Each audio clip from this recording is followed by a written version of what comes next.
Bwana, tunamwinua Yesu. Sema tunamwabudu Bwana, tunamwinua Yesu.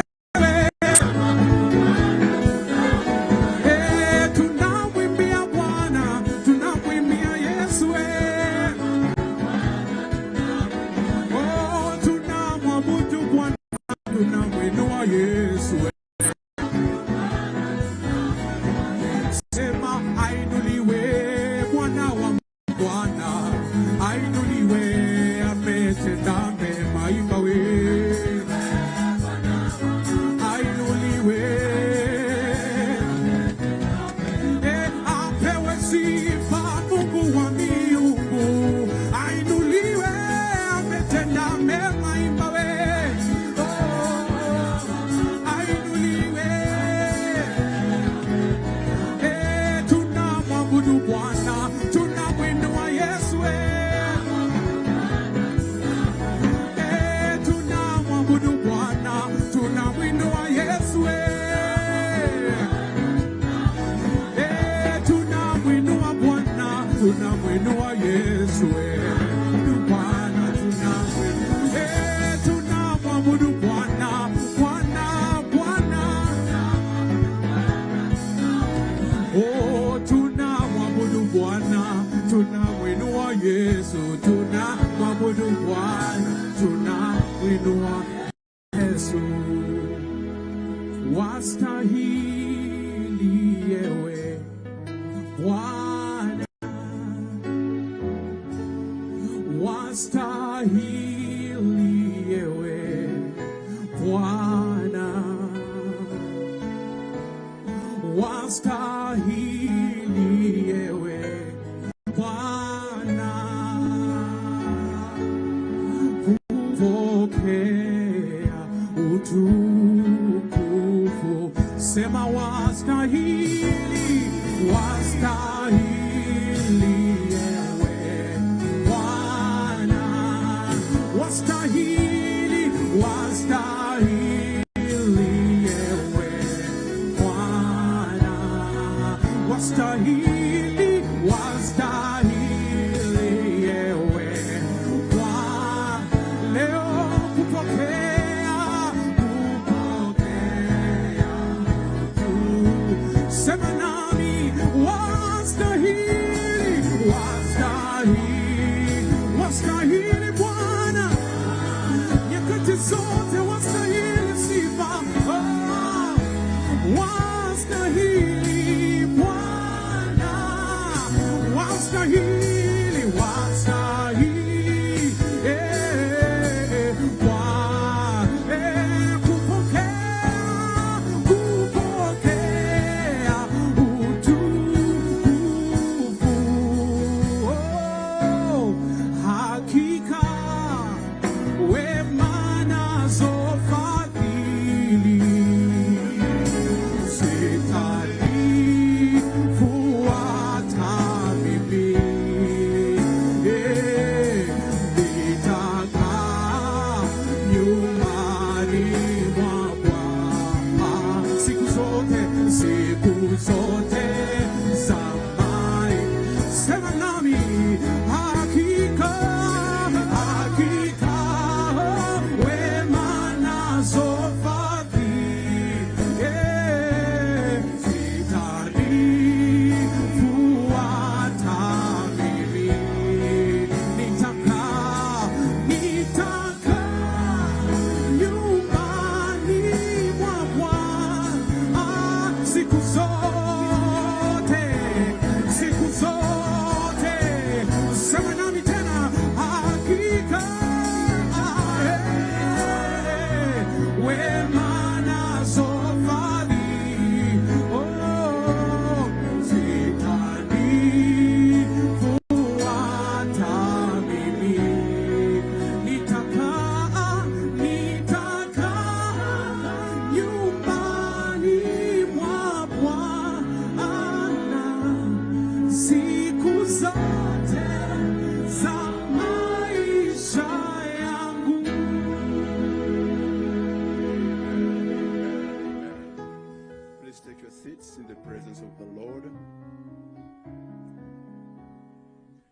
welcome Mama Mary, the children, mother to the late Chebukati, and dad. It's a joy to have you here, the brothers and sisters. And I pray that as we run through this service, God, the God of all comfort, will be able to minister to all of us and give you that peace that comes only from him. At this moment, I want to welcome Rachel. Please come and join me on the podium here, together with Jonathan, so that we can read the scriptures from the Word of God. Then after that, we'll have the eulogy read to us by Brother Emmanuel Chebukati. Amen.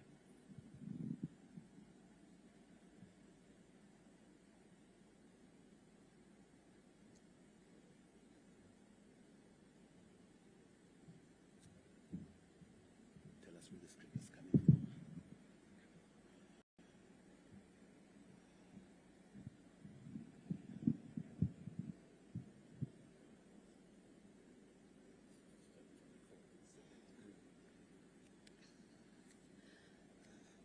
Good morning. Scripture is from 2 Timothy chapter 4, verses 3 to 8. I read, "For the time is coming when people will not endure sound teaching, but having itching ears, they will accumulate for themselves teachers to suit their own passions, and will turn away from listening to the truth and wander off into myths. As for you, always be sober-minded, endure suffering, do the work of an evangelist, fulfill your ministry. For I am already being poured out as a drink offering, and the time of my departure has come. I have fought the good fight. I have finished the race. I have kept the faith. Henceforth, there is laid up for me the crown of righteousness, which the Lord, the righteous judge, will award to me on that day, and not only to me, but also to all who loved his appearing." Thank you.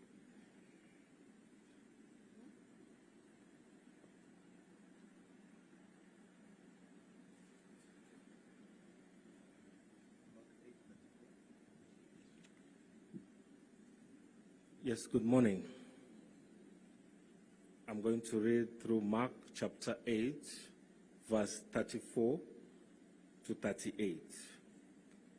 It says, "And calling the crowd to him with his disciples, he said to them, 'If anyone will come after me, let him deny himself and take up his cross and follow me.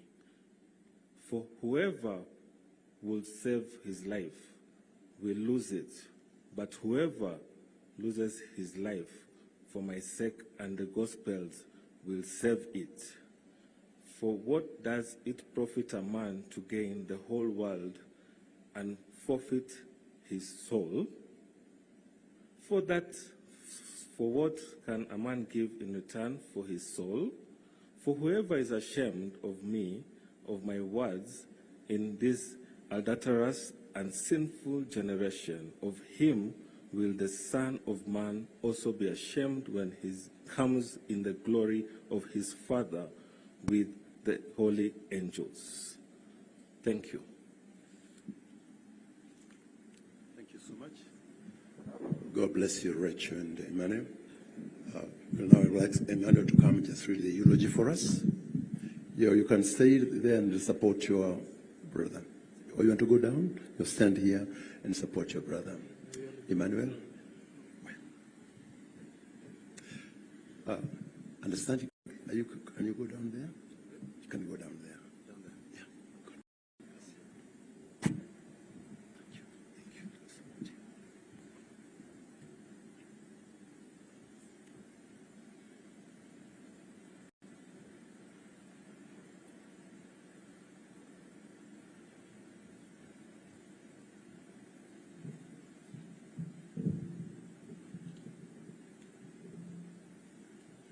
Your Excellency the President, Your Excellency, the Speaker of the National Assembly, the Speaker of the Senate, Prime Cabinet Secretary, Governors, Senators, all leaders, good morning.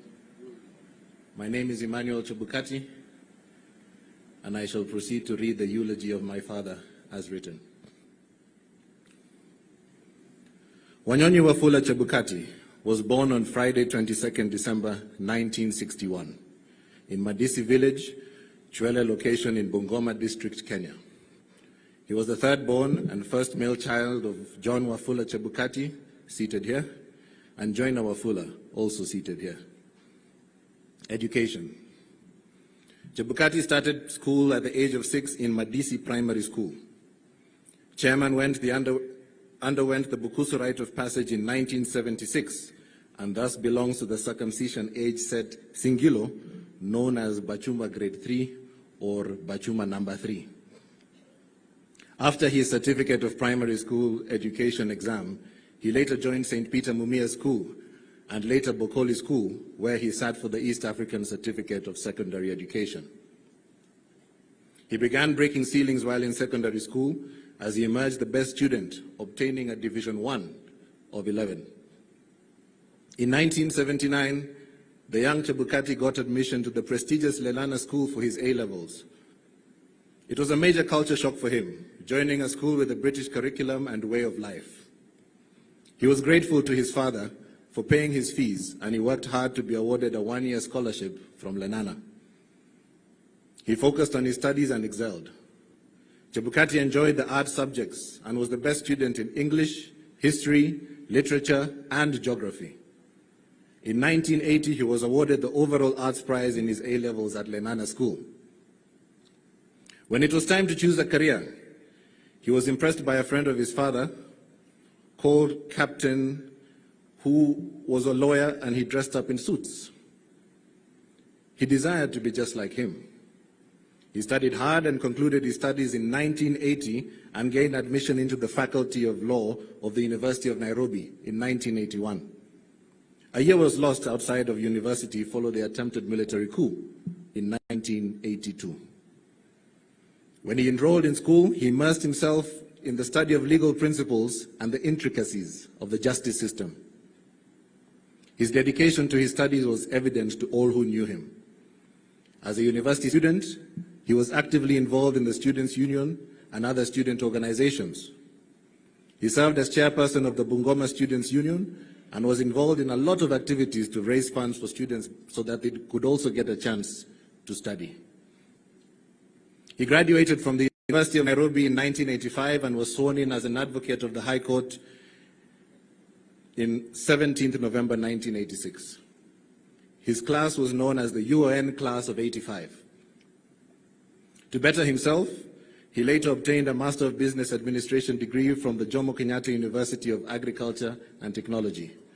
He later wanted to enroll for a PhD, but he could not do so due to his illness. The family man. Beyond his professional achievements, he was a devoted husband and father. He met his wife, Mary, an accountant working at the Ministry of Finance while in Mombasa, where she was undertaking a training. What started out as him giving her legal advice ended up in love and courtship, with numerous phone calls to Nairobi, where she had returned, and bi-weekly flights to visit her. It took many dinners before he finally gathered the courage to propose to her. He cherished his wife, Mary. They went on to have 3 children, a daughter, Rachel, who is by my side, and 2 sons, Jonathan and Emmanuel. Chebukati was a hands-on dad. As true as he was to his profession, was as he to his role as dad. He always enjoyed the holiday season with family, as he would make it a point to take his family on holiday every Christmas period, without fail. His family was his anchor, providing him with the strength and support he needed to carry out his duties. Chebukati found solace in his family. Within the bounds of the law, Chebukati's journey into the legal world was not just a career choice, but a calling. Immediately upon his graduation in 1986, he opened his own law firm, Wanyonyi and Company Advocates, in Mombasa, which he managed successfully for 20 years. He saw the law as a powerful tool to bring about change and to uphold the principles of fairness and equity. He was a principled lawyer and believed that a client had to be told the truth from the onset. Honesty was his mantra. To him, the law was not just a set of rules and principles, but its role was to protect the vulnerable and hold the powerful accountable. He spent countless hours poring over legal text to refine his skills. He was a sought-after speaker at legal conferences and seminars where he shared his insights. He was often called upon for his expert opinion. Chebukati believed in giving back to the community and took great pride in mentoring young lawyers, providing guidance, and sharing knowledge for them to succeed and establish themselves in the legal field. In the year 2006, he founded Kutu and Associates Advocates, a Nairobi-based partnership law firm with 5 others. Kutu was an acronym for All Partners, with C standing for Chebukati. Chebukati took on numerous cases, many of which were challenging and complex, yet he never shied away from a fight. He defended the rights of people, whether it was a high-profile case or a pro bono effort for a marginalized individual. Each case was handled with the same level of care and dedication. He believed that everyone deserved a fair chance and that the law should serve as a shield for those in need. He made significant contributions to the legal field and the field of corporate law and helped businesses navigate legal challenges within the bound of the law. Chebukati loved the law and had 38 years of post-qualified experience at the time of his passing. He has left an indelible mark on the legal landscape of Kenya. Politics. In 2007, he decided to try his hand at politics. He vied for the Saboti constituency parliamentary seats on an Orange Democratic Movement ODM ticket, and he came in second place at the helm of IEBC. Chebukati was appointed as chairman of the Independent Electoral and Boundaries Commission in January 2017. Prior to assuming his role as a state officer, to avoid any conflict of interest, he resigned from his law firm and resigned as a life member of ODM. During his tenure, Chebukati led the IEBC through 2 challenging presidential election cycles: the 2017 general election, including the historic October 2017 repeat presidential election that followed, the Supreme Court's annulment of the initial results, and of course the 2022 general election. Under his leadership, the IEBC championed technological advancements to enhance transparency. One of his key initiatives was the implementation of the Kenya Integrated Electoral Management System, popularly known as KEMS, which enabled the electronic transmission of results from polling stations. In 2022, he made the result transmission portal publicly accessible, a move widely praised for promoting transparency. He also structured the IEBC's election management team, notably reorganizing the Presidential Election Projects team in 2017 following internal disputes. His tenure at IEBC was not without challenges, as you all know.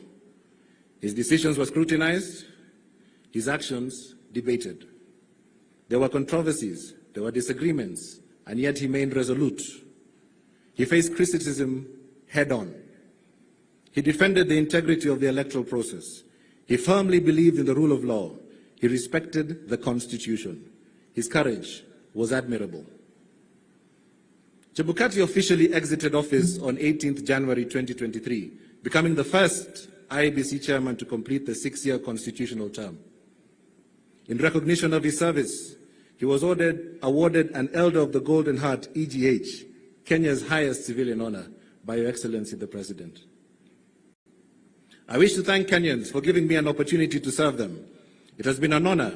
It was undoubtedly a challenging assignment, but I served my country to the best of my ability and in accordance with the oath of office that I took, he said upon his retirement.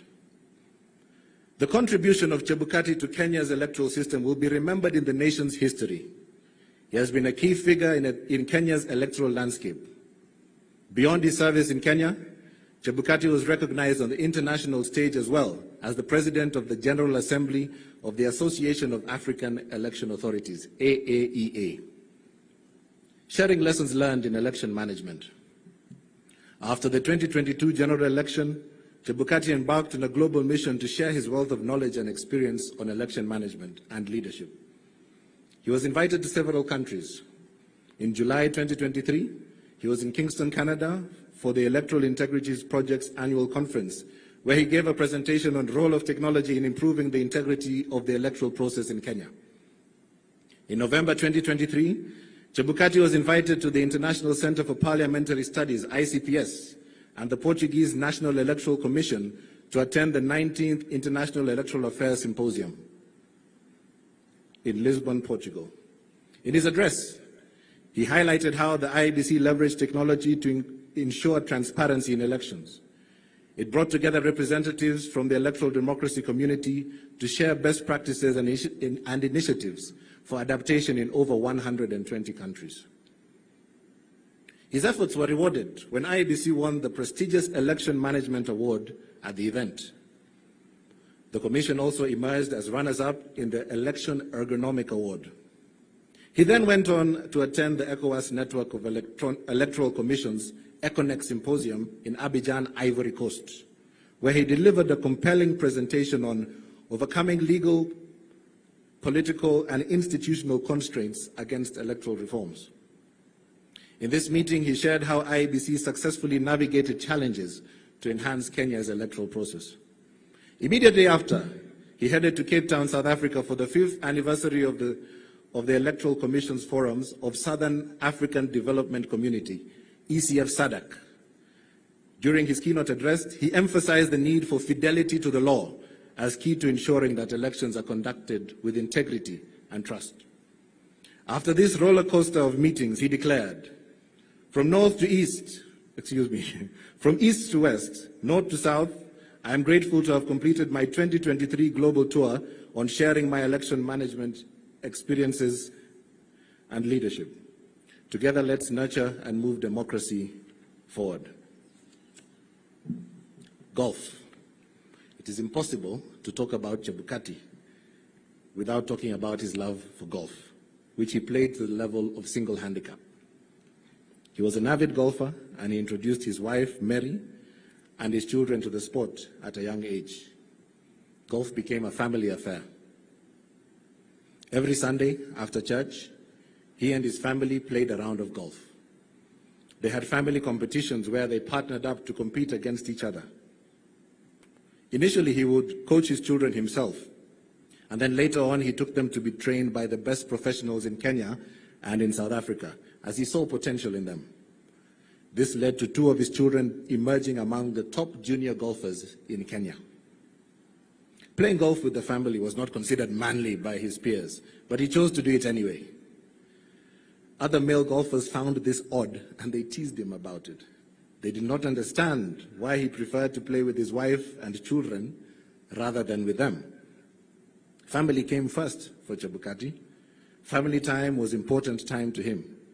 The Chebukatis would dress up in matching outfits when they played against each other every Sunday, and they became trendsetters. Golf was his escape. It was his passion. He said that golf taught him patience and strategy, qualities that he brought into his professional life. He was a respected member of the golfing community. He served as captain and chairman of both Mombasa Golf Club and Nyali Golf Club, and as the coast representative to the Kenya Golf Union. He also encouraged his wife Mary and daughter Rachel to take up leadership positions in the golf community, and was extremely proud when they not only served at golf club level, but also ascended to various golf leadership positions at a national level. Professional memberships. Chebukati was a member of the Law Society of Kenya and a member of the Institute of Certified Public Secretaries. How he will be remembered. Chebukati will forever be remembered as a dedicated and loving man. He cherished his wife Mary and his children, and he strived to give them the best of everything at all times. He will also be remembered as a fearless, principled, and diligent leader who served this nation with dedication. A man who stood for and defended the sanctity of free and fair elections. A man who exemplified courage and resilience, often under immense pressure, to ensure that the will of the Kenyan people was heard through the ballot. His commitment to holding the principles, democratic principles, earned him the respect of many, and he will remain etched in the annals of Kenya's history. His legacy will continue to inspire future generations to uphold the values of truth, fairness, and justice. His contributions to Kenya's democracy will never be forgotten. Promotion to glory. In April 2023, Chebukati was diagnosed with glioblastoma, GBM, an aggressive malignant brain tumor. He immediately had a successful surgery, and after his recovery, he was quickly back to undertaking his various duties as a retired state officer. During this time, he was invited to be a keynote speaker at multiple international conferences across the world. He wrote his memoirs, and he played golf frequently. Unfortunately, there was a recurrence of the GBM in April 2024, followed by a second successful surgery, after which he chose to spend most of his time with his family, who showered him with love and positive energy. He fought bravely, stayed cheerful, and beat the odds for many months.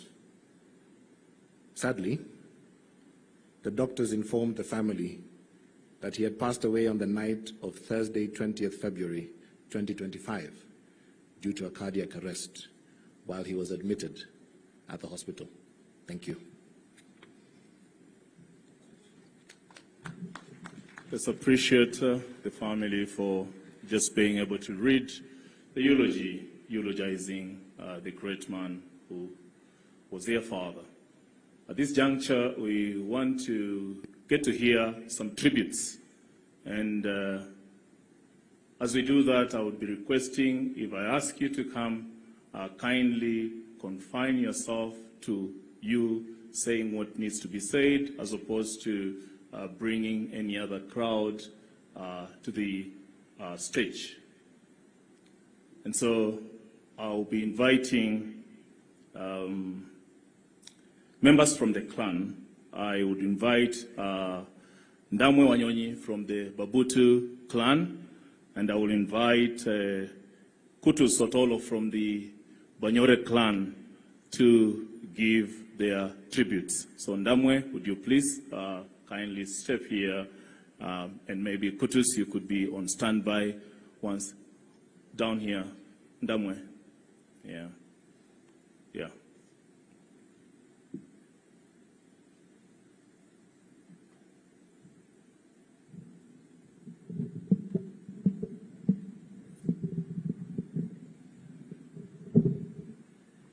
Thank you so much, Your Excellency, the President of the Republic of Kenya, the honorable members present, the cabinet ministers, the Right Honorable Speaker, and members of Parliament. I greet you all in the name of Jesus. Praise the Lord. How are you? My name is Said Ndamwe Wanyonyi. I stand here as the clan chair of Babutu. Babutu is a peaceful, loving clan, and we embrace peace at every place we call. Your Excellency, we welcome you in this land of peace, and we want to agree with you that you chose to come. Thank you for choosing to come to be with us and be with us. Allow me also to say a word in our local language. Efwefwe Babutu basimolia khwasima bandu khwasima kumulembe bakeni befwe niyo muli mwesi karibu. Thank you. Your Excellency, we thank you for considering to be with a hero, to be with a legend, to be with one general that we can rarely care. We also want to thank you, Excellency, for considering our other sons to be with you. Hawa wote ni wazuri. Maybe you may not be informed. the chairman of Wabutu trustee is none other than Honorable Dominic Wetangula, our great father, the father of Right Honorable Speaker, and Right Honorable Speaker, Your Excellency, he is our patron. Na sisi kama Wabutu,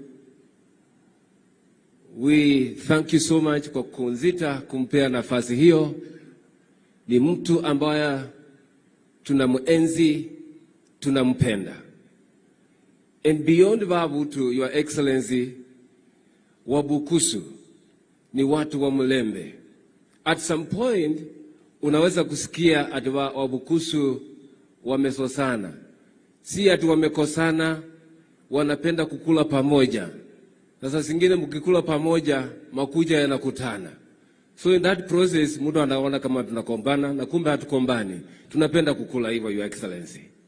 So karibu sana, yangu si mengi. Wakati unapoondoka katika nchi yetu ama in our land, sisi ni watu wa kupenda kukula na wageni. Wabutu wameandaa busuma and engoho. Even in our funerals, Your Excellency, sisi tunakula. Kwa hivyo Wabutu tunawakaribisha ukule na wewe. Na tukule na wageni wote ambao wamekuja hapa. Nimeshukuru sana. May God bless you all. May God be with you. Thank you, Bishop.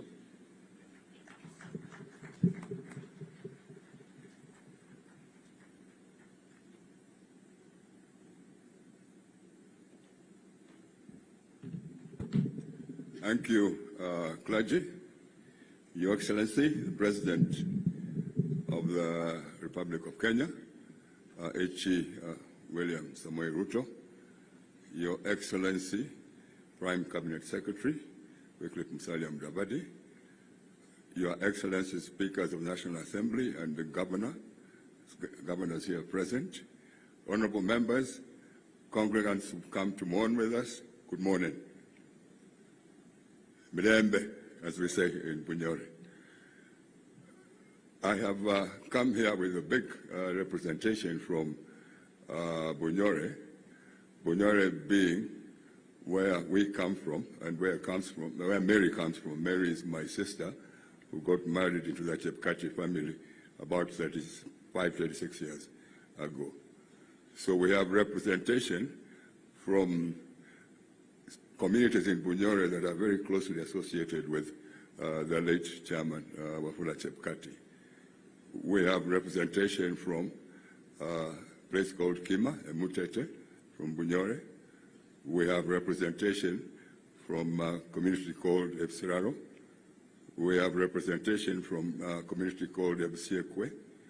We have representation from a community called Epsakami. And we have finally representation from a community called Abasikare. Abasikare is where we come from, and the community into which Mary was born.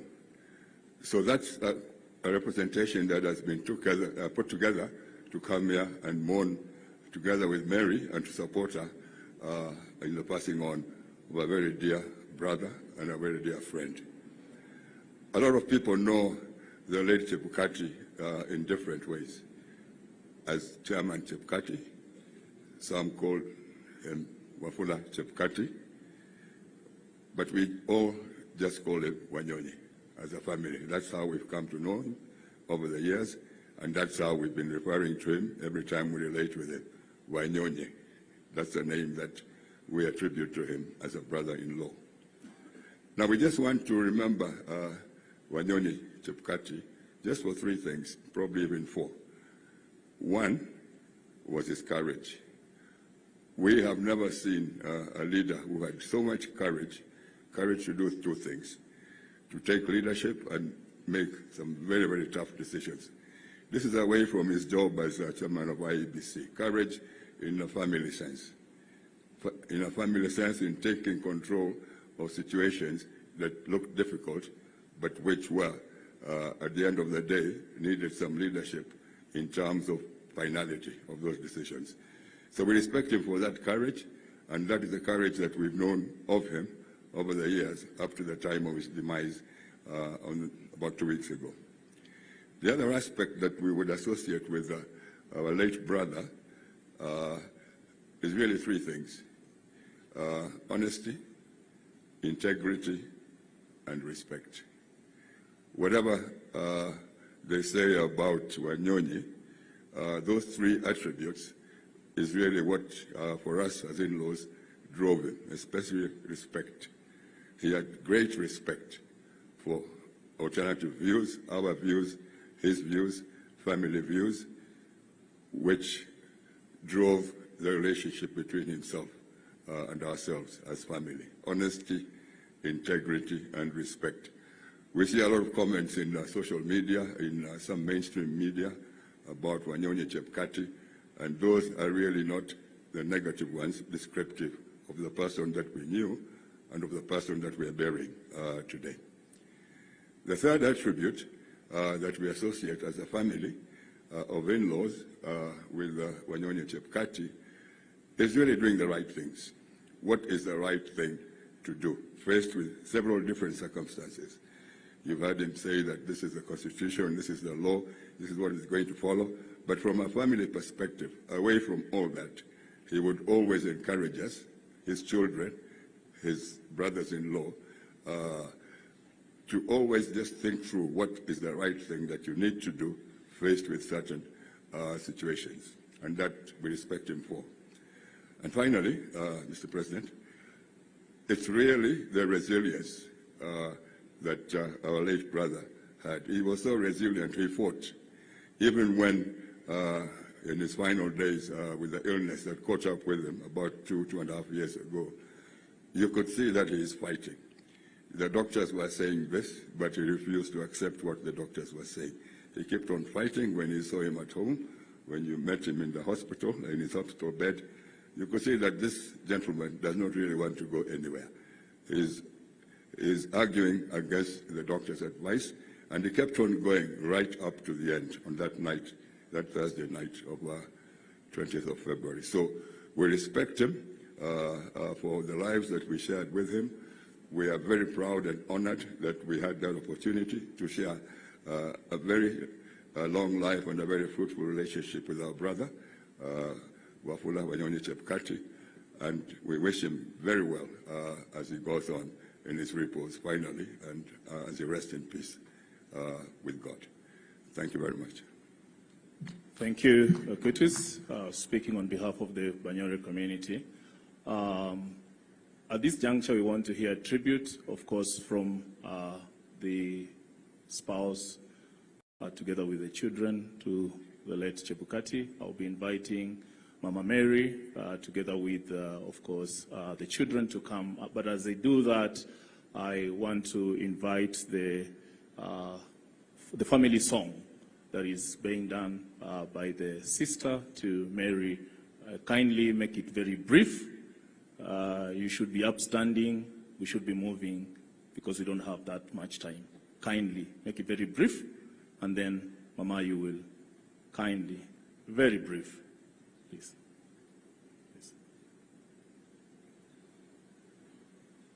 You should be done by now.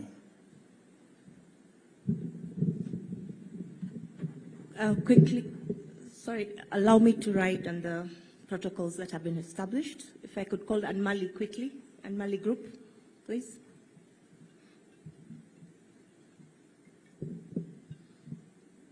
Quickly, please, thank you.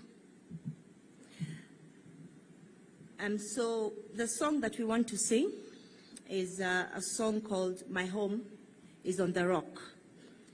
So as a family of Mary, we have always been strengthened by God, and despite the challenges that have been out there, you all know the challenges that the family has gone through, especially the immediate family. We've always stood firm, been strengthened by God, and we are going to sing this song. It's actually a Luya song, and the choir of Gethsemane is going to help us on this. Ruben, when you're ready, please. You give us the cue, please. We'll just sing 2 stanzas.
Yeah, let's appreciate them. They come from Bunyore, where Mama Mary comes from. Before I invite Mama Mary together with the children, there's a request from the late Chebukati'S dad, who wants to just greet us from where he is, because he actually got discharged from hospital today, and it would be unfair if we don't give him an opportunity just to... I wish there was a mic to give to him there. Or they can wheel him so that he... Yeah, he'll be given a mic from there. Just to greet us briefly. Yeah, and then...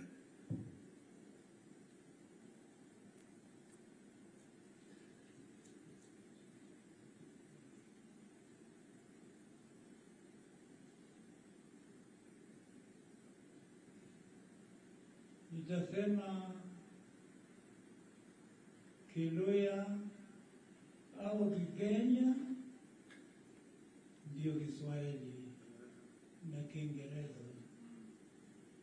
Napenda kwa watu wote wanaumbwa na Mungu,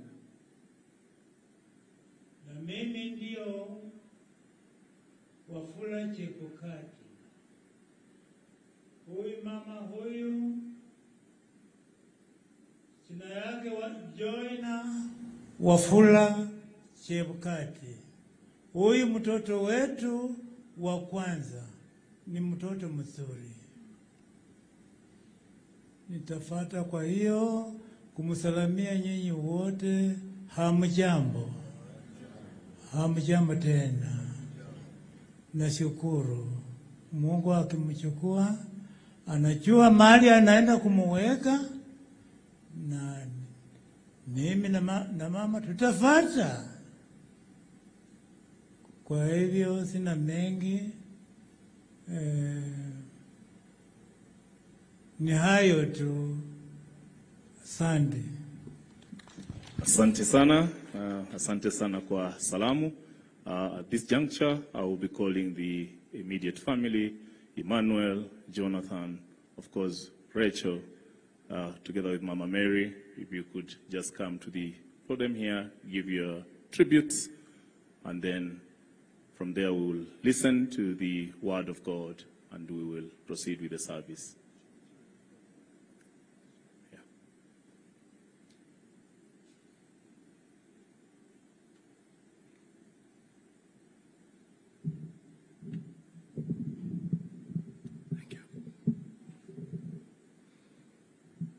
All protocols observed. Good morning once again. This is a tribute to my father. No one can mess with me when I'm in my bullfighting hat. These are my father's words spoken to me on the last full day we spent together. I just come back from Bilbao in Spain, where I was attending a conference. And I came back with a hat, an authentic Spanish hat that they wear during bullfighting competitions there.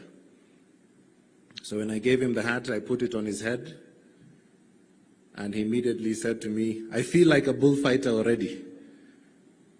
And then he went on to say, "Nobody can mess with me when I'm in my bullfighting hat." That was the Chebukati you knew, and that was the Chebukati the world knew. A man you couldn't mess with.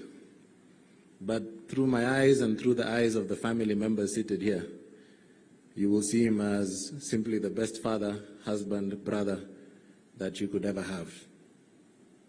It is said that if you think Chebukati is tough and doesn't smile, then you don't know Chebukati. In my formative years, my father instilled in me a sense of responsibilities.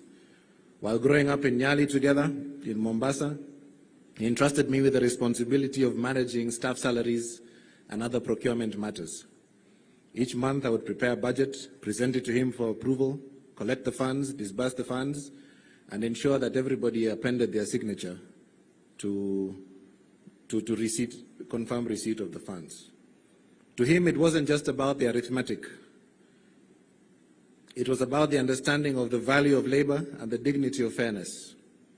These skills would later prove invaluable in my career.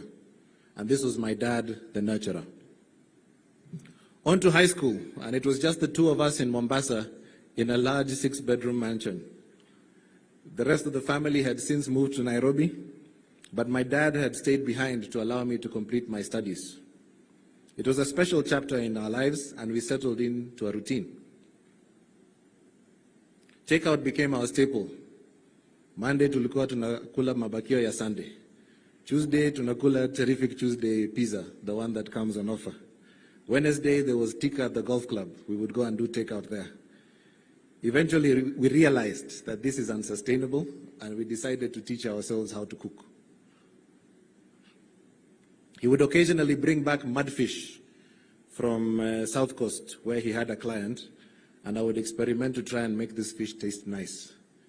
For those who know mudfish, perhaps Speaker, you might know, it is quite frankly the most horrible fish you can ever eat in this world. But together we made a meal out of it, and he would cook ugali and I would cook the fish. But the point was never the meals. The point was the conversations that we shared over dinner every night. This was his way of guiding me. It was never forceful, but gentle, trusting, and with room for me to grow into my own choices. And this was my dad, the companion. Driving was another bond we shared. It started in Mombasa, where I often chauffeured him to his meetings. And over time, I became the designated family driver, much to the displeasure of my two older siblings seated here. Together, we traveled thousands of kilometers, Mombasa to Nairobi, Kitale, Njoro, and the Great Rift Valley. He was always in the passenger seat, guiding me with his steady voice. Of course, the road trips weren't without their hiccups. Whenever I hit a pothole too hard or took a turn too fast, my mother would grumble from the back seat, but he would always defend me and say, "Leave him alone. If I was driving, it would be much, much worse." And that was my dad, the unwavering supporter, a believer in my dreams. Later, I joined USIU Africa for a degree in applied computer technology. Upon graduation, I immediately secured an internship and then a job. However, when I sat down with him one evening at the Royal Golf Club's 19th hole, and Your Excellency, PCS might advise you what the 19th hole is all about, I told him I was resigning for my job. Initially, he was annoyed. He was wondering, how dare you resign before you get a new job? But when I told him I was going to pursue a master's degree, he lit up and the concern went away. He immediately supported me, buying me an air ticket, preparing my school fees, and giving me my blessing, giving me his blessing. This was my dad, a champion of continuous learning. While at Carnegie Mellon, he kept close tabs on me, regularly popping in during his work trips. He was proud of me when I was elected to serve as vice president of the Student Guild, and I was sworn into office the same day he assumed office as chairperson of IABC, and coincidentally the same day that President Donald Trump assumed office as President of the United States. Perhaps there's some similarity there. One time when he and my mother visited, he asked me to invite a few friends over, and 15 people showed up. They all wanted to see chairman, and they were from all different nationalities at the university. Later in life, when he completed his term in office, they gifted him a stick, and it is this stick that he has used in his retirement as a symbol of his love and adoration for the African continent and for the gift that was given to him in Rwanda. When I started my business in Rwanda, we needed some money to secure some office space, and so my father gave me an interest-free 12-month loan of Kenya shillings 620,000. When we repaid him back 1 month early, the bank that we both banked with flagged this transaction.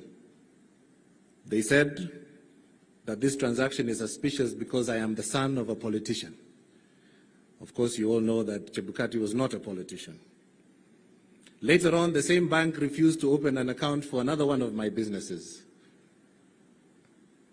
And when my dad heard of this, he went together with my mom to the bank and they began closing accounts helter-skelter. This was my dad who never allowed his family to be mistreated, and you couldn't mess with him. As I grew into business, I would regularly consult him. He would challenge me to go after more, do more, and market myself. After all, he had run a successful practice for over 30 years, so he knew a thing or two about business. Another evening on the 19th hole, after visiting the 19th hole at the golf club, he decided to escort me home, and I was excited that my father would finally get to see where I live. So I invited him, I showed him around. Nikamwambia, ona mzee, kuna TV kubwa pale. Ona mzee, kuna sofa, kuna fridge. And he was, he walked around and he never said anything. Then we went on to the balcony and I told him that I've secured clients and I'm doing very well and, there's this much in client billables. He looked at me and he simply said, "Iyo ni kidogo, you need to double your income. You need to do better." As time went on, my hard work was recognized and I was invited to Carnegie Mellon University in Pittsburgh to receive an award. This is an award given to less than 100 alumni of over 100,000 globally. My father insisted on coming with me, and he insisted that we're going to fly in business class together. During that trip, my professors were proud to meet him, but it is in that trip that we noticed the initial symptoms of his illness start to kick in. Even after his first surgery, his dedication never wavered. I had the privilege of staying with him in Germany for a few months after he recovered. In those months, we took daily walks, brainstormed on his talking points, and prepared for his upcoming engagements. The engagements which I have elaborated on in his eulogy.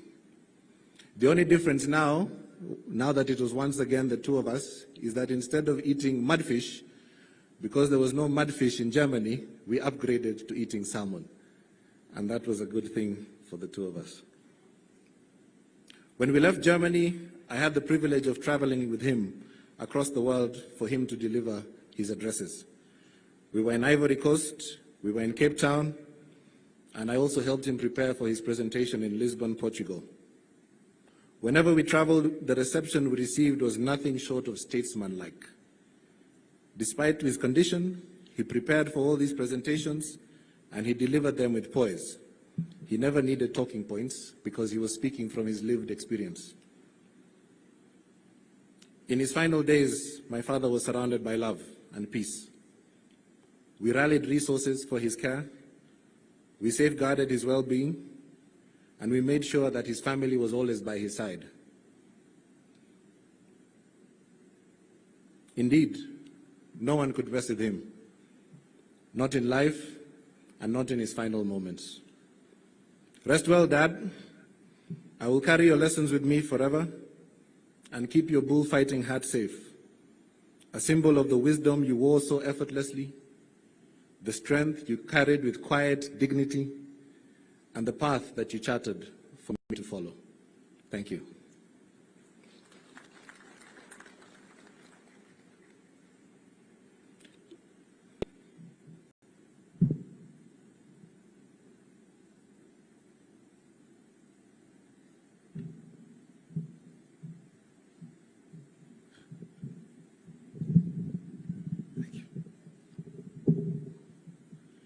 Yes, all protocols observed. Good morning once again. My tribute, as you can see, it's short and sweet. So I'll go on to read it. Thursday, 20th February 2025 will be a day I will always remember. The day you were promoted to heaven. It has been a long journey, Daddy. I never thought you would leave us in our early 30s. And it pains me to realize that you will not be there for us, your children, to give back to you. These past days, I've been going down memory lane, and I am proud that I was given the opportunity to call you my father. Daddy, you loved us deeply and worked tirelessly to ensure we had all we had needed and more. You are a man who was always willing to lend a helping hand, a man who was and is my #1 role model and mentor. A man of integrity and honesty, an unshakable man. I never thought there was anything you couldn't do. If you wanted to, Daddy, well, except avoid death. We built a lifetime of happy memories, ones I will cherish forever, and which time can never erase. If I were to pen them all down, I will need more than a book. Your #1 sport was golf. When I was 10 years old, I accompanied you to the golf course. I quickly took the golf and you said I was a natural. It became part of me. Your passion became mine. I had learned from the best. In 2007, when I got my handicap, which then allowed me to play professional golf around the world, you were so proud of me. You trained me, Dad, so that I could become the best in this sport. You and Mom enrolled me and sponsored me to join the Junior Golf Foundation, JGF, the foundation of golfers 18 years and below, to improve my golf by playing and winning in some tournaments across the golf courses in the country. I remember you sent me to South Africa in 2009 for a 3-month training to upgrade my golf skills. I gained confidence to bring my handicap down to 2 in a professional level.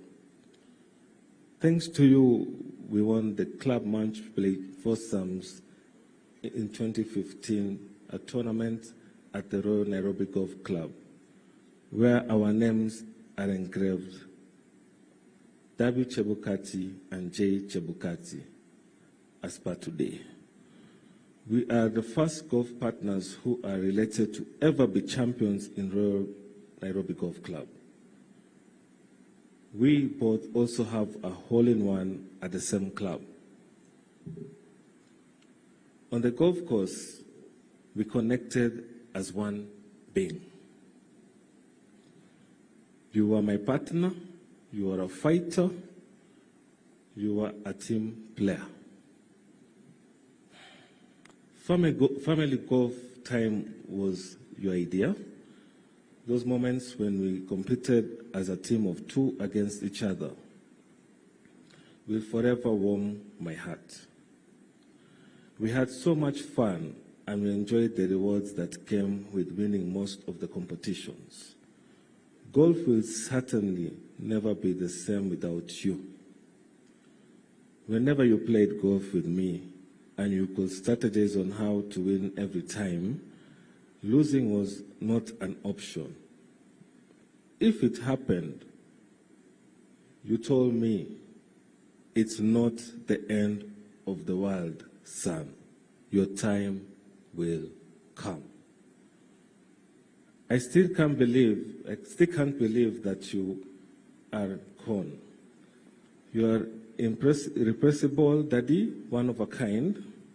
Tears fill my eyes as I write this tribute. My heart is heavy with grief. Losing you feels like losing part of myself, but I find comfort in the Lord daily. Your life is hard to emulate, but I will do my best to live life of eternity like you did. I am confident that you are in heaven and are watching over us. I won't see you again on earth, but happily we'll meet again in heaven. I echo the words of J.M. Richards, which I quote, "No one wants to go through life alone, fighting battles single-handedly their whole life, not even the hardest of the heroes." I love you, Daddy. Rest in peace till we meet again.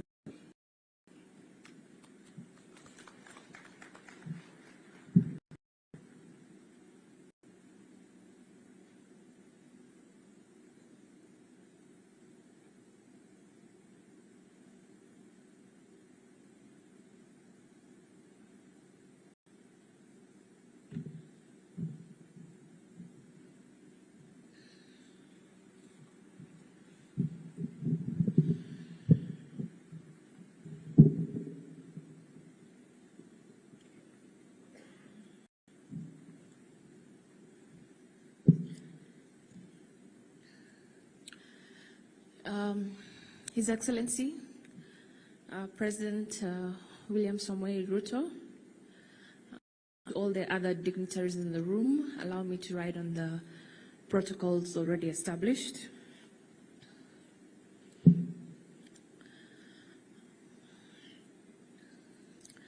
My name is, as you're aware, Rachel Nekesa Chebukati, Nekesa being, I was named after my grandma, so oftentimes might also call me his mom. So I'll start my tribute. To summarize how much of an amazing human being and father you are is an impossible task. I tried to sit down and write from beginning to end. It was impossible.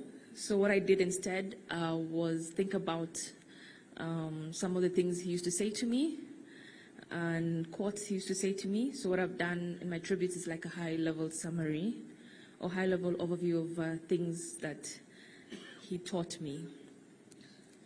So I'll read the quotes. One of them is, he'd always say, plan it, and then when you go to bed, dream about it, dream about doing well. So he would say that to me the night before I had a school exam, I had a presentation to make, I had golf. So we would literally sit down and say, this is what you want to do in hall number 1 all the way to 18. Think about it, dream about it, and go and implement it the next day. Little did I know he was actually teaching me how to visualize and teaching me the power of positive thinking, which has driven me to a lot of successes I would say I've had in my life. He would say, there's nothing you cannot do if you set your mind to it. You encouraged me to aim for the sky and to always believe in myself. You expected excellence, and rightfully so, because you worked hard to ensure you sent us to the best schools and expose us to as many opportunities and experiences as possible. I have been told sometimes when I walk into a room, when I started working, that for a young girl you have a lot of confidence, a lot of confidence. Where do you get that from? That confidence came from my father. Most importantly, he led by example. He led by example. I'll give an example here. My dad always used to say, he expects excellence. He expects us, when we finish university, we all must get our master's degree. By the age of 25, he gave us a target. And we all did get our master's degree. But I recall when I was in my 3rd year of law school, and he kept on saying, so have you started applying to universities? Have you started looking into what you want to do? Have you started thinking about what you want to do? I told him, I don't know, I'm not sure about doing a master's immediately after. He said, no, you must. And I said to him, but you didn't. I asked him, where's your master's? After I said that, my father immediately enrolled for an MBA. He enrolled for his MBA, and he also encouraged my mother to do the same. So in 2014, when I was graduating with my Bachelor of Law and also my Bachelor of Arts, I also did International Relations at USAU, because I couldn't decide what to do, so I ended up doing both. When I graduated with my bachelor degrees, my parents also graduated with their master's degrees in the same year. So there was no excuse. Later on in life, he said the same thing. I need a PhD from at least one of you. At least one of you. And he always pointed to me, you're the lawyer, you know. I need a PhD from you. And I asked him again, where's your PhD? My dad actually started the application process. Unfortunately, because of his sickness, he was not able to complete that dream. He always used to ask me, how was your day? I know it sounds cliche. We ask a lot of people, how was your day? But my dad did not accept it was fine. He didn't. He always pushed me to know every little detail, what happened in my big age, any presentation, especially when I had like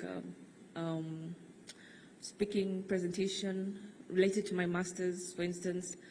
He'd always ask me, how did it go? Tell me about it. Did you present well? Did you make us proud? Because for him, what we did and how we did it, it wasn't just him, it was the family brand name. Every New Year's Eve, when we sat down, he would ask us, what do you want to achieve? How do we help you achieve it? Because it's the brand that you're excelling. We call our name, our family name, the brand. So my dad probed me to tell me about it all, the good, the bad, the ugly. Some people seem to think he didn't talk much. My dad talked a lot, and he would just sit and make you laugh the most ridiculous jokes that you did not even think about. But he was very chatty. He was chatty with the people he enjoyed being chatty with. You celebrated my wins louder than I did myself, and always reminded me to stay confident in myself and my abilities during the low moments. Thank you for always being there to listen to me, for giving me the best advice, and for guiding me in every season of my life. My dad has been there for me my entire life. This last 1 year, he got a bit ill.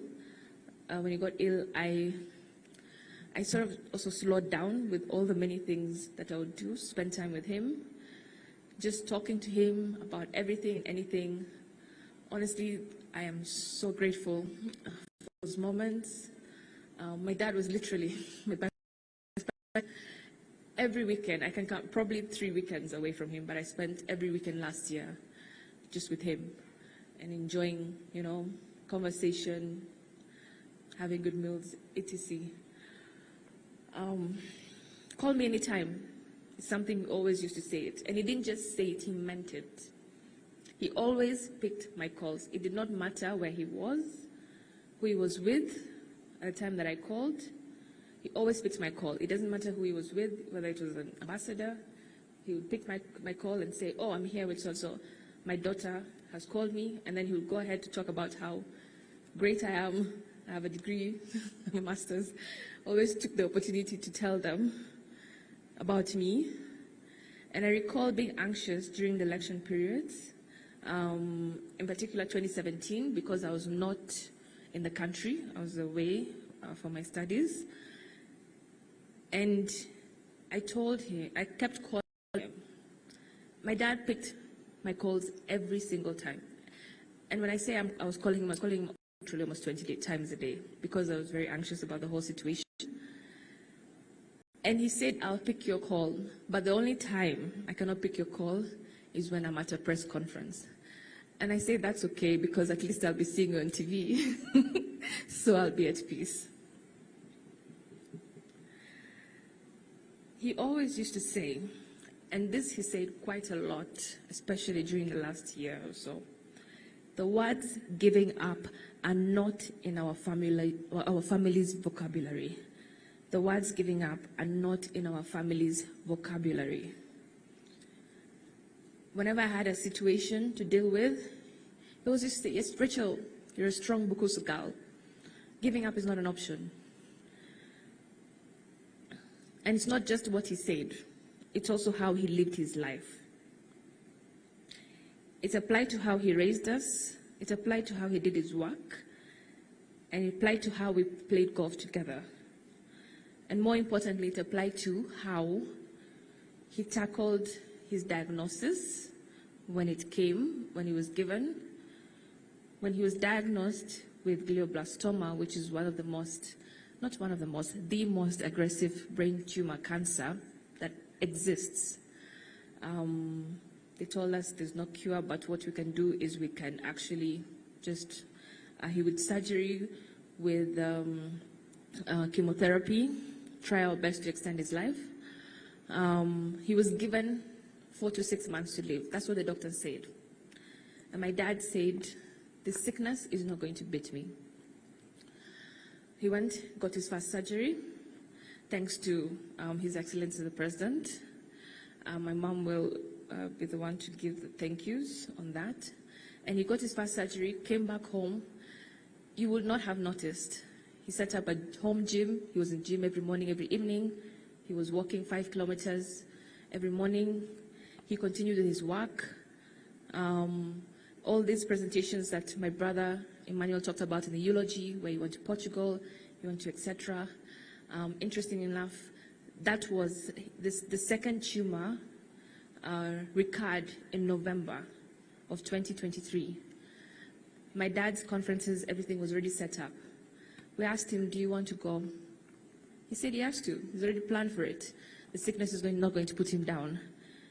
So he went for them, and what we agreed was each of us took shifts. We all accompanied him on at least one of them, just in case anything was happening, to help him take his medicines. Anyone who has experience in cancer, you know that the medicines are a whole, it was an entire hand luggage bag. So we accompanied him, and my dad did his presentations. After the presentations, he would be extremely tired, so just want to sleep. But you would not tell that during the presentations. And he did not want anyone to know. He did not want people to feel bad about it. So we kept it as a family. And I think the very first time we spoke about the cancer was when he passed on. So another thing I would like to say on the giving up. In 2017, there was a lot of calls for him to resign. And of course, at that point, I was much younger. I was scared for my family. I was scared for his life. Of course, he wasn't going to resign, but I said, please just, if it just for us, you know. Come 2022, I was with him. I was now here. On the day, just a moment before he went to Bomas to announce the results. At that time, he had already received intelligence that somebody had wanted to end his life to stop him from announcing the results. So we sat together, the pastors prayed, and I hugged my dad, and he looked at me, and I looked at him, and I said to him, you don't even need to say anything, because I know you're going to stand for the truth. I know you're going to stand for Kenyans. I said to him in 2017, I was selfish. I asked you to resign for me. But in 2020, this for you, I know you need to do it for the country. You need to do it for the country. So we looked at each other without really saying much, but knowing that might have been the last time I would have seen each other. I had never seen my dad cry. My dad shed a tear. So I said bye to him, and I said, whatever it is, we will stand by you. And I hugged him, and I said, you go do your thing. I handed him over his speech, which, by the way, I used to assist him a lot with drafting his speeches. He used to trust us as a family also. Emmanuel would assist him with IT stuff as well. So the speech I drafted with him, I handed it over to him. I said, it's a great speech. So all the best. Whatever happens, happens, but we are proud of you either way.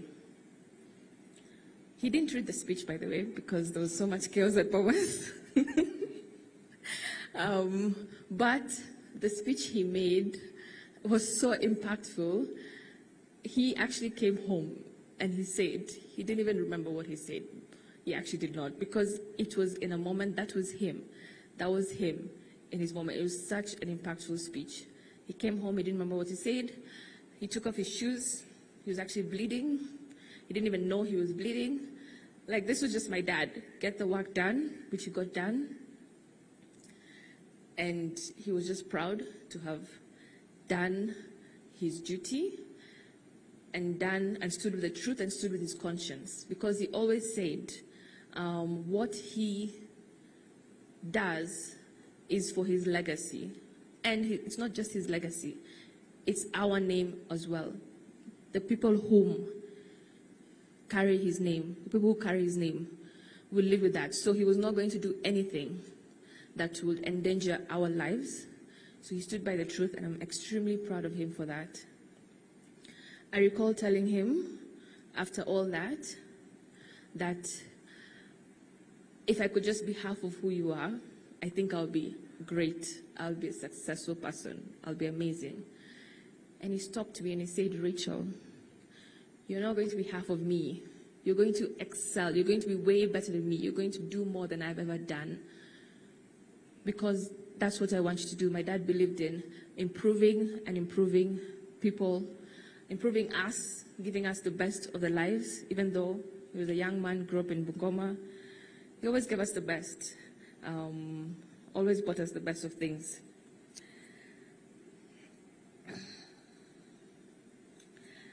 I will miss having you to speak with. I will miss your presence and your hugs. I will miss your witty sense of humor. I will miss discussing the law, politics, and international affairs with you. Allow me to say track for 1 second. My dad used to discuss law, politics quite a lot. 2017, he lost the election. 2007, he lost the election in Sabata, this constituency. formerly known as Sabata. And he had so many things that he was saying. If I was chair, I would have done this. If I was chair, I would have done this. Because he felt like the elections were stolen from him. So when the IBC job was advertised, I recall the first time, very few people applied, so I think they did not have enough people to shortlist. So the second time, him, his colleagues, everybody, especially me, kept on saying, this is for you. I kept on telling Daddy, remember all those times we've talked about what you would do, how you embrace technology in elections, how you embrace this and that. I know being a judge was where he wanted to go, but even he ended up applying for this, and he got it. So he always used to say I was the one who pushed him into it. I don't think I pushed him. I think he just did what he had to do, and I just encouraged him the way he would have encouraged me to do anything that I wanted to do. You never stopped learning. You were always eager to read another book, another article, attend another course. As soon as my dad's second surgery came up, he was back to reading, because I think at this time he had applied for the Court of Appeal job. He had been back, he started reading law books. There's some he ordered from Amazon, which were delivered to Germany. 2 days after surgery, like he was really back to that, improving himself, how he was going to be a great judge, you know? So he always just wanted to improve himself. I will miss playing golf with you, Daddy. I'll miss our weekly Sunday golf days, which are my favorite childhood memories. You'll always be my favorite golf partner, because we always took the risky shot and we would often succeed, because it all starts with being confident and believing in self. And when we missed the shot, we remained confident in our ability to make a remarkable recovery. Giving up was never an option, never. It did not matter how badly we were, whether we were 5 down. We always had confidence we were going to win the match play. I am eternally grateful that God blessed me with you as my father. I promise to continue to espouse the values instilled in me and to pass them over to my future children. You've been the epitome of love. Love for family, love for the law, and love for country. You have lived your life with purpose, with determination, with courage, and with diligence. Your pursuit of justice is unmatched. You have broken records, defied odds, and were never afraid to stand in your truth, even if it meant being an outlier. All in all, I am glad and grateful that you also lived a full life, as you always remembered to spare time to enjoy it, whether be it on the course, going on holiday, traveling to play different golf courses, spending time with family. He enjoyed his life, besides work. All these traits and more have shaped me into the person I am today. I will forever carry your legacy with me. I love you, Daddy. Being your daughter is the greatest honor of my life. Thank you.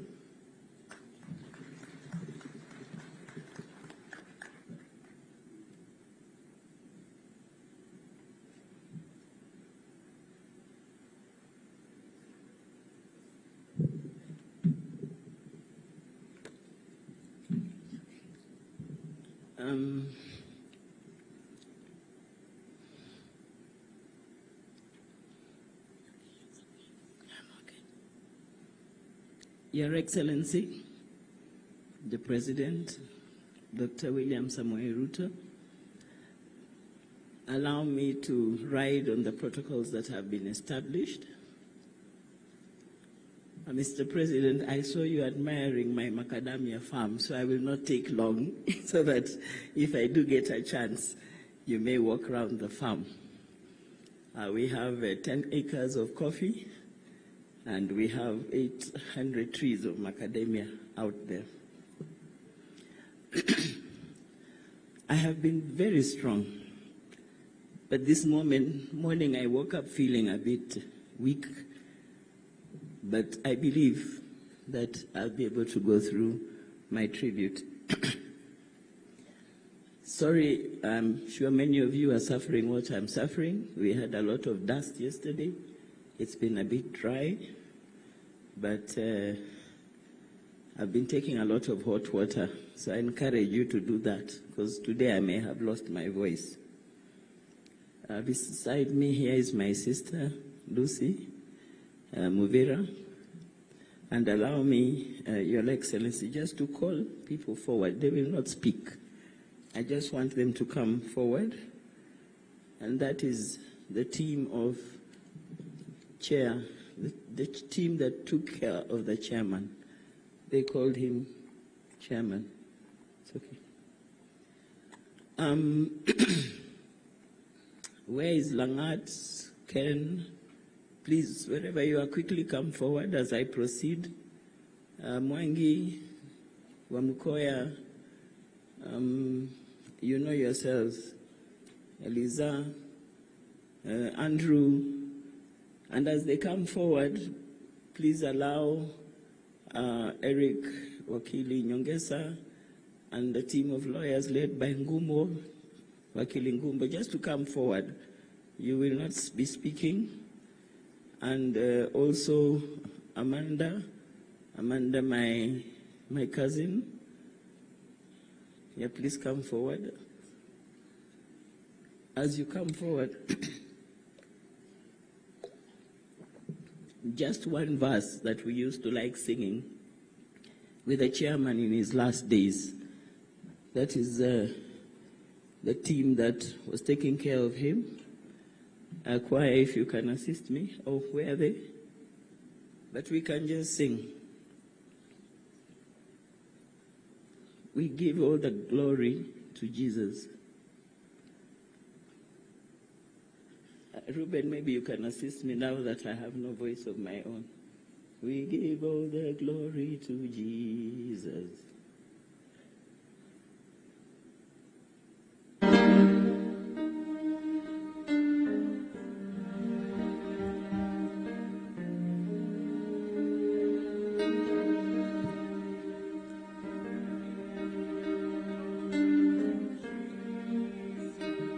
And tell of his love, and tell of his love. We give all the glory to Jesus, and tell of his wonderful love. We give all the glory to Jesus, and tell of his love, his wonderful love. We give all the glory to Jesus, and tell of his wonderful love. Na Yesu apewe wokovu, tangaza neno, tangaza neno. Na Yesu apewe wokovu, tangaza upendo wake. Thank you very much. Before you hear, if I can start with Eric, please step forward. Eric, he will, I believe, speak later. Other than being the chair of this committee, has been very, very supportive. Very many lawyers have been supporting. They would call in, but Eric, Kutz, please come forward. Kutz, my brother. Eric and Kutz, I used to play them a trick. Whenever they would say, can we come and see the chairman? Professor Gulie, please come forward. Commissioner Molu, the Three Musketeers. We used to call them the Three Musketeers, please. And Marjan, CPA, I call him CPA Marjan, the CEO. Your Excellency, this team were almost every other day on the chairman's case. So Eric and Kutz, my brother Kutz Otolo, step forward. That's my eldest brother. He spoke here earlier. They would, whenever they wanted to come, I would always make sure they come at lunchtime. So I would always tell them the best time to visit Chair is at 12:30. I don't know whether they knew that my trick was to ensure they have chicken with him at lunchtime. And it worked, because then they would see it and cheer up with him. Eric, you could step aside. Professor Gulie and Marjan and Commissioner Molu.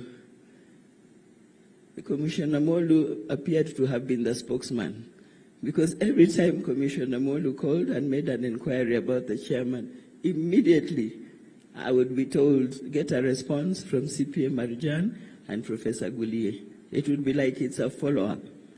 So they never used to let me know when they are coming. They would wait when they are at Galleria, when they're just very near the home, and they would say, we are on our way. Of course, I couldn't stop him. So they only got off with a cup of tea and samosas whenever they visited. Thank you very much for what you've done for the chairman. In fact, I think they were the last people to see the chairman, because we met in the evening before he passed on. Let me have the Wakilis, Wakili Ngumbo and your team.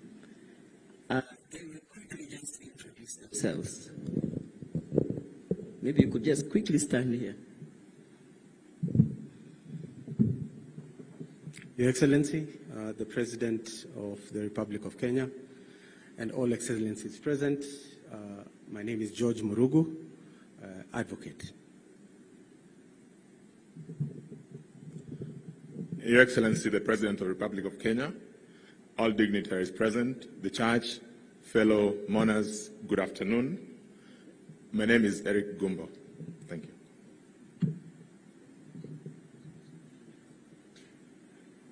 Your Excellency, the President of the Republic of Kenya, all protocol observed. My name is Edwin Mukele. I'm an advocate of the High Court of Kenya. Thank you very much. The late Mutuba was also this team. So, Your Excellency, when I was not able to get some immediate assistance from you, this is the team that came and stood very, very strongly and ensured that we would travel to Germany, go in shifts. The children would go in shifts. I'd also like Amanda. Amanda, please step forward. Amanda is my first cousin. Her mother is named Rachel. Rachel's named after her mother. And she was always with the chairman. I think she knows more stories about him than I do, because they used to have a lot of discussion sitting out there in the garden. Thank you, Amanda. And that made it very easy to have the eulogy. It came out in a day of his passing. This other team, step forward. I don't see Ken here. This team, God bless them. Langat, step forward. Langat came in as a casual and eventually was trained to be our worker. He was literally almost the right hand of the chairman. They used to chat together, and when we felt the nurses were not giving us the best of treatment, Langat was trained, and he literally took care of the chairman. The chairman loved him, and today him and Chris stepped forward. Chris came, and my mother used to sponsor Chris as a student, but when my mom passed on, I took over his sponsorship until he finished Form 4. His English was not the best, but after they started with chairman and got a lot of training, he used to text me, and I wondered what had happened. So I asked him, Chris, what happened? Your English has really improved. He told me chairman always tells him, if you want to speak to me, speak English. Don't just be making sentences. So with time, he came to learn very good English and makes very good sentences, including Langat. Andrew, please step forward. Andrew is the younger brother to the chairman, and they live in Nairobi. Andrew and his wife, and in fact his child Gift, Gift was one of the last people that on a Saturday, Gift was the last person to speak with chairman because he wanted to have a swim in the swimming pool, and the chairman said, no, you can't unless you have a swimming costume. So he said he was going to rush home to get a swimming costume to be able to swim. The following day is when Emmanuel came and visited him with the kofia that he has mentioned, the bull kofia. And that is when chairman was in full conversation. That time he was really conversing and engaging. So Andrew, thank you very much. He's also a pastor. Then I have Eliza. Eliza is the youngest and the last born, and was been very, very supportive. Every moment she had, that moment was for her brother. She took care of her brother on behalf of the other siblings, whom I believe you will have a chance to see. Thank you very much, Eliza. Next are these two gentlemen. Mwangi stepped forward, and Wamukoya stepped forward. These are the aides. I had them at aides, but they were very much there for the chairman. Everywhere I went with the chairman, they were there with us. So this team that is here, thank you very much. May God bless you for having done what you've done. You can now take your seats.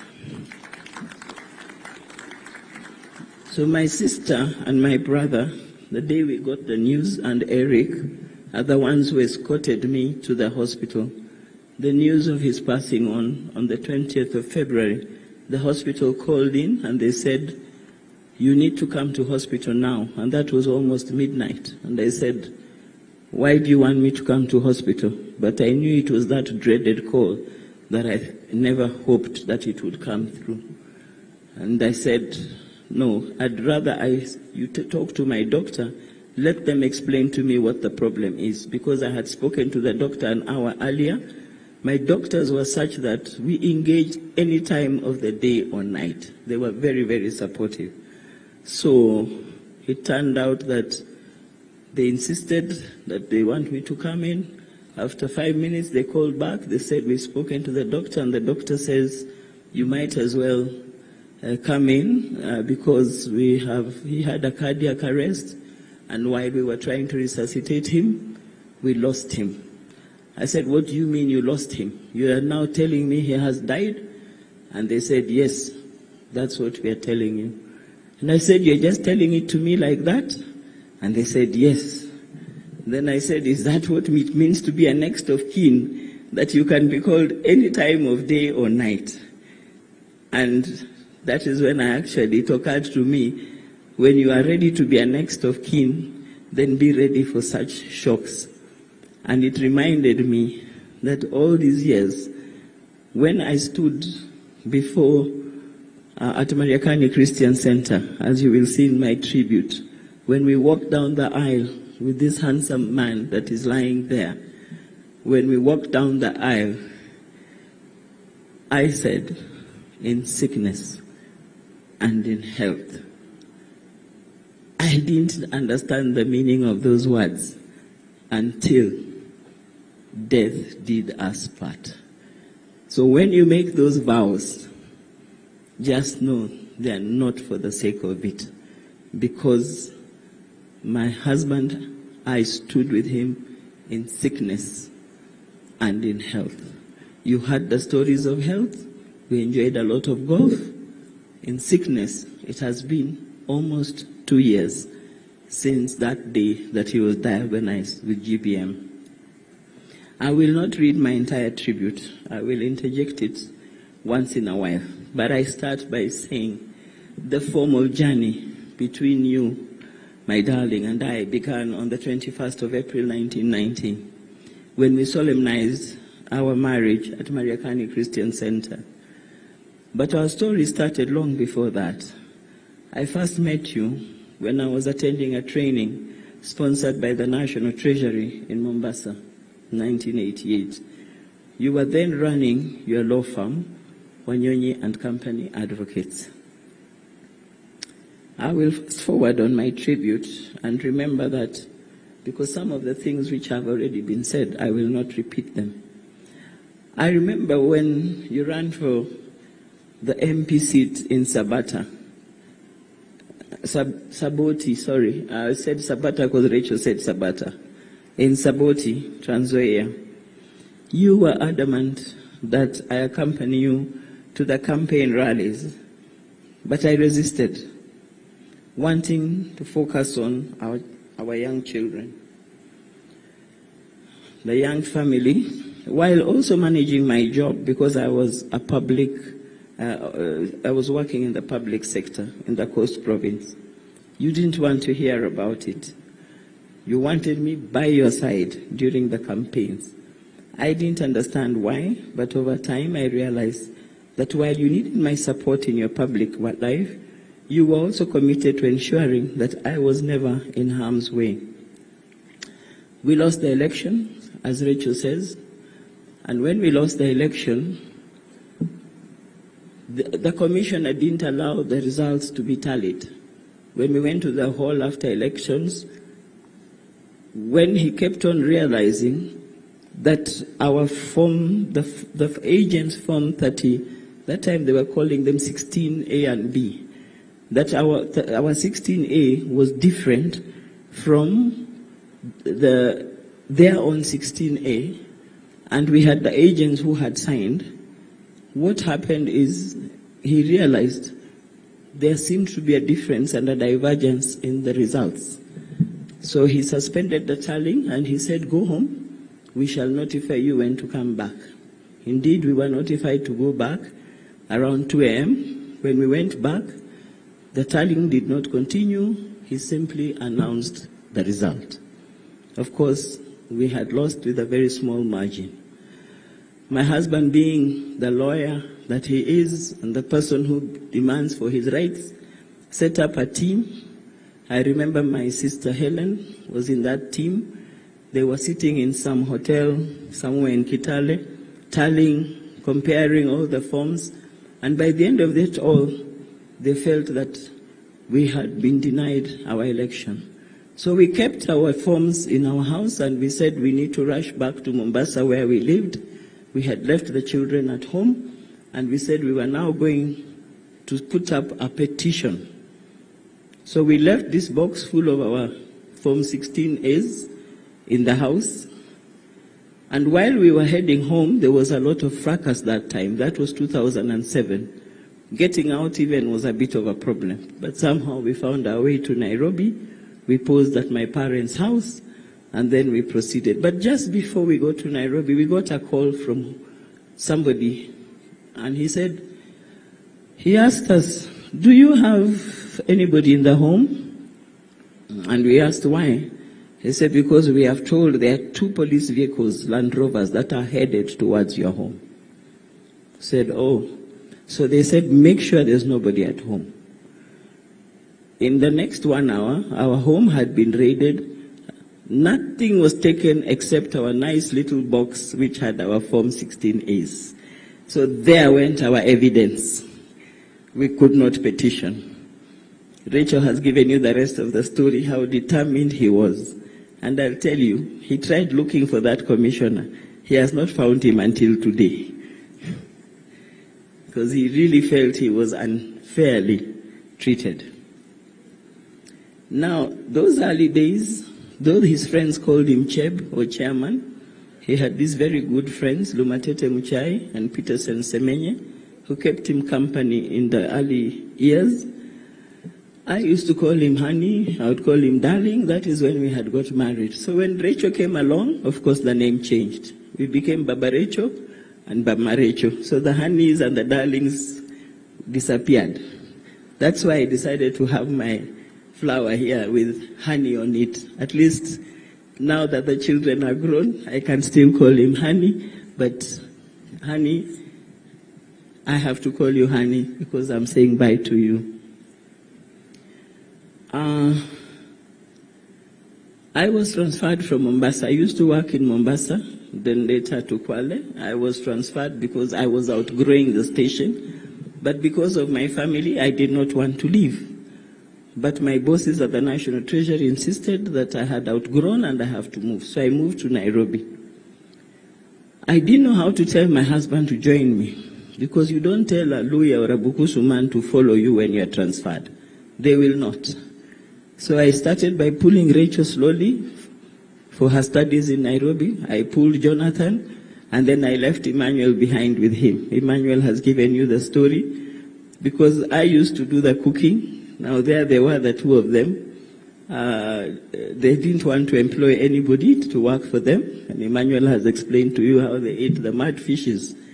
So with time he knew it would be a matter of time Emmanuel would leave to come for further studies in Nairobi, and then he would be lonely.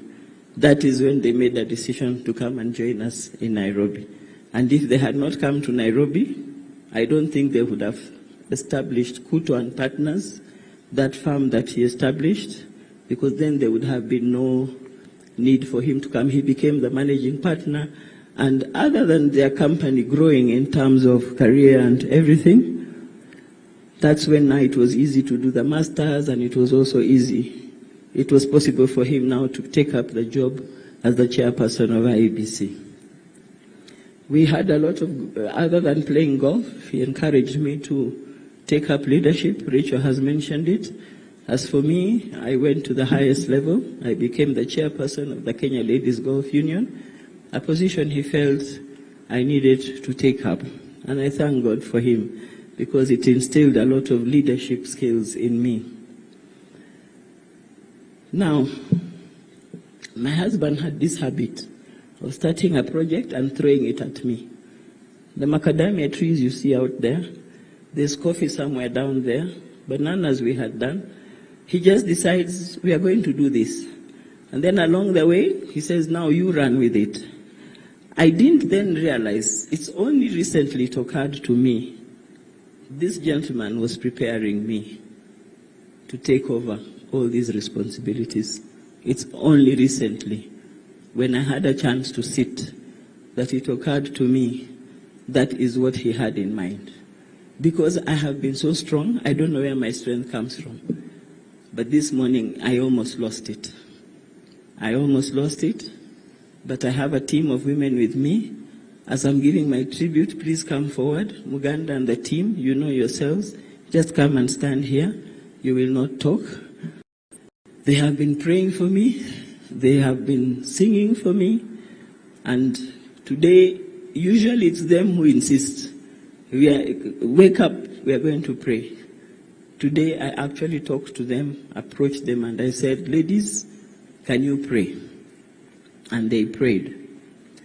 So I was being prepared. Now, my husband is a very generous person. Every birthday, as you have heard in our family, was celebrated. Those younger days, I used to get jewelry for gifts, necklaces, chains, earrings. But as time went by, that changed to buying me phones. The latest iPhone, I'm not an iPhone person, I would go for Samsung. Until now, I'm still a Samsung. But to him, the iPhone was the phone, because he felt he needed to give me the best. I will talk about his surgery.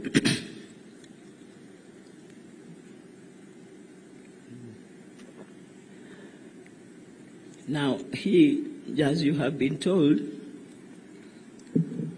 and maybe before that, his favorite verse was read out here, and his favorite verse was Mark 8:36, and he loved saying that, for what shall it profit a man if he shall gain the whole world and lose his own soul?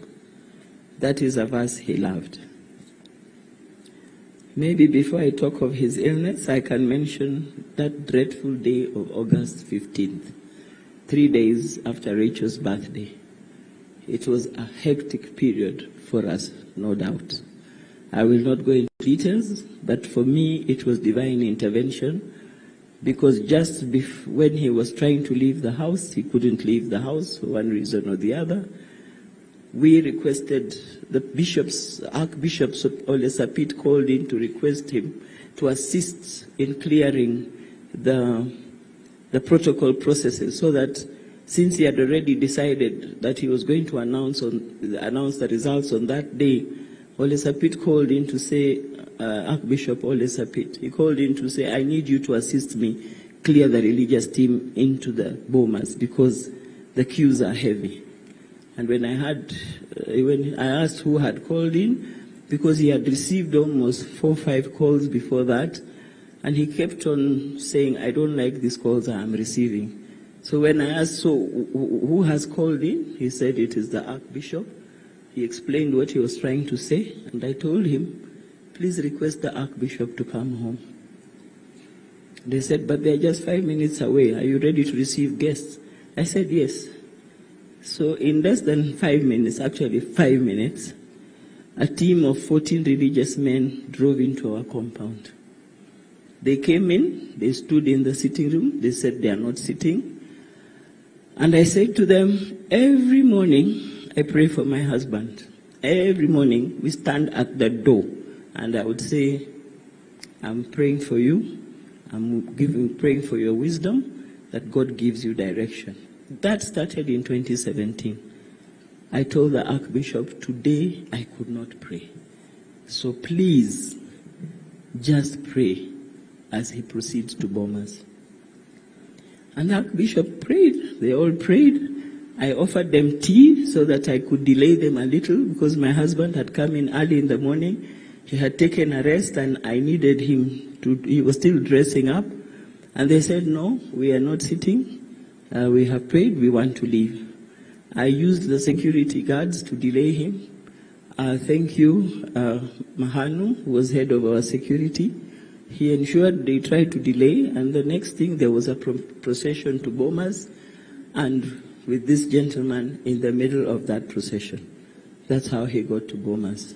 The rest, you know, and you saw. For me, that was divine intervention. Because he came home and he said, I saw somebody point a gun at me. And I think it was the security that pushed him down. And then they took him out. I tried to ring him when the fracas was taking place. Even before the fracas, we tried to reach him.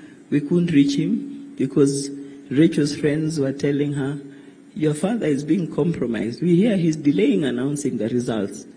So when we tried to find out what is happening, we even called upon Sam Gituku. He happened to be airing Citizen Live. I asked him, I got his number, I called, I said, there's something happening at Bomas. Can you put it on air? And he said, I don't see anything happen. In less than a minute, he says, oh my God, I now can see what's happening. He says the only thing he could do for us was to refer us to some human rights institution because there's nothing more he could do. But we thank him for whatever little that he did. So there was the fracas. I called in. I tried to reach him. I couldn't reach him. Eventually, I got the aide to take the phone to anybody who was around him. The nearest person he found was Bishop Oginde. And I asked him, is my father alive? That's my husband alive? That's all I need to know. He said, yes, I can see he's alive. I said, you are a man of God. Please speak the truth. He says, it is the truth. Your husband is alive. So that is how that day went. Of course, there's so much more to it. If you're interested, you'll have to look for me at another time. But I don't think it's a discussion we really want to engage in because it was very rough for us as a family. Jonathan and Emmanuel were not in Nairobi, yet people kept on coming in and telling the aides, the brother is here, he wants to come in. But we thank the security that we had on that day. So this handsome gentleman of mine, I will not go into the story you were told about the first surgery. When that first surgery, the first diagnosis took place, there was discussion to have the surgery done in Nairobi. It was the doctors in Nairobi who had recommended that he could go to Germany. And they're the ones even who arranged for us because they said, much as it can be done in Kenya, the problem is the equipment we have. The one in Germany is much better. So to fast forward, after his first surgery, his second surgery, then that's when he started becoming a bit weak. And eventually he was admitted on the 9th of December. When he went in on 9th December, he was not going for admission. He was going for a review for an MRI. Unfortunately, they said he needed to be admitted. He stayed in, and just when he was about to be discharged, he picks a hospital infection, so they can't discharge him. So the time that when we kept on trying to get the doctors were willing to discharge him, but just when they're about to discharge him, when he's getting better, they find he has an infection in the chest or an infection here and there. So eventually he was discharged, and he was discharged to palliative care.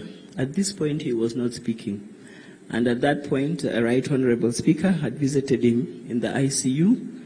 At that point of ICU, he would have movements. He would respond with his hands or his eyes. And also we received a visit from the governor of Trans Nzoia, who also visited him. Again, that time, he was now really getting down. So, because he stayed in hospital for so long, he stayed in hospital the whole of December. His birthday is on the 22nd, as you can see. We celebrated his birthday there. Then on the New Year, Christmas, we were all together with the family. We celebrated Christmas with the children and his caregiving team in the hospital. But for the New Year, the children needed to go and celebrate. And I told them, go ahead, leave me with your dad. So I slept with him in hospital for the 29th, 30th, 31st, and 1st. Because now we never gave it a chance. We always had shifts as children and as myself. We never left the chairman alone from the day of his first surgery. We always had shifts. And that's why I'm saying even in Germany, Emmanuel stayed the longest because he's self-employed. The rest of us would go for 2 weeks or 3 weeks, and that cost a lot in terms of fare. So as I proceed, I just want to say that it's been very difficult to write this tribute. It's not easy to put it together, but I can't say so much. As I proceed, I am requesting Dr. Samson Oyugi to please come forward. I want to say that the strength I have is because of the visits, the number of visits we have received. Politicians seated here who are visiting. Right Honorable, you had no choice. You are my nephew. So you are always there, and we thank you for that. The MP for Kwanza, Ferdinand Wanyonyi, if you are here, thank you very much. Yes, thank you for allowing us to come. We were there on Thursday because my father-in-law insisted that he wanted his son to be taken to his home. Ferdinand, thank you very much. We are very grateful that you made it possible. And not only that, we refused to allow politics. We said we just wanted to mourn with my mother-in-law and the siblings, and we did mourn. Yes. And we had a good session with the pastors, the Church of Elimu, the bishop. We are very grateful. So after that, we proceeded home. So I must say, those visits, Mheshimiwa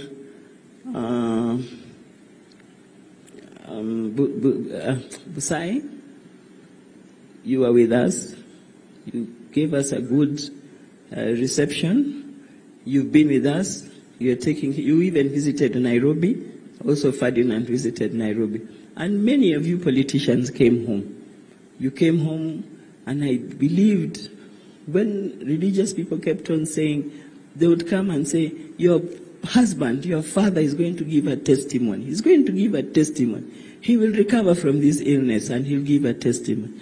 Dr. Oyugi, you were one of the people who kept on saying, he will give a testimony. I think this is the testimony we are being talked about, because we were wondering, Rachel would ask, but if Daddy is not talking, then how will he give the testimony? Let me tell you, that's what kept us driving, Your Excellency. That's what kept us going, because we were told he's going to give a testimony. Because of the position he had, we had to cut off many of our friends. We had to cut off a lot of the social life. So when we were told he was going to give a testimony, we didn't understand how he was going to do it. I have come to meet so many of you whom I had never met before. Some of you came home. I had never met you. Some of you couldn't get me home, and you called in, yes. And I'm very grateful. That's what has kept me strong. And my prayer is, please continue praying for me and my family to keep us strong. I can't leave the stage without mentioning that, Your Excellency, you gave me, in this process of the chair, I acquired 2 daughters. One is Susan Nahomicha. I will not ask her to come forward because she spoke yesterday. Thank you very much. You sent her to me the day you learned that we had a problem with Professor Hainga also. And I also want to thank Professor Hainga. When my father-in-law was sick, I learned of it around 1 a.m. I called Professor Hainga, that was the other day, and I said to him, my father-in-law has a wound that is giving him trouble as a result of a road accident. You may not have known that when my father-in-law was coming to Nairobi, just before Chairman passed on, he had a road accident. I had not been informed he was coming, so when I called, just to call, and I'm told he's had a road accident in Eldoret. In that accident, 3 people lost their lives. But my father-in-law, I thank God for him. He came out well, but later it was discovered there was an injury on his leg, and apparently an infection set in. Professor Hainga is an expert on wounds, so when I called him, he called the hospital that night, and he has been following up on his case. And he assured me that he spoke to the surgeons of Cherengani, and he's comfortable with the quality of the doctors that were there. So thank you. My daughter, social media gave me to her.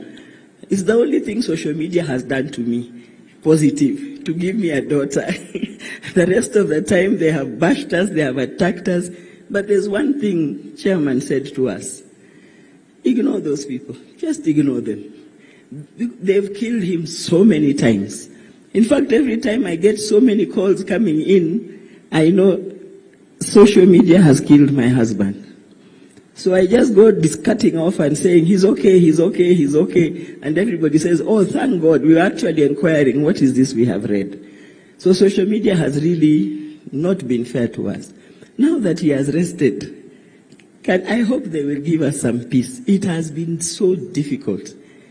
Initially, I didn't have it as rough because I used to trade under the name Mrs. Wanyonyi because I found him as Wanyonyi and Company Advocates. But social media thought I was hiding the name Chebukati. Even, Mr. President, when I went for vetting, an MP walked in and said, during vetting, why are you not using your husband's name? Why are you hiding your name? I said, I'm not hiding my name. The man is called Wanyonyi Wafula Chebukati. So I am Mrs. Wanyonyi.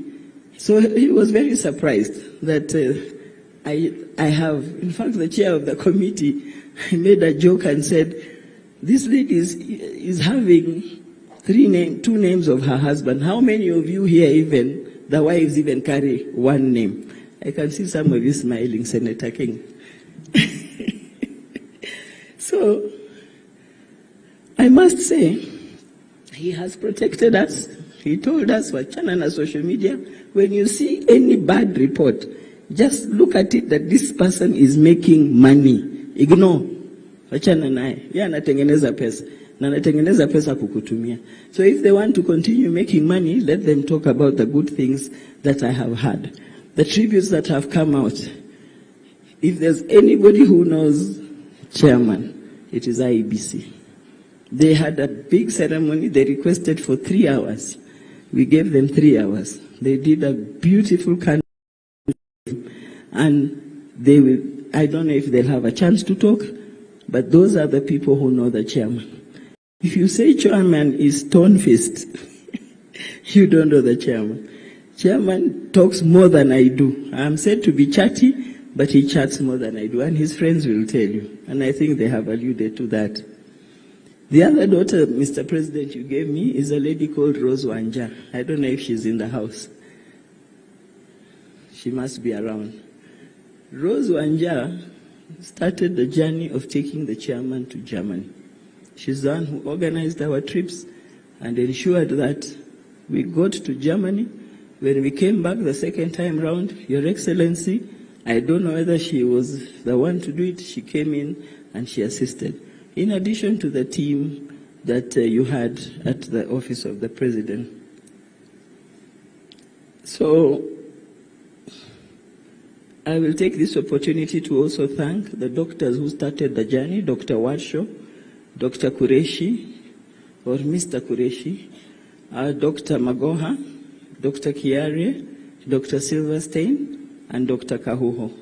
These people came out for him. Even when we were giving up, they were giving up. It is us who encouraged them, and they came back. And they kept on saying, it is you people who have made us what we are in terms of chairman. Because chairman was resilient. He decided he'll remain strong. He did not respond the way other patients respond. And the doctors were very surprised. And they attributed that to the backup that he was getting from home, which is true. We stopped at nothing, nothing. And that's where I can thank my commission of revenue allocation and the staff, because sometimes I would have to adjust programs if we were supposed to travel far. I would insist, no, can we have these meetings in the boardrooms? So they sacrificed their per diems so that I could have meetings in headquarters. I really thank them. I cannot sit down without thanking the Honorable Speaker. You even visited him. You went all the way to Germany to see him. These children of mine you see here are the force behind Chairman's long stay, because they were there. Rachel came up with a timetable, and we all had to adhere to it. And it worked, and we gave him extra time. If you go and Google glioblastoma, it's 4 to 6 months. Chairman did 21 months. That is because of the support. But again, you need to be able to have a good medical team. Your Excellency the President, I stand here to sincerely thank you. You gave the chairman his extra months. You gave the chairman, you gave him, you allowed God's report to be honored, because the doctor's report, we already knew it. At the back of our minds, the doctors kept saying, one day at a time, one day at a time. We knew, but we kept going. We kept going. And when news came that he's going to give a testimony from all the religious people, I thank my pastor, Kilonzo. These are people who are in my alumni group. Susan, people, the alumni of Kenya High School. These are people who used to pray. Bishop Mutali, Brother Ferdinand, they prayed, and they prayed for us. That's what kept us going. I also want to thank those who visited home. I want to thank every hour. I couldn't even write a tribute. I had no time. Because you try to move, a team is coming. So a team, they came up with a schedule. Actually, I felt like I was now in some proper state office, because there was a schedule. And if you came late, like the day the judges came, they came late. And then, thank God, it was the politicians coming next. And you know how politicians are impatient. So they managed to assist us with that program, because now the judges realized they're under pressure, so they had to leave. So that is how we were operating in Nairobi. So there was hardly any time to do anything. I want to thank Kenyans that have come out for us, our friends, our relatives. The team that you saw singing here are called Akili Nimali. Those are children of my cousin, my mothers. They are my first cousins. They have been so supportive. I want to pull out Engineer David. Engineer David, please, as I speak, come forward. Engineer David Muchilwa, I'm sure he's somewhere out there. Please come forward. David Muchilwa once worked as acting Director General of KERA, and his father and my mother are brother and sister. The other Muchilwas are also there. Another one I pick out is Vera Umrambi. Vera is here. So these two were our liaison between the two committees, the Nairobi committee and the Kitale committee. You have done a wonderful job. David, I don't know whether you will now get any sleep, because you've not been sleeping. Your body must be tuned to be a 24-hour body. We had the Kitale committee. I know this may come out in vote of thanks, but I want to give personal thanks to Engineer Kute, who was heading the Kitale committee. Please come forward. You will not speak because of time. I thank you and the team. And when I'm told Madam got unwell, you handed over to your vice, Muliro, and he did a very good job. I thank you for that. So, Mr. President, you called me to give me condolences, and you asked me, how are things? Are you okay? How is your budget? And I said, if I was to have chairman's guest alone, I would have managed because of my friends, the support from my friends and relatives. And if your relatives are the speaker here, then you shouldn't have a problem, and other politicians. But because today the guests may not be mine, I may have a problem. Much as I've received so many bulls, even yesterday I received one from the governor. Speaker, you've given us almost 3 bulls already. The president said, leave it to me. So today, you are the guests of the president, not mine. Yesterday, you were my guests, right from Wednesday, Thursday, yesterday, until this morning. Thereafter, you are in the hands of the state. We cannot thank you more. Because to come up with this, the kind of people, I mean, when you come to stand, you will see what is happening out there. It stretches all the way beyond the tent, left and right. Thank you so much, Your Excellency. On behalf of my family, I know it has not been easy for us, but we stand encouraged.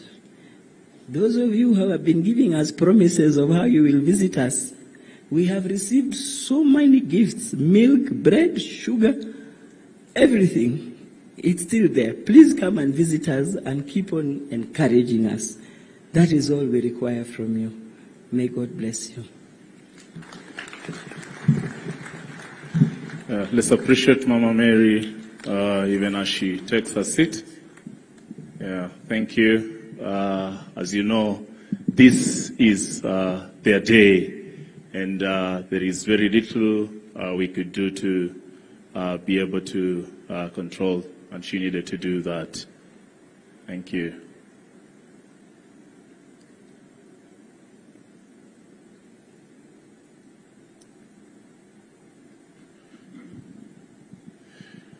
Your Excellency, I want to beg your indulgence and with your special permission to allow us to do 2 items of this service, Your Excellency, because this is a church service and we need to hear the sermon and we also need to make an offering. Do I have your permission, Mr. President?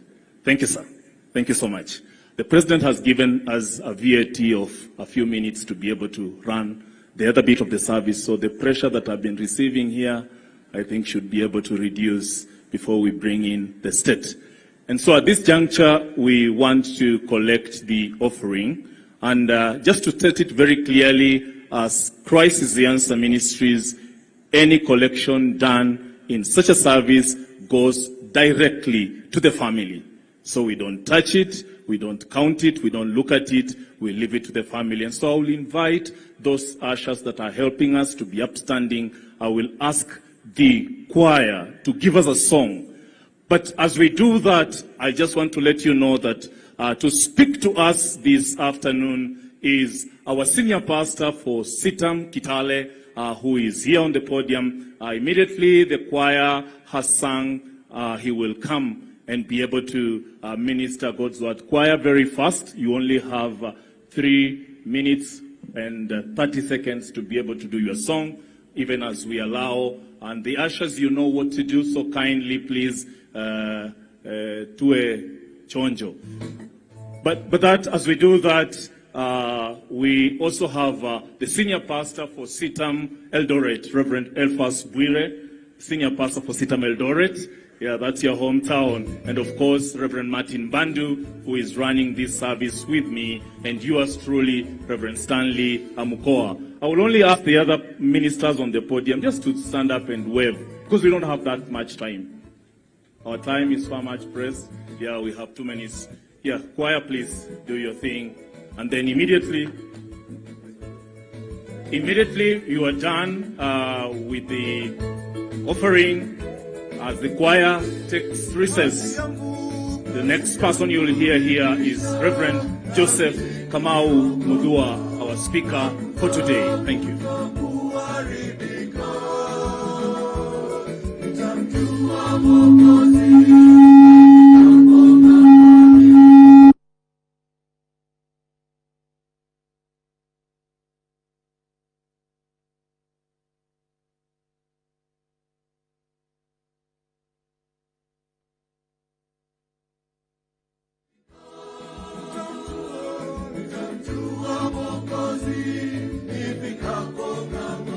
Atakuwa wa kwanza kunilaki. Oh, nitamjua.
pasipo wala huzuni.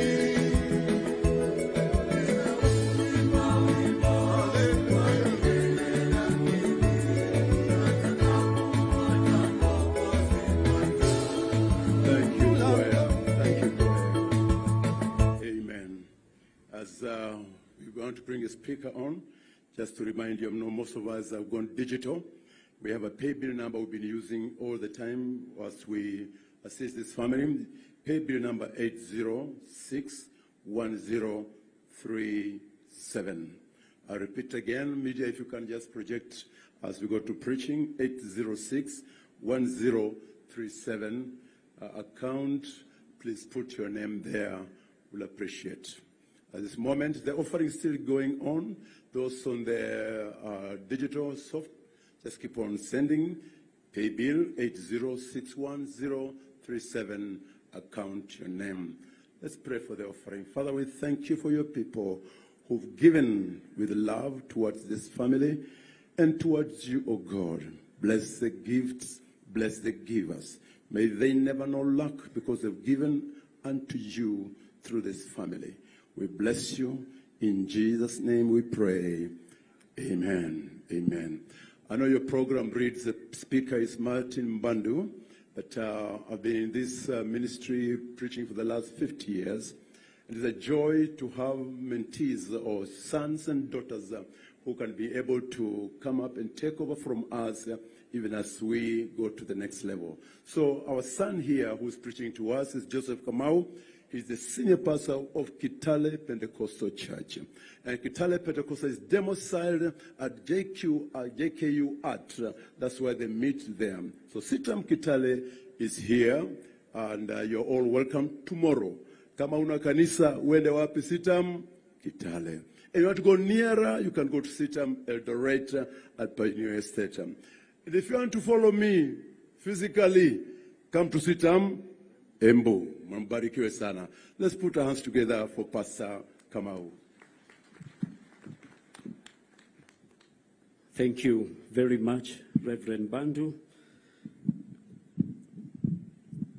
Your Excellency, President of the Republic of Kenya, Dr. William Ruto, and all protocols observed or riding on the previous protocols set in this meeting, the immediate family, read by our mom, Mary Chebukati, the daughter, Rachel Chebukati, Jonathan, and even Emmanuel, and the clan, the parents, and everybody who is here, praise the name of the Lord. Amen. Praise the name of the Lord. Bwana asifiwe. Amen. I want to take this opportunity to pray that God may encourage you, Mom, together with your daughter and sons, because the Bible says that he is the Father of compassion and the God of all comfort. May he be compassionate to you. May he comfort you at this time.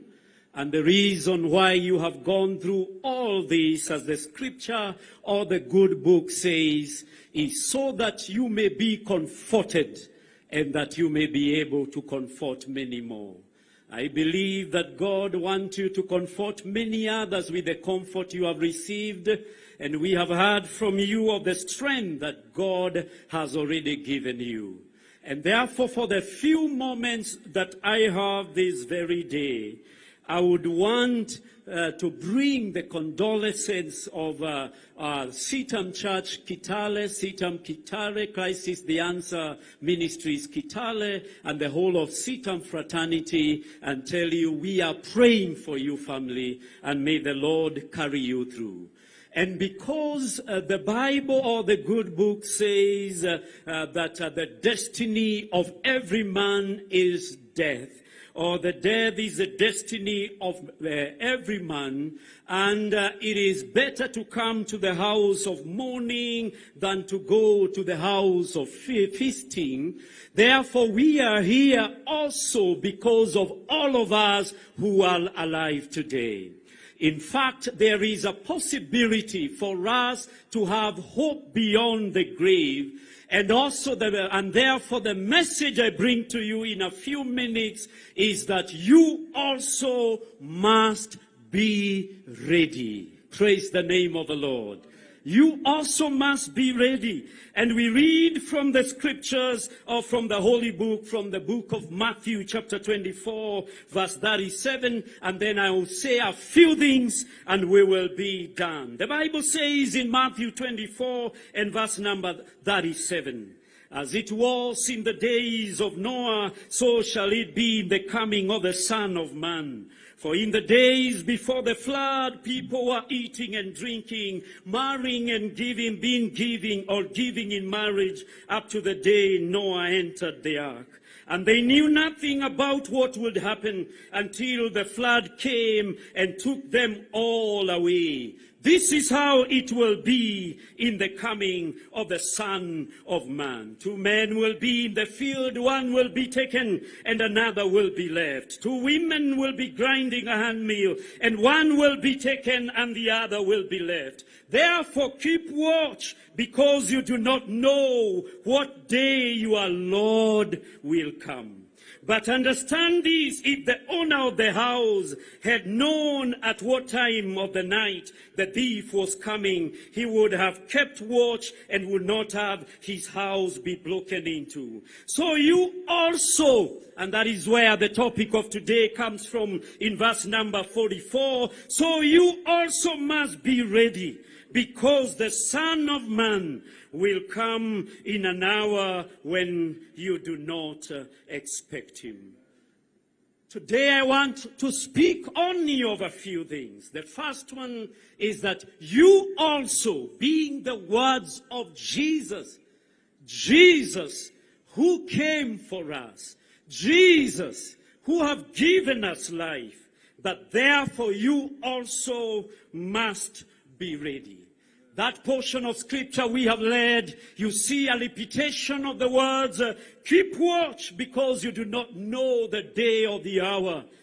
Keep watch, and so that your house may not be broken in. You must be ready because you do not know. You know, keeping watch is a must for all of us.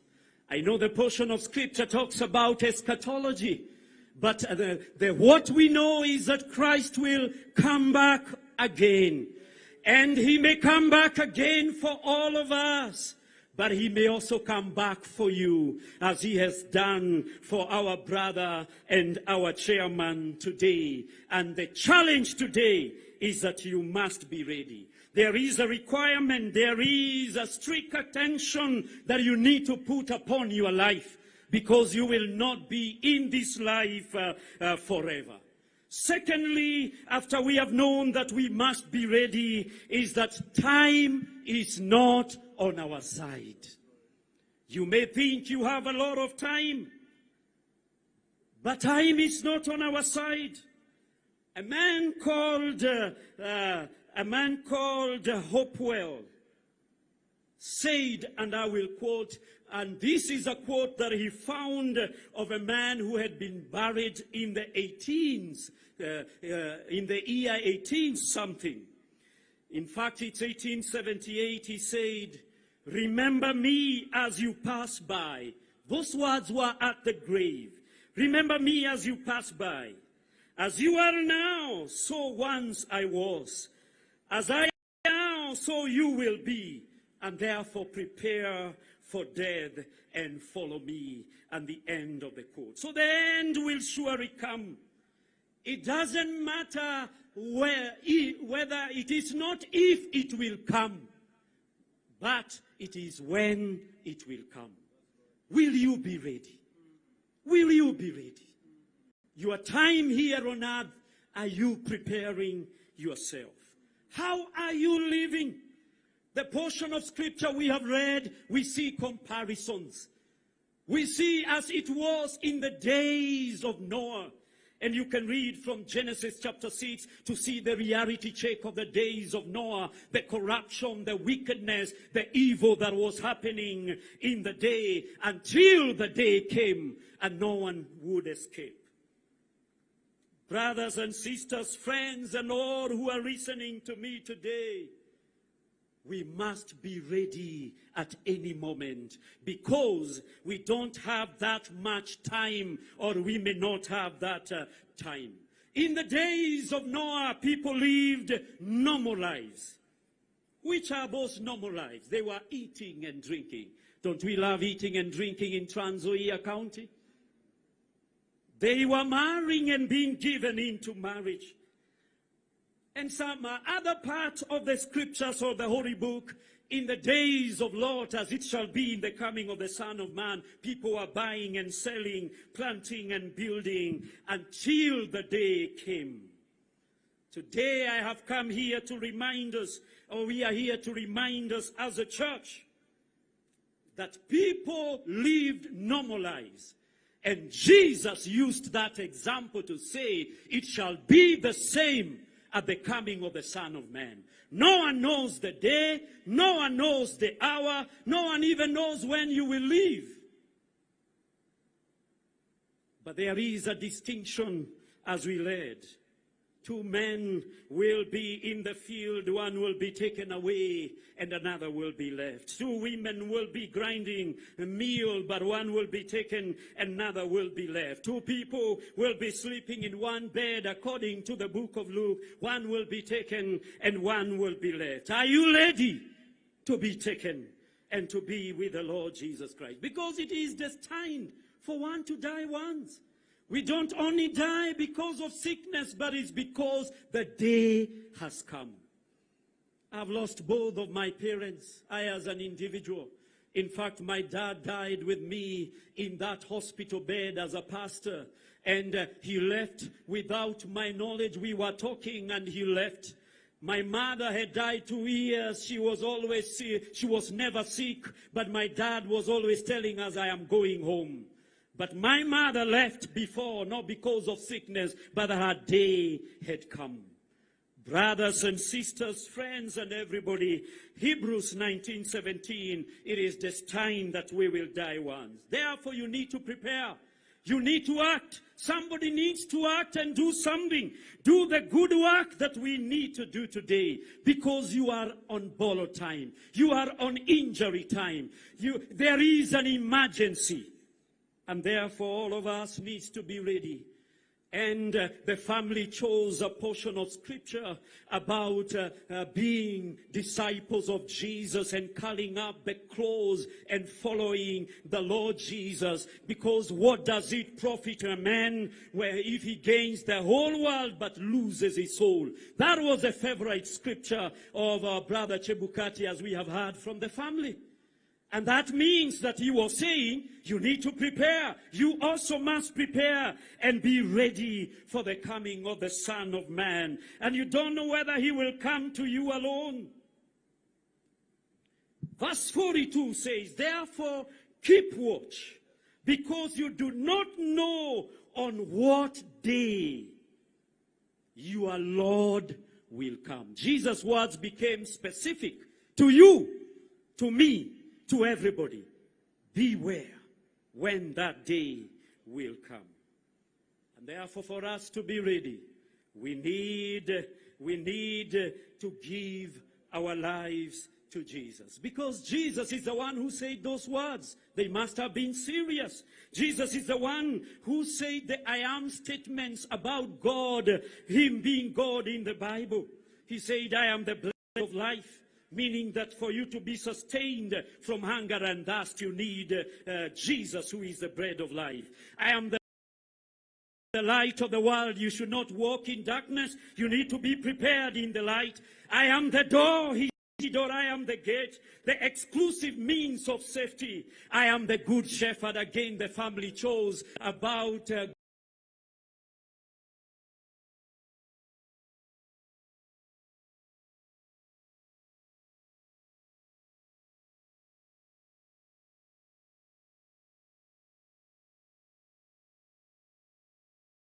only way to prepare is having him. It is having him. How long do you have? You are living a normal life. How long? It's not a matter of if, it is a matter of when it will happen. Romans chapter 14, verse 17, verse 7, as I conclude so that I may pray. Romans 14 and verse 7 shows us that whether we live or we die, we need the Lord. You need him. And that is the only way to prepare. And that is why we are making this service, to remind each and every one of us, one of these days you may be in front of everybody else. You know, in one day you are traveling and you are doing your normal things and everything seems to be okay, like it was in the days of Noah in the Bible. The next moment, people are pitching a tent in your home and planning for your burial. One day you are going on with your normal activities, thinking that you have everything. The next day you are meeting the Lord Jesus Christ. Will you want him to be your shepherd? Would you want to lose everything else because of him? What will it profit a man if he gains the whole world but lose his soul? What can a man exchange with his life? There is nothing. And that is why Jesus is the only one who overcame death and said, "I'm the resurrection and the life." He even said, "I'm the way, the truth, and the life. No one goes to the Father except through me." He even said, "I am the true vine." Those are the I am statements of Jesus. And you can follow in the good book or in the Bible, in the book of John, and read about those I am statements, because they mean everything for us. And that is the only way we can be ready. Romans 14:17. For none of us, you know, Paul met with this Jesus. He was murdering Christian. He was going to Damascus to do that. But he met with Jesus on the road to Damascus. And he was asked, "Why are you persecuting me?" And he became a messenger of Jesus, talking about life and death, and talking about the hope that we have in Jesus by trusting him. Romans 14:7, for none of us lives for ourselves alone, and none of us dies for ourselves alone. If we live for the Lord. And if we die for the Lord. So whether we live or die, we belong to the Lord. For this very reason, Christ died and returned to life, so that he might be the Lord of both the dead and the living. Hallelujah. May he be your God when you are living, and may he be your God even when you are dead. And you also must be ready. Shall we pray? I give you this chance. He is here together with us. Just tell him, "Lord, I want to be ready. That when it happens to me, I want you to be my Lord when I am living and even when I am dead. Because you are the resurrection and the dead, you will remain my God, and you will remain my Lord." Just tell him, "Lord, I want to be ready. I too must." You know, it's a must. It's not a request. It's a command. Must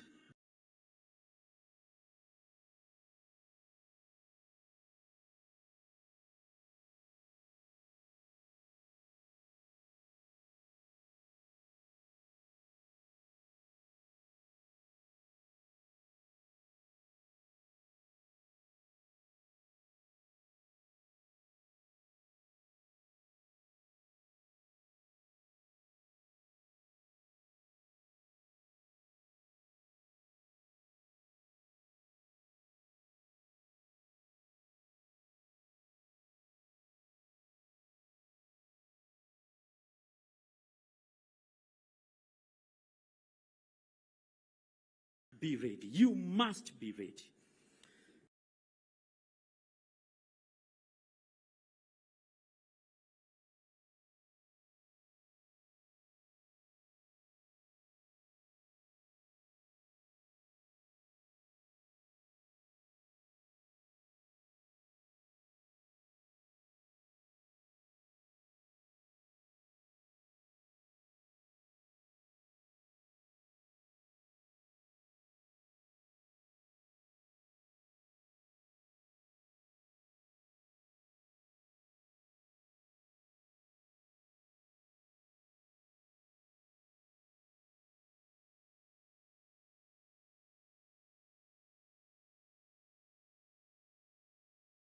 second prayer, and the prayer goes to the family. We're not going to request you stand, but we pray for you where you are. I'll be asking the clergy just to stretch our hands to us and towards us as we pray.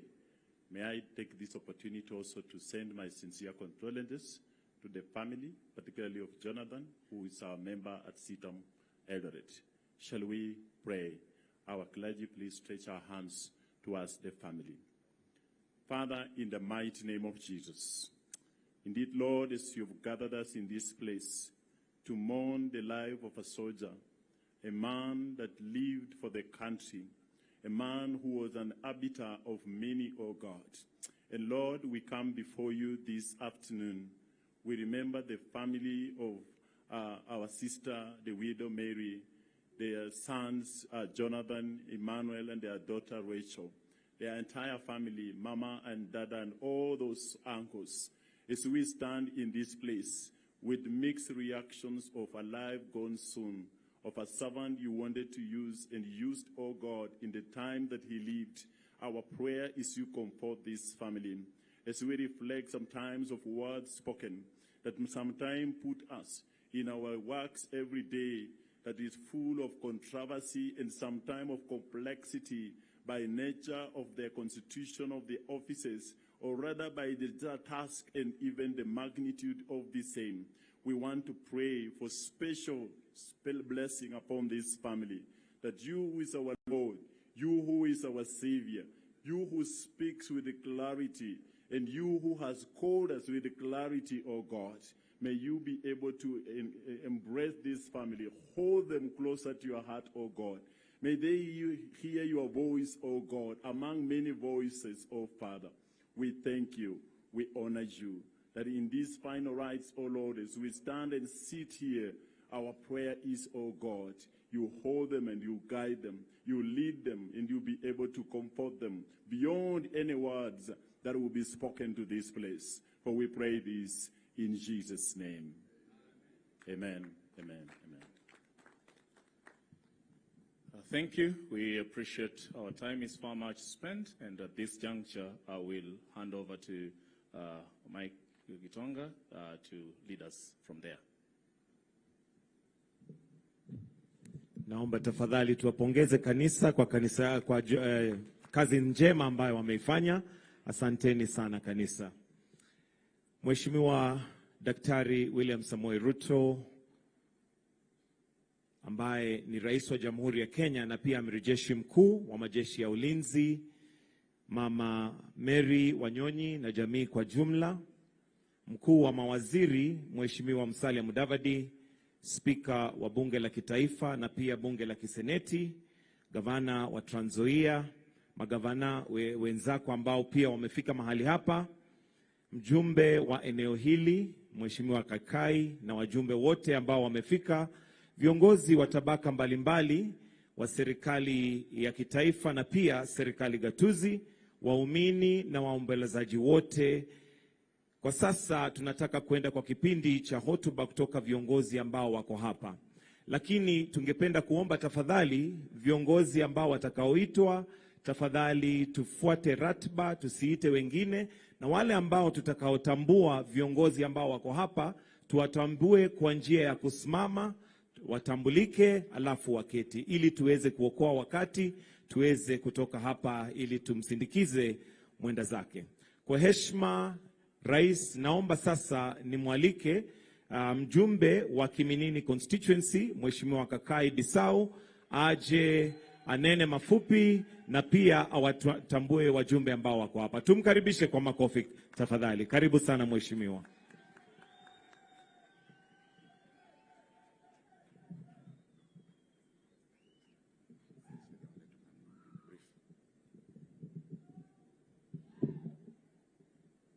Mheshimiwa Rais, waziri wetu mkuu Mheshimiwa Mudavadi, spika wetu Mheshimiwa Wetangula, spika Kingi, Mama Mary pamoja na familia yako, kanisa, mimi nitakuwa mfupi.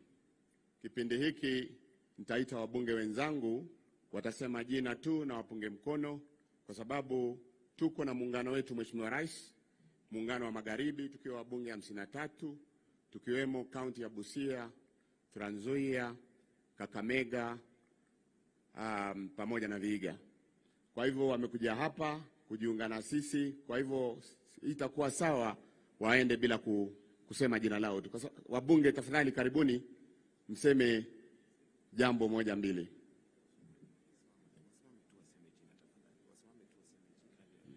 Okay. Naambiwa mweza mkapunga tu mkono mwamuke, nitawaita majina. Wakuje. Njooni wabunge tafadhali, lakini muwe wafupi. Njooni. Na maseneta pia.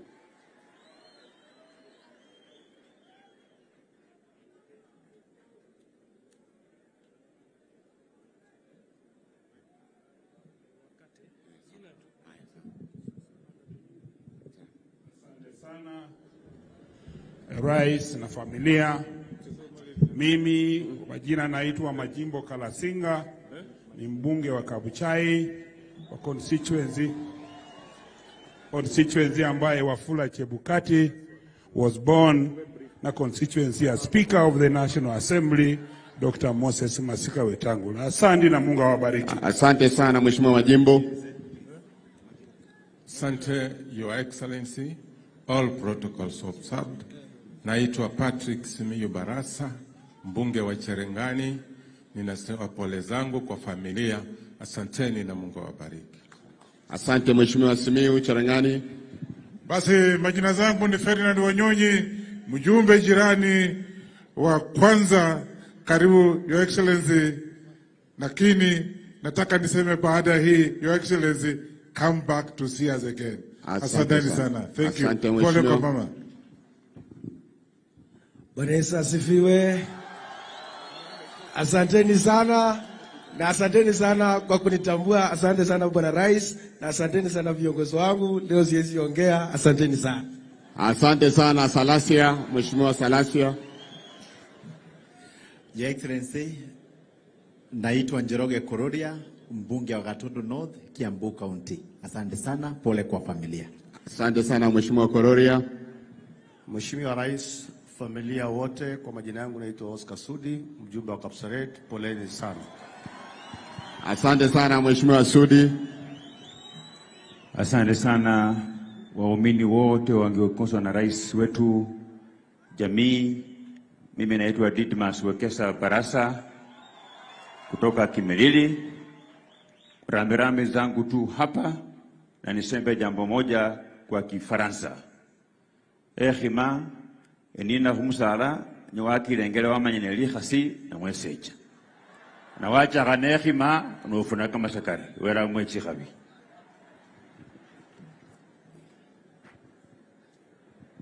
Asante sana Mheshimiwa Rais. Si kawaida tuombe vitu fulani kwa mazishi, lakini pia nianze na kukushukuru. We don't take it for granted for you in between your very busy schedule kukuja hapa kujiunga na familia ya Chebukati na kulia na sisi. We've gone through a lot of speeches that were given, and Your Excellency, I can confirm you are a true friend for all the support you've given. Kimaendeleo, Mheshimiwa Rais, barabara ya Tongareni kukuja hapa kwetu Kiminini, umepeana ile amri, the advertisement is out. Phase 1 inafika Sihendu, phase 2 inaendelea kupita Babaton, iende Saboti mpaka kule Endebess. We say thank you, Your Excellency. Vile vile barabara ya Reselu Eldoret Kitale, hiyo inapita Soi, inapita kwangu pia na Lukuyani na Cherengani on the other side. There's been a lot of fatalities in terms of accidents. And you've just confirmed through the ADB funding that tunapata hiyo barabara. Accidents zilikuwa ni nyingi sana. Kupitia kwa hiyo barabara mambo itakuwa sawa. Kurudi hapa kwetu nyumbani. Thank you very much for the big market. The advertisement is out for the modern market, over 400 million. We thank you, Your Excellency. Vile vile soko ile ndogo ya Bikeke tunasema asante. Vile vile Mheshimiwa Rais, we are a country that forgets our heroes very fast. This man lying here was a great man. And I've learned a lot from Chairman Chebukati. Very, very humble. He had his eye on the ball. He delivered what he had to deliver. My request to Your Excellency, we've got Sabata Secondary School. Nitaongea kwa Kiswahili ndio wananchi wajue vile walikuwa wamenituma nimefikisha habari. Shule hii tuna shida ya shamba. Na ningependa kuomba kwa hisani yako Mheshimiwa Rais, if we will get some additional land and we call that school Wafula Chebukati'S Center of Excellency and put some structure, tuweke pale madarasa, if possible we put even an ICT center. I remember when Rachel was eulogizing Mzee here, he talked about the KIMS. Mzee loved ICT.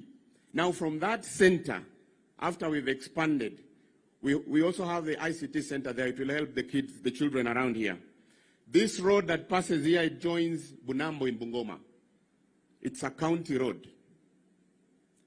And it's not a tarmac road. It will be good, even in death, as we honor chairman, we ensure that the road that goes to chairman is a very good road. So in the process, saa ile unapanga Mheshimiwa Rais, in the tarmacking, tukumbuke hii barabara, mambo iwe sawa. And jambo lingine kabla nimalizie, electricity. In terms of distribution, tuko na shida na mambo ya stima.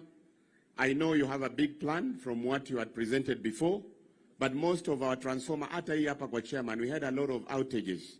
Kwa hivyo, as you do the distribution, please remember us in this first priority in terms of stima. And lastly, Your Excellency, I am the people's representative of Kiminini.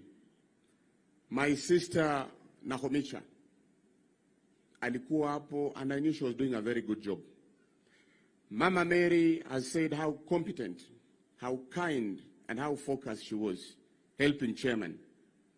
Hata ukiendelea kupanga, mkumbuke Nahomicha.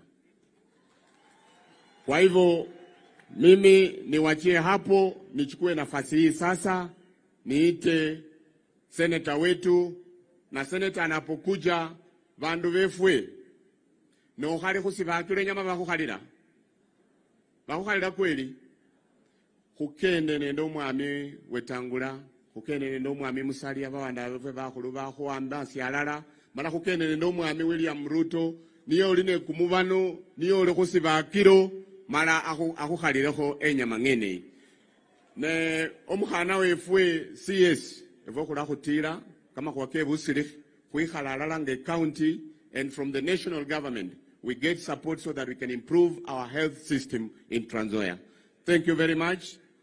Chairman, rest in peace till we meet again.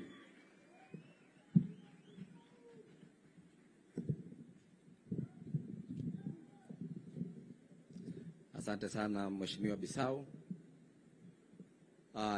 Your Excellency the President of the Republic of Kenya, Your Excellency Prime Cabinet Secretary, all the speakers present, familia ya mwenda zake, wabunge wote walio hapa, marafiki, watu wote hapa Kiminini, mlembe, wamasika mlembe. Your Excellency, mimi nimekuja hapa kusema pole kwa familia hii. Your Excellency, kabla niseme pole yangu, Your Excellency, niko tu na senators wenzangu hapa, and there are only 3 of them, Your Excellency. Pia hao ningependa tu wakuja waseme tu jina, actually 4, na Mheshimiwa Mandago. Jina tu alafu niweze kumalizia. Mheshimiwa Rais, familia ya Shujaa Chebukati, itifaki zote zikizingatiwa na ombolezaji, Bwana asifiwe. Mimi kwa majina naitwa Senator Wafula Wakoli, Senator wa kaunti ya Bungoma. Nimeleta tu pole kwa familia na pole kwa watu wa Trans Nzoia kwa kupoteza shujaa, na naomba tu sisi sote tutembee katika njia hiyo hiyo. Na Mheshimiwa Rais, we want to assure you of our total support and ensure we work together as one indivisible country called Kenya. Asante sana Chebukati, tembea salama, tutakutana baadaye. Thank you. Mheshimiwa Rais, nikizingatia itifaki yote, Mimi wakwetu wananiita Rafael Chimera. Mimi ni seneta kutoka kaunti ya Kwale. Kwa niaba yangu binafsi na niaba ya familia yangu na niaba ya watu wa Kwale, nasema poleni sana kwa kumpoteza kiongozi shujaa huyu. Mheshimiwa Rais, nimesikiza scripture ya pastor hapa, na yeye akasema kwamba wakati wote tuwe tayari kwa safari ya mwisho. Lakini pastor, mimi nataka uniombee, ningependa niwe wa mwisho katika safari hii. Mheshimiwa Rais, asanteni sana, nasema pole, Mwenyezi Mungu awabariki. Mheshimiwa Rais William Ruto, speakers wetu wawili, PCS na wananchi wote ambao wamekuja kwa hii mazishi ya Chebukati. Mrembe mwezi, hebu tusalamiane kwa hewa. Mimi ndio Godfrey Osozi, senator wa jimbo la Vihiga. Na leo nimekuja hapa kwa sababu mnajua Mama Mary anatoka kule Luanda, ni dada yetu kule Luanda, na sisi watu wa Vihiga tumekuja hapa wengi. Ningependa watu wa Vihiga ambao wako hapa wapunge mkono, rais awaone. Wengi sana. Sisi tumekuja kusema pole, tumesimama pamoja na familia. God bless you. Asanteni sana. Asante sana Senator Otsotsi. So Mheshimiwa Rais, yangu nitasema tu mambo moja mbili kwa ufupi. Your Excellency, the man lying here, tulikuwa na maongezi jana kwa nyumba na tukaongea mambo mingi sana. Your Excellency, tukiwa kwa Senator Cheptumo, nilikuwa invite wenzangu tukuje kwa hii mazishi kumsindikisha mzee Chebukati, na nikimweleza mmoja wetu akanieleza huyo mzee haende ajizike. Your Excellency, it was very painful because tukijua ile sacrifice huyu ndugu yetu alichukua kwa hii country. He is a man who have a very decent and respectful send-off. Your Excellency, mimi kwanza nataka nikupongeze na niseme asante kwa ile maneno ulifanya kule jana. Sasa serikali yetu yote iko pamoja, Your Excellency, na hata hawa watu wa Trans Nzoia wengi walifurahia ile mambo ilifanyika jana. Tunakushukuru sana kwa hiyo umoja ya kusukuma serikali. Umewacha mambo yako yote, umeamua kuweka serikali ya Kenya hii mbele. Tuache mambo ya vyama, tuunganishe, tukue pamoja, alafu tusonge mbele. Your Excellency. Your Excellency, mimi naelewa sana wewe pia kando na familia. Your Excellency, umepoteza shujaa. Na Your Excellency, kusema ukweli, na kila mtu anajua hapa, Your Excellency, kama huyu jamaa hangesimama kwa ukweli na kidete, Your Excellency, hata wewe ungezama. Lakini sini ukweli wa watu wangu, alisimama kwa ukweli. Hakukubali vile mama amesema hapa, aliona amewekewa bunduki, mtu amepoint bunduki kwake, intimidations, lakini alisimama kwa ukweli. Na ndio maana serikali yetu iko hapa. Your Excellency, mimi kama kijana wa Trans Nzoia hii najua ile heshima ambaye unapatia huyu mzee. Mimi sijataka kuongea mambo mengi hapa. I think ama kuomba chochote, lakini ningetaka tu utusaidie kitu moja kama Trans Nzoia hii kwa heshima ya huyu mzee. Your Excellency, mimi ningeomba Your Excellency, na hii nasema kwa roho yangu, Your Excellency, tuko na shida hapa Trans Nzoia. Sitaongea mambo ya barabara, Mheshimiwa Bisawa ameongea. Wewe mwenyewe Your Excellency unajua Kenya hii yote kushinda kila mtu. Mimi najua Your Excellency, mabarabara yetu yote zile ziko hapa mbaya, kuanzia hapa kwanza Endebess kila mahali, unaelewa Kenya hii kwa mkono yako. Hata naelewa Your Excellency, utasimama hapa uongee utamke majina ya mabarabara hapa, hata hawa raia watasema hawa. So Your Excellency, mimi nakuomba tu kitu moja Your Excellency. Tuko na shida ya hospitali. Your Excellency, please. Shida kubwa yetu ya hospitali ya hapa Trans Nzoia ni hospitali. Watu wetu wanaumia sana Your Excellency. Hii hospitali yetu iko hapa Your Excellency, tafadhali. Mimi nakuomba kwa heshima, upgrade this hospital ikuwe level 6, ikuwe parastatal. Alafu ile ingine ningependa tuombe governor, ile hospitali ulifunga ufungue Iran, ilikuwa inasaidia watu wetu hapa. Bwana governor, tafadhali. Ulifunga hospitali bila hata public participation, na hakuna kitu inaendelea hapo. Huko chini hata wanaita shakahola, kwa sababu watu wakienda huko wanakufa sana. Mimi nakuomba Your Excellency, tafadhali, mambo ya hospitali tutashukuru sana. Sina maneno mingi ya kusema leo, bali pia ni kukushukuru kwa zile mambo umetupatia hapa Your Excellency. Hata ile barabara ya huko kwenda Kapenguria from Turkan, the contractor ako kwa ground na hiyo barabara inapanuliwa Your Excellency. Tunakushukuru sana. Tunakushukuru ulitupatia mtoto wetu hapa mmoja kazi juzi ambaye anaitwa Chris Wamalwa. Wewe unajua, tunajua unamkumbuka. Na pia vile Mheshimiwa Bisau amesema, hata huyu mama wetu Susan Nakumicha, tunajua utamkumbuka.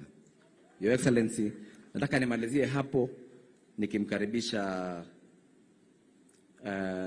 majority leader wangu, lakini pia Your Excellency, nikienda kukaa chini, nataka niongeleshe viongozi wetu hapa Trans Nzoia. Trans Nzoia hii imekuwa kaunti ya amani kuanzia kitambo.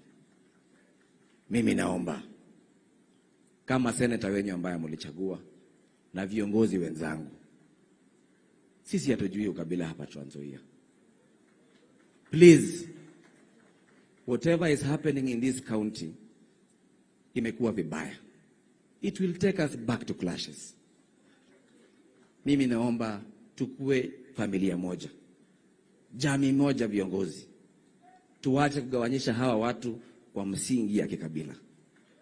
Na hiyo ndio mambo His Excellency ametukataza. Tunaomba tafadhali, tuungane pamoja, tufanye kazi pamoja, tutembee kama Trans Nzoia moja. Tunaomba. Kwa hayo machache, nataka niseme tena, familia, pole, pole, pole sana. Mama Mary, pole, pole sana. Hutulia msakulu. Mwenyezi Mungu awabariki. Ningependa sasa nimkaribishe majority leader wetu, Senator Aaron Cheliot. Asante sana. Thank you, Senator. Your Excellency, the President, Mama Mary, together with your lovely family, the national leadership led by speakers of both houses, Speaker Wetangula and Speaker Kingi, na wananchi wote wa Trans Nzoia Kiminini hapa, naomba niwasalimu. Bwana Yesu asifiwe. Bwana Yesu asifiwe tena. Nataka Mheshimiwa Rais, nitoe rambirambi kwa niaba ya my colleagues senators ambao pengine hawangeweza kufika hapa ama kupata fursa kuzungumza, kutoa pole zao kwa familia hii ya mwenda zake huyu shujaa wa taifa letu Wanyonyi Chebukati, ambaye sisi kama taifa tumekusanyika hapa siku ya leo kumuaga na kumpa mkono wa buriani mmoja wa viongozi tajika sana katika taifa letu. Mimi najua kwa sasa, pengine kwa sababu ya hisia za siasa na mambo mengi ambaye yeye alisimamia, pengine nyinyi kama jamii, kama vile Mama Mary ulisema, mnahisi kwamba hajatambulika vizuri. Lakini wacha nikwambie, wakati historia ya taifa hili letu litaandikwa katika siku za usoni, wakati mambo itakuwa imetulia, watakapotoa orodha ya moja ya wale mashujaa taifa hili iliwahi kuwa nao, jina la Wanyonyi Chebukati haliwezi kukosa kati ya hao mashujaa. Huyu bwana alifanya jambo ambalo pengine kwa sasa tunaweza lichukulia tu kwa mambo ya uraisi na kusema ilikuwa ni amue iwe pande hii ama pande hile. Lakini ile kitu ambayo mimi najua alifanya, ambaye sio kitu cha kawaida watu kufanya, ni kwamba alisimama kwa ukweli na kwa haki. Kwa dunia hii, Mama Mary pamoja na watoto wako na jamii mzima, na pengine wale walimjua kwa karibu sana huyu bwana Chebukati, hapa duniani waweza kudanganya kila mtu, lakini kuna viumbe viwili ambaye huwezi kudanganya.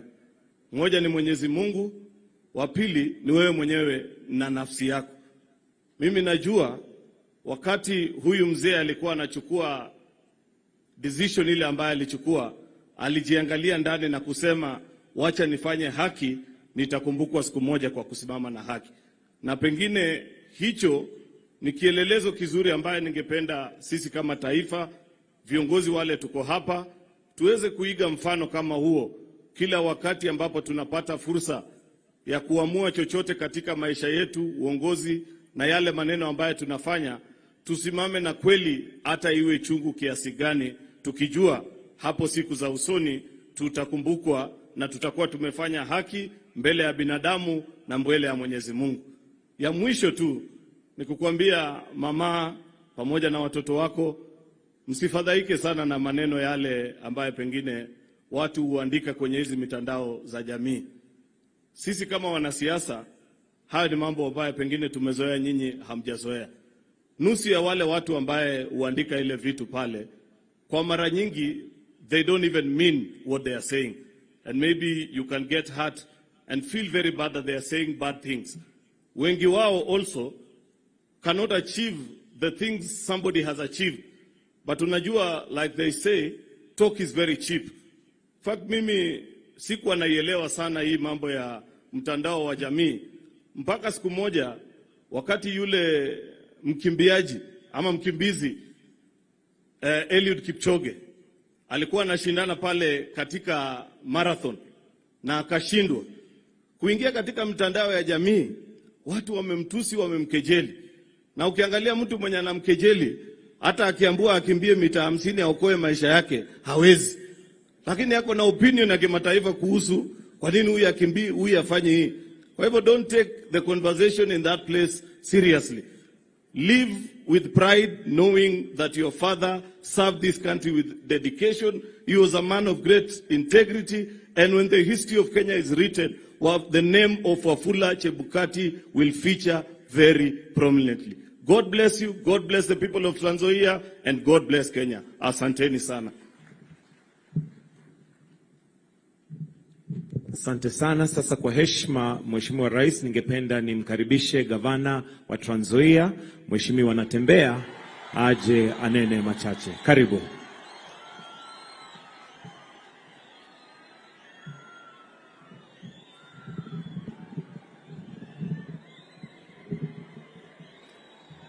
Mheshimiwa Rais wa Jamhuri ya Kenya, Daktari William Ruto, maspika wetu wawili wa bunge, Prime Cabinet Secretary, magavana wenzangu ambao wako hapa, mawaziri ambao wako hapa, wajumbe wa Senate and National Assembly, viongozi ma MCAs ambao mko hapa, jamii ya marehemu ikiongozwa na Mama Mary, kanisa leo tu ambao limesimamia hafla ya leo, ambao wamepeana mahubiri mazuri sana. Mheshimiwa Rais, kabla tuseme mambo mawili matatu, niko na wenzangu hapa wawili ambao ningependa tu waje hapa pia waseme tu jina lao, alafu ile tupeleke program kwa mbio. Mheshimiwa Lusaka, karibu, ulikuwa hapa jana ukatoa rambirambi zako. Karibu ndugu.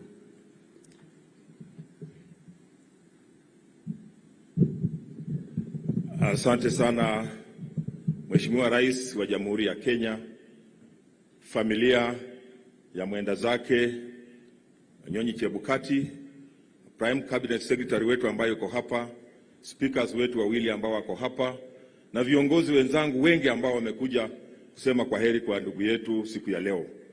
Mimi kwa niaba yangu ningependa pia kuleta rambirambi zangu kwa familia ya Bwana Chebukati. Na vile nilisema jana, mimi ni gavana leo courtesy of Chebukati kwa sababu yeye ndiye alitutangaza kupitia kwa maofficers wake. He's a hero vile amelala hapa hivi. And just to demonstrate ile story nilisema, how firm he was and how he even saved this country. I encountered him twice. Mwaka wa 2017 nilikuwa nimesimama kama gavana kule Bungoma na kura ikakuwa ni ngumu sana. The competition was stiff. So ikawa mashabiki wangu na wale mpinzani wakapigana. Nikapeleka kwake. Nilipofika nikamwambia, unajua mimi natoka nyumbani, unaweza kunisaidia? Akaniambia, you have committed a crime na I'm fining you 1 million shillings which you must pay within 48 hours. Mimi na Wangamati tukalipa 1 million.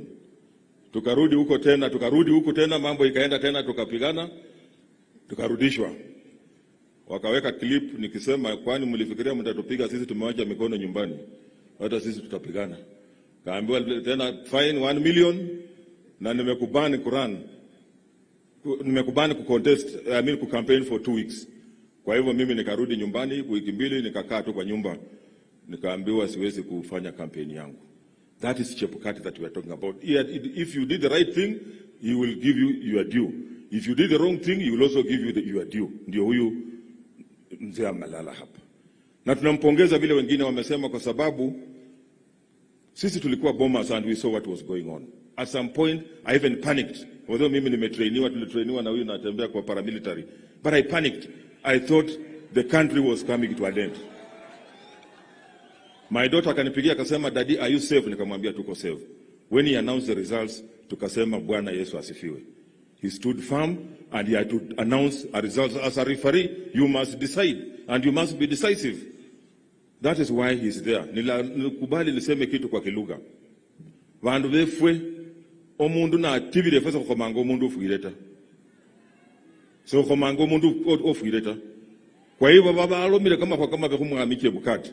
Aki ya Mungu buka kasubunjozi. Kumusango kukakunyole.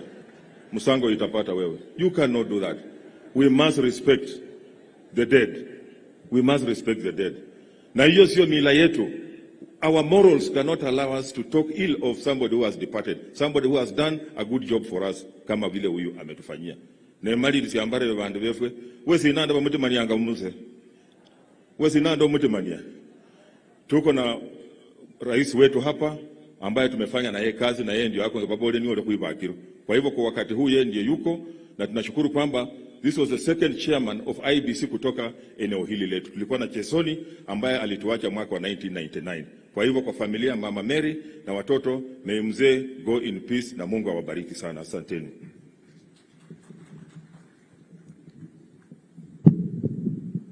Asante sana Gavana Lusaka. Gavana wa Bungoma, ningependa pia kumuita Gavana Chelilim koti moja. Gavana wa Sinigishu, karibu.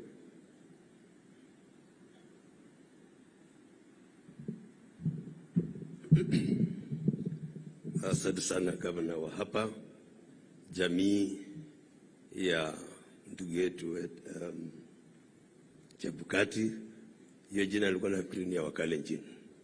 Na kutoa ai na paki Chebukati ni Kalenjin ya ukweli.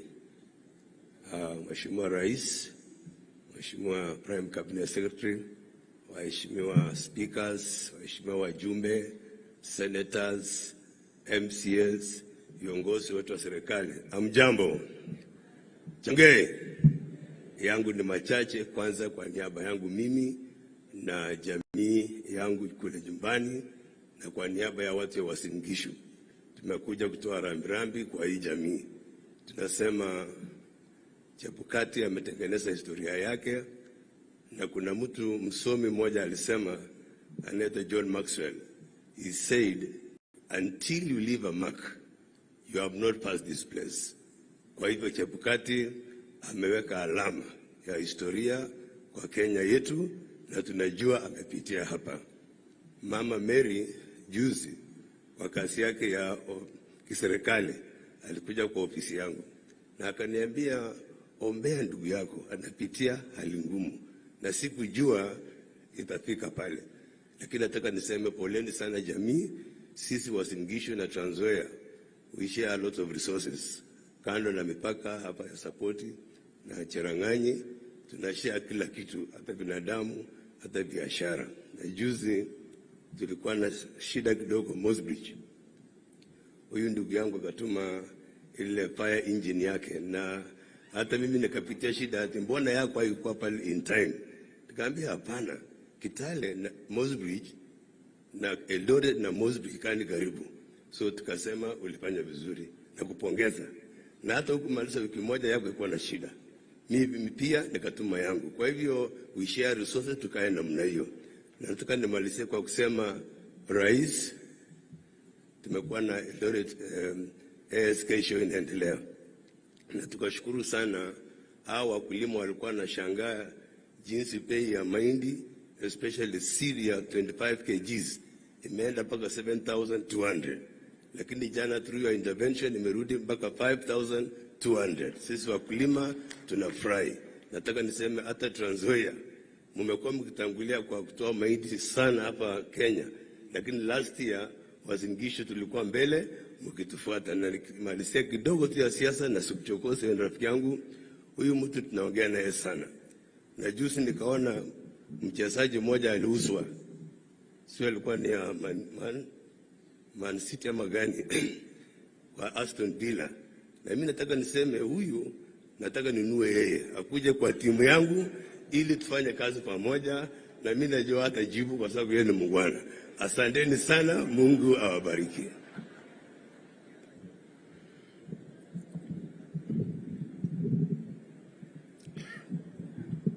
Mheshimiwa Rais, tumeisikiza familia ya ndugu yetu Chebukati. Wamesema maneno ambayo yanaguza roho. Alikuwa baba mzuri sana, ambaye alikuwa anakaa na watoto wake hata wanacheza na wao. Sio wazee wengi wa Bukusu wanafanya hivyo.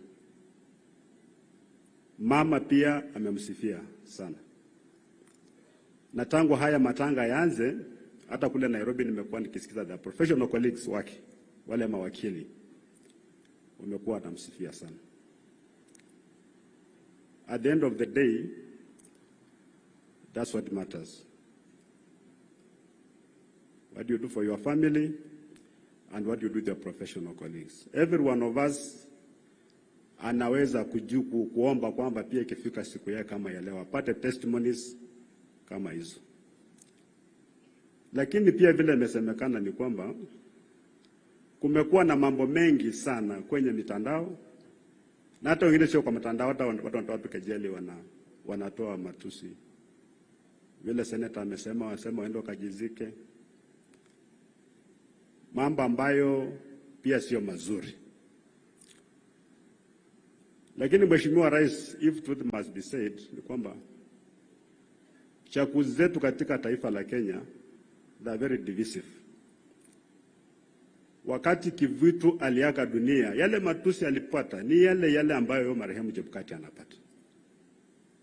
Ni nini hiki ambayo you are not getting right? Hata hapo kiangalia watu Azimio hata hakuna. Hata wakati tunamzika Chebukati hawakuje matanga. Hii uchaguzi mbona inapingiza chuki sana? Mheshimiwa Chebukati alikuwa chairman. Other than the personal sacrifice he made, kulikuwa na wakati nafika mahali wa Kenya wamengojea results, we are on tender hooks. Alafu mnaambia kwamba the secretariat and the commissioners are not working together. Watu wamengojea matokeo, na mambo ya uchaguzi kuna tension ile ya mwaka. Hii ya 2022 watu wamengojea matokeo, unaona ma commissioners wengine wanapeana press conference pande hii, wengine wako pande hii. and all it needs ni mtu kutoa spark na dunia na waka moto. So even as we are putting in a new IEBC, Your Excellency, because you are the captain of this country, what lessons have we learned as a country? Or we are just going through the motions? Maana hata tumeona juzi tukichagua ile panel ya interview commissioners ilikuwa bado iko na interest.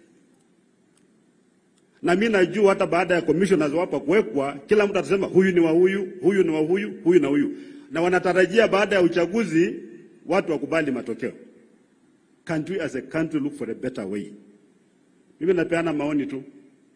Because mimi najua huyu chairman ambaye atakuja atatoka kwa IBC baada ya miaka 6 akitusiwa, na kama God forbid akiaga dunia itakuwa ni matusi. Mimi naomba hivi kwamba ndugu yetu Chebukati asikumbukwe kwa sababu ile cheche za maneno kwa siasa. Kwa nini? That's public life. Tungependa tumkumbuke marehemu Chebukati kwa ile mambo mengine mazuri ambayo amefanya, ambayo ni mengi. Hata wala ambao wananyoosha mikono na kusema walifanya hivi sio wasafi. Yeye alikuwa tu kwa public life, high profile job, kila kitu ambaye anafanya na kuwa scrutinized. Sisi pia tulikuwa scrutinized, ndugu zangu. Kuna mtu ambaye hatapatikana na dosari. Sisi tunataka tumpatie ndugu yetu mkono wa buriani aende, maana hatima ya binadamu ni mauti. Siku yake imefika. Hajafa kwa sababu alikuwa chairman wa IBC. Hapana, hapana. Na pia kama pengine angesimama fahamu vile wengine wanasema, labda taifa la Kenya lingechomeka. At some point as a man, as an officer, you must take a stand. And I think he took a stand. Jambo la pili, Mheshimiwa Rais, niko na wenzangu hapa magavana. Mimi niko na jukumu la kuambia kwa sababu the presidency is intimidating, is powerful na watu wanaogopa. Mimi nilikuwa nafanya na waziri anaitwa Michuki, walikuwa wanasema ni mkali sana. But wakati alikuwa anaenda kuona President Mwai Kibaki, walikuwa wanapiga simu wanauliza secretary, leo mzee wako kwa mudi gani? Hata hao mawaziri wanauliza, Your Excellency, before they come to you, wanakuuliza. Sasa kule kwetu kwa Council of Governors, hata ukiangalia mitandao yetu, there's a strong feeling kwamba devolution inakufa. Inakufa kwa sababu fedha hazitoshi, fedha zinakuja kama zimechelewa. Majukumu ya county sasa hata hayachukuliwa na national government, sasa ni wabunge ndio wanafanya hayo majukumu. Wabunge wanajenga mahospitali level 3 and level 4, devolved function. Wajumbe wanajenga masoko, devolved function. Kwa sasa tuko na vita kati ya counties, not with the national government, but the National Assembly, kuhusu mambo ya road maintenance levy fund. Shilingi bilioni 10 can't use kwa sababu wajumbe pia wanataka kutekeleza miradi ya barabara kutumia hizo fedha. Your Excellency, we believe as the 47 of us kwamba ukitoa tu amri kwamba you guys in the National Assembly, you do not implement projects. These projects ziko kwa counties. Let the county governments deliver these projects. Kama ni conditional grant, hiyo pesa kuja kama conditional grant, and will be fine. If it atakuja, it's not very nice. Counties na National Assembly mnapelekana kule kwa koti, huyu analipa pesa wakili na national resources, huyu analipa wakili na national resources, and we are living in an environment where the resources are limited. That's my prayer to you, sir. Thirdly, Your Excellency, kulikuwa na hii maneno ya kutoa vetting ya vitambulisho. Let me, I'm humbly requesting you, sir, with total humility, that instead of removing vetting, we can revisit it and streamline it. Tuhakikishe kwamba wale wazee ambao wanakaa katika hizo kamati wanakuwa vetted vizuri, wanalipa mshahara, maana walipi mshahara. Hata wakati kuna mshahara inachelewa sana, alafu wanaleta ukora kidogo, ili watu wetu wa Kenya wapate vitambulisho. Sababu ya vetting haizuii wa Kenya kupata vitambulisho, inazuia wageni kupata vitambulisho. Na Your Excellency, hiki tumesaidia hivi.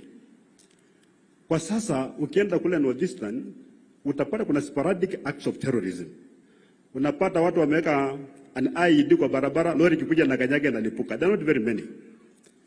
Those guys are confined there because of thorough vetting. Hawezi kuingia kwa Kenya bila vitambulisho, walikatazwa, wanafinywa, so wanazunguka hapo, wanakuja, wanagonga na kurudi.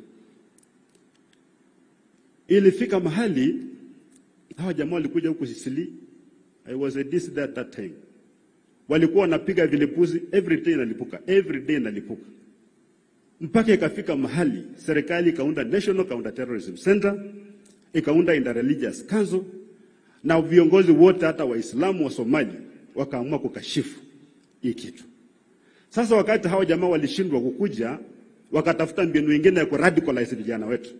Maana wakienda Somalia, wakirudi wako na vitambulisho, wanapenda kwa njia rahisi. Ikafika mali kama kuna explosion ya bomb, mwenye amepiga ni Mjaluo, ni Mkikuyu, ni Mluya sana. Hata huko Somalia, they were not participating in these things because it was easier kuradicalize mtu na umlete. For now, hao jamaa wakipata ID zetu, atakuja na ID because it's not assembled, inakuja kama different parts. Anapita pale kwa barabara, akiulizwa anatoa ID, anakuja. Watatoa kule kwa mpaka, watafika huko ndani. The work that our people have done, including kuna MP anaitwa Yusuf Hassan, alipigwa bomu ikavunjika miguu because of terrorism. Your Excellency, where we are, mimi naomba kabisa usaidie hapo, tusirudi huko tena. Hatusemi kwamba Wasomali wasipewe kitambulisho. Hii mambo ya mipaka yote, tunasema our local people within Kenya njie patikane kupata vitambulisho haraka, ili wageni nao wasipate nini? Vitambulisho. Lakini la muhimu, Your Excellency, baada ile mambo ilifanyika jana, watu kuja pamoja, mimi ningependa sasa focus kwa vijana kidogo, and the first present za kuwapatia ni kutoa pesa ya kulipa kupata vitambulisho. Hiyo shilingi 300 ikitolewa, hao watu watapata vitambulisho mingi, hadi atashinda ile mambo ya kule vetting. Maana kwa sasa hata ukijaribu kupatia vijana kazi tenda, waambie mwende mfungue company. Hapa Trans Nzoia wengi unapata wana vitambulisho kwa sababu ya shilingi 300 tu. Hana, it doesn't have. Kama kuna watu ambao wako na poverty ambayo inatembea na wanaiona ni vijana. Hii pia imechangia kwa mambo ya unemployment. Ningependa ni karibu nimalize nikisema kwamba Your Excellency, you are a farmer, a very good farmer. Wakulima wa hapa Trans Nzoia pia wamenituma. Umesaidia kupunguza bei ya pembejeo ya mbolea. Tunashukuru. And even this year, I've confirmed with the National Cereals Board ya kwamba mbolea imefika. We are very, very grateful. But we believe you can substitute further kidogo. Kwa sababu mwaka wa 2021-22 bei ya mahindi ya mkulima kupeleka kwa soko ilikuwa 6,400. Imereduce progressively to 4,500, 3,500. Saizi wanakuuza na 3,000 shillings only. So hata wakati tunapunguza bei ya inputs, pia tuone kule mbele mkulima atapata soko namna gani, ili akiuza pia apate pesa kwa mfuko. That's the only way you can fight poverty. It's the same problem na wale ambao wanalima miwa hapa Trans Nzoia. Angalia ambao hii watu wameanza kulima miwa nyingi, but for every kilo tani 5 ya miwa inauzwa shilingi 5,000. Meaning tani moja ni 1,000. Ukienda kununua sukari nafikiri kilo 2 shilingi 200, mkulima anapata shilingi 10 peke yake. So ile mwenye anaenda kwa shamba anapata 10. Watu wengine wote wanagawana 190. There's something wrong with our farm all the way to the market. Finally, Your Excellency, I have a disclaimer here. Mimi nimekuwa nikiongea mambo ya watu wetu wapande kukua pamoja. Na kuna watu ambao wanaona hiyo kama ukabila. Sio ukabila. Watu kukuja pamoja vile tumekuja hivi, hiyo sio ukabila. Ukabila ni kupendelea. Unasema huyu ni jamii yangu, atapata kitu fulani kwa sababu ya jamii peke yake, sio kitu kingine. That's tribalism. Sisi tunataka jamii yote ya mkoa wa Magharibi, na mnajua tuko cosmopolitan. Hakuna mtu ambaye akai Magharibi. We suffer the same problems. Ndio mimi nasema tukuje tukae pamoja, tutembee pamoja, so that we are taken seriously. nyinyi mkiendelea kukaa vile mnakaa hivi, ghafla kama ile ilifanyika jana kati ya rais na former prime minister, nyinyi watu ya Western, kama mtakaa pamoja, mweke kura zenu pamoja, mtakuwa mnaangalilia kwa view sasa.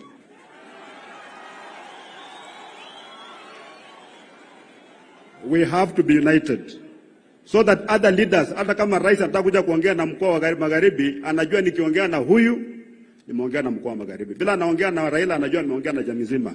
We want to be like that. So hii mambo ya kuwa disorganized lazima ikwishe. We must end it. Na watu yangu nyinyi mnajua hii dunia yetu ni cosmopolitan. Sisi tunaishi vizuri, tunaishi kwa amani, hakuna mtu anapigana na mwingine, na itakaa hivyo. Na mimi ni komando, mambo ya ujinga ya ukabila na vita, hiyo ujinga sisi hatuwezi kubali. Hatuwezi kubali. So watu wasianze kuuzia uoga ati nini, hapana. Tukae tu kwa amani. Tusigombane, tupendane, tujenge kaunti yetu. Mimi naomba tu Mwenyezi Mungu aiweke roho ya ndugu yetu marehemu Chebukati mahali pema kule mbinguni mpaka ile siku ambayo tutakuja kutana tena. Ningependa kwa sasa kuchukua nafasi hii kumkaribisha Mheshimiwa Amason Jeffa Kingi, Spika wa Bunge la Senate, aje pia apeane rambirambi zake. Mwenyezi Mungu awabariki sana, asante.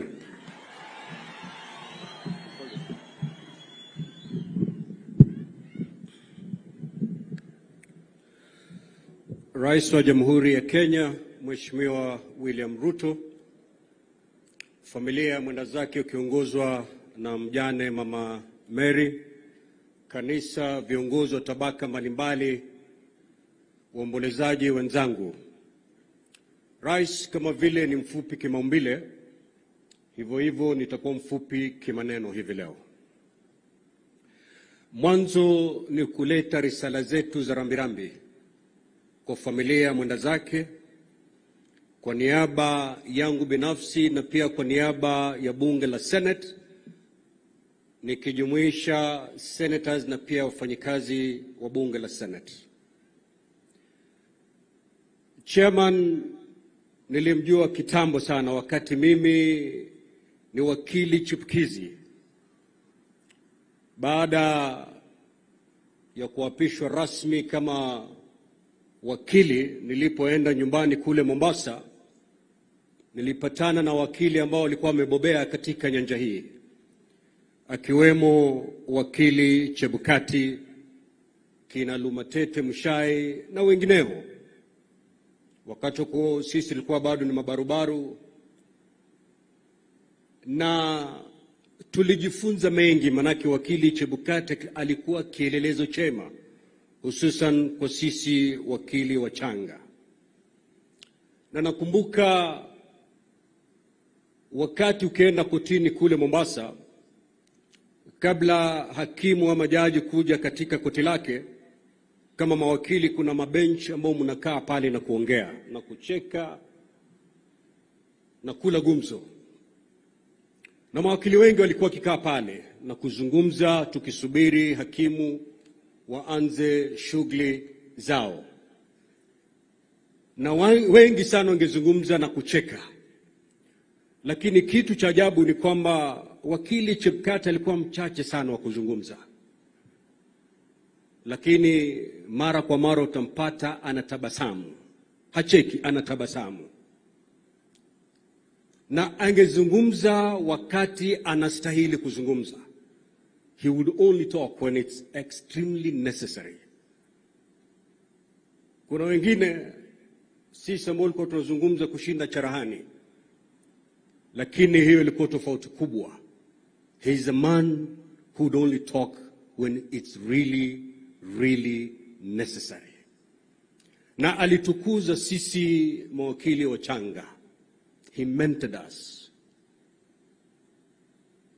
Wewe ukiwa wakili mchanga, na wale mawakili ambao wako hapa watakuwa mashahidi wangu, ni kwamba wakati mwingine ukienda mbele ya koti, ukipata hawa wakili ambao wamebobea, wakongwe, wanapenda sana kukutisha. Lakini wakili Chebukati hakuwa na tabia hiyo. Hata ikiwa wewe wakili mchanga hujajiweka sawa na unaomba kesi yako iharishwe kwa sababu hujajitayarisha vilivyo, ukimnong'onezea wakili Chebukati atakusaidia, atakuelewa na utaweka ombi lako la kuahirisha ile kesi na hatapinga. He was one of the senior lawyers you could lean on for advice and for anything. Leo hii tumekuja kumpatia mkono wa kwaheri.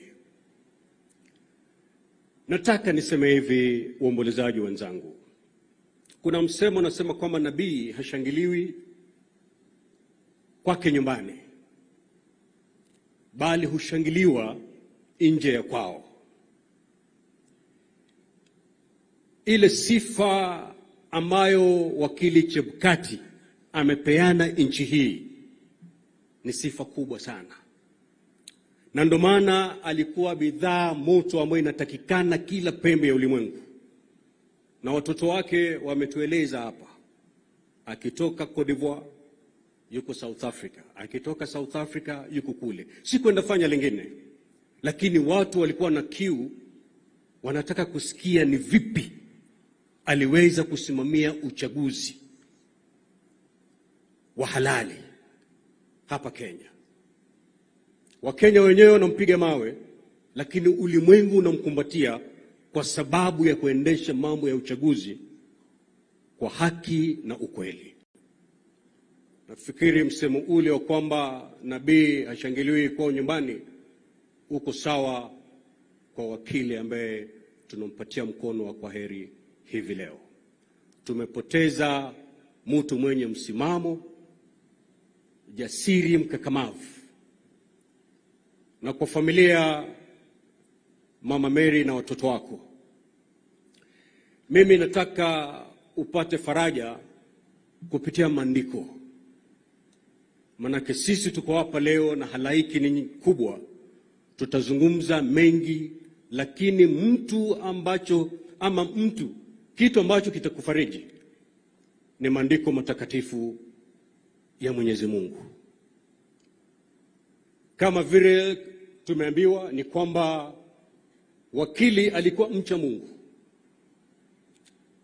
Na hakuna kitu kibaya kama kuondokewa na kipenzi chako. Hutaki kumwachilia aende safari yake ya pili. Lakini nataka nikwambie mama na watoto wa wakili Chebukati kwamba kwa sababu alikuwa ni mcha Mungu, alipo sasa yuko pahala pazuri zaidi kushinda pale alipokuwa wakati alikuwa anaishi na sisi. Na hiyo ndio maandiko inatuambia. Katika Isaya 57:2 inasema kwamba wale waendapo kwa unyofu hupata amani na hupata mapumziko walalapo mautini. Those who walk uprightly enter into peace and find rest as they lie in death. Hivyo ndivyo wakili tunajua ameenda na anapumzika. Na kwa ninyi kama familia ambao bado mnaishi, pia pateni faraja kupitia maandiko matakatifu, hususan katika kitabu hicho cha Isaya 41:10 ambayo inatuambia hivi kwamba usiogope, maana mimi ni Mungu wako.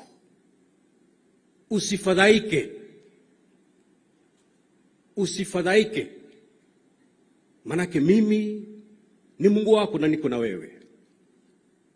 Nitakupatia nguvu, nitakusaidia na nitakushika kwa mkono wangu wa kulia wa haki. Kama familia, Mwenyezi Mungu atakuwa nanyi, atawafariji na bila shaka atawaweka katika mkono wake wa kulia wakati huu wa majonzi. Letu ni kuwatakia nguvu nyingi wakati huu mgumu.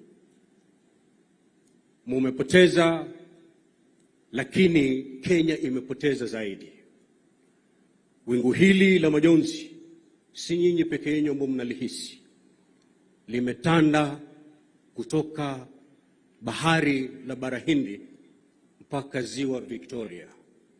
Manake wakili Chebukati alikuwa ni kipenzi cha wengi. Yanayosemwa katika mitandao ni kawaida.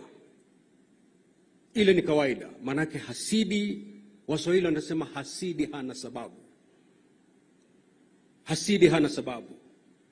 Hatompatie kila anachotaka, lakini hasidi bado atakutusi. Mahasidi tuko nao Kenya hii. Sisi kama jamii, sisi kama nchi, tunajua Chebukati alisimamia nini, na tunajua Chebukati sifa zake, na ni heshima gani Chebukati alipeana kwa nchi hii. Kwa hivyo letu ni kuwapatia bega la kuegemea wakati mgumu na kumwomba Mwenyezi Mungu arehemu roho yake pahala pema peponi. Asanteni sana. Basi ningependa kuchukua fursa hii kumwalika kakangu,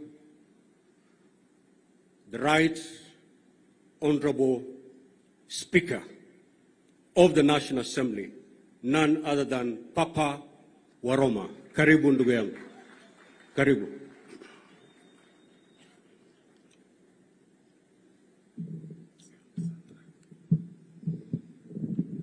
Asante sana Mheshimiwa Kingi.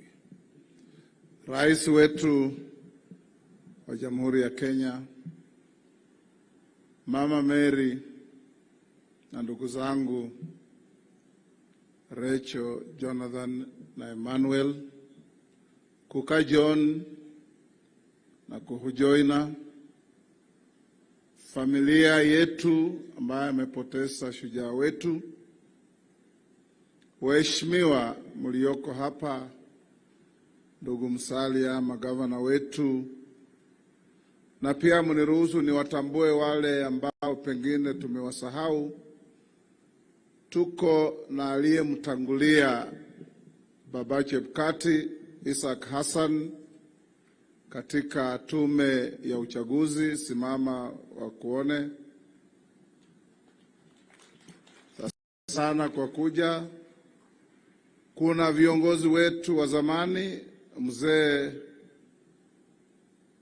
Fred Gumo ambaye anatoka katika kaunti hii, waziri wetu wa zamani na mbunge kule Nairobi. Na kama kuna wale wengine mlikuwa viongozi hapo mbeleni, tunawatambua sana kwa kuja hapa. Sijui kama mzee wetu Noah Wekesa pia yuko hapa.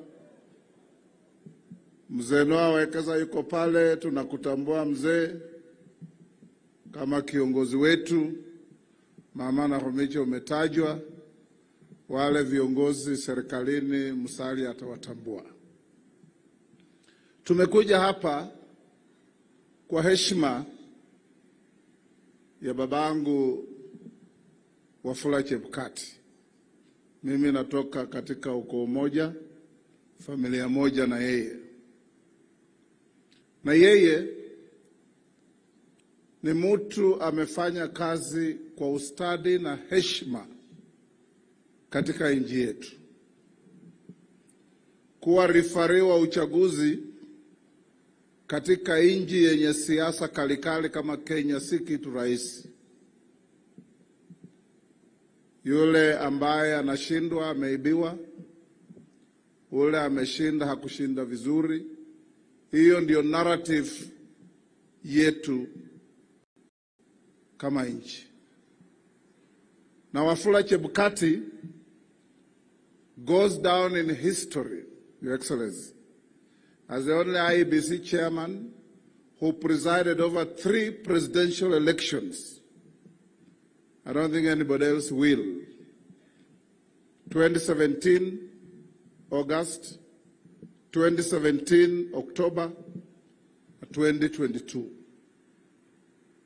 And he was guided by a simple principle: fidelity to the law, fidelity to the Constitution. kwamba akizingatia katiba na sheria, yale yote yasemwayo itapita. Mwaka wa 2017 mimi kama mtoto wa ndugu yake nilikuwa mrengo na Raila Odinga,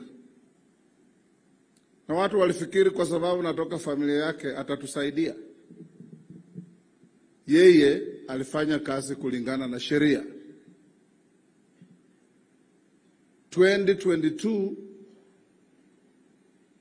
akafanya kazi kulingana na sheria. Na ukitaka kujua ustadi wake,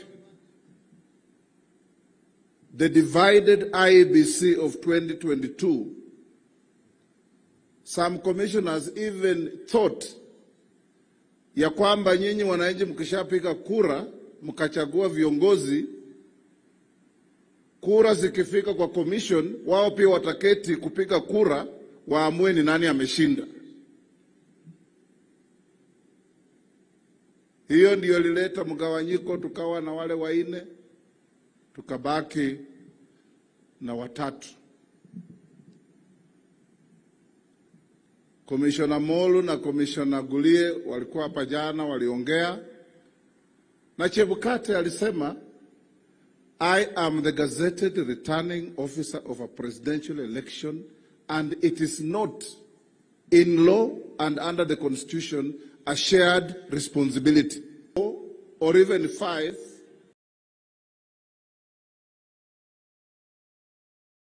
or even 6 rebelled. His duty was to announce the outcome of elections in accordance with the law and the constitution. Na hivyo ndivyo alifanya. Kutusiwa, maneno mengi, imepita. Mheshimiwa Rais, unakumbuka wakati tulikuwa Bomas, tukingojea kutangaza matokeo. Tulipoingia, maseneta wa zamani wawili wa bunge lililopita, mmoja akampiga Chebukati rungu, mwingine akampiga ngumi mbele yetu. Huyu Mheshimiwa Commissioner Gulie akalimwa rungu, akavuja damu. Huyu Mheshimiwa Commissioner Molu akalimwa ngumi, akasimama nyuma ya kabati huko kwa ofisi. Baadaye mimi kama wakili nikamwambia, wale watu waliokupiga walikuwa kwa runinga, chukua P3 twende tuwashtaki. Akaniambia, my nephew, God will answer them. I did right. If it came, I'll do it again the same way. If the facts are the same, na wale Mungu ndiye atawashughulikia. That is the forgiving Chebukati for you. When you do right, nenda zako, usingoje kusifiwa. Na leo sisi kama jamii tumepoteza shujaa wetu, shujaa wa nchi. Tunakutambua Rais kwa kumtunukia heshima kubwa kama Elder of the Golden Heart in Kenya. Zoawa alisimamia kura ya 2017, hakupewa. After 2022 ukampa, na hiyo ndio heshima huwa inapeanwa kwa mawaziri na viongozi wa hali ya juu. Leo hii vile tunamzika Chebukati, sisi kama wakaazi wa region hii tunajivunia kwa sababu tulikuwa na Chesoni, alikuwa anatoka hapa Trans Nzoia. Tukawa na Chebukati, anatoka hapa Trans Nzoia, alizaliwa kule Bungoma. Bandu befwe nenya kumusaya Chebukati ka konile, enjo ya konile, huumba alala, huambane, hulomelulo molala, tutembee na Wakenya wengine. Jana mumeona kule Nairobi, Rais na Prime Minister wa zamani Raila Odinga wamekubaliana na kukumbatiana kupeleka nchi yetu mbele. Hapo ndio sisi sote wapenda amani, wapenda nchi yetu tuko. Tunataka Kenya isonge mbele, united together as one. When political contests come, they don't make us enemies, they make us competitors, and the winner should not be exalted, the loser should not be vanquished. That is the country we want. And for those who bastardized and insulted Chebukati, as a family, we forgive you for free. We forgive you for free. Because he did his work well. He's finished his race. He has kept his faith, as the Holy Book says. Mheshimiwa Rais, mambo ya maendeleo, we mtaalamu utakuja kuongelea.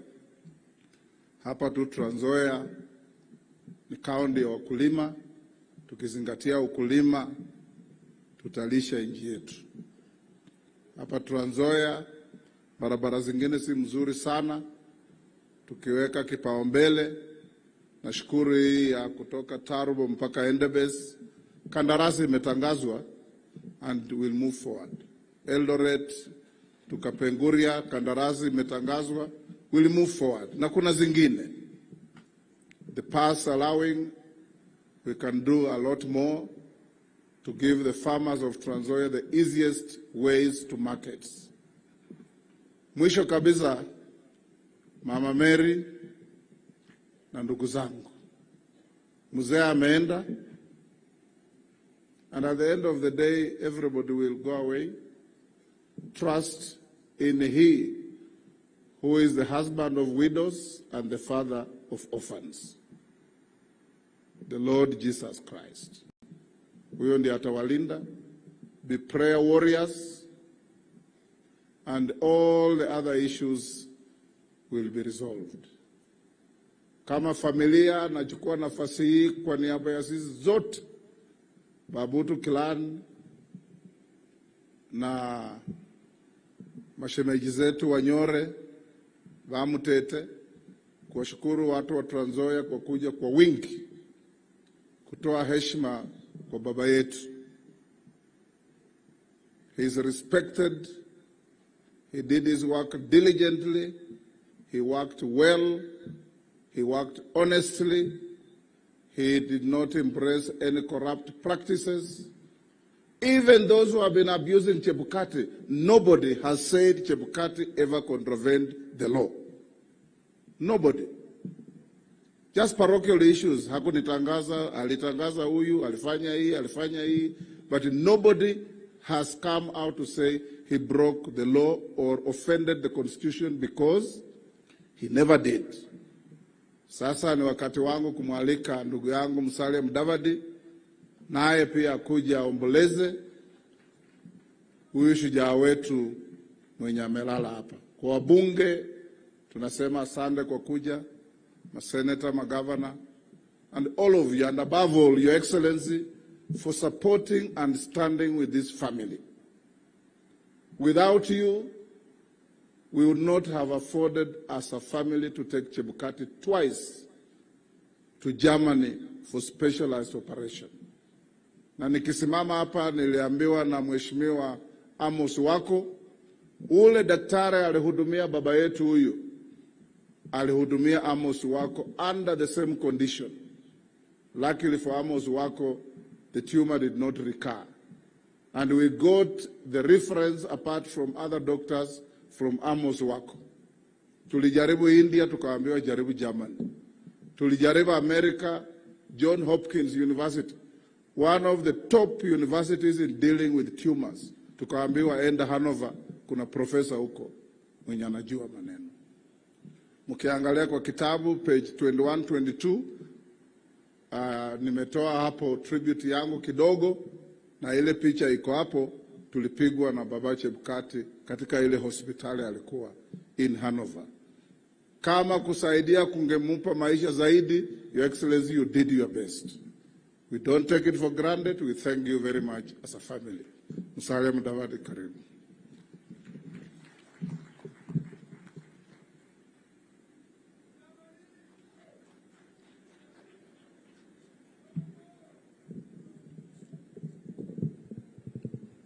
Mheshimiwa Rais wa Jamhuri ya Kenya, Daktari William Samoei Ruto,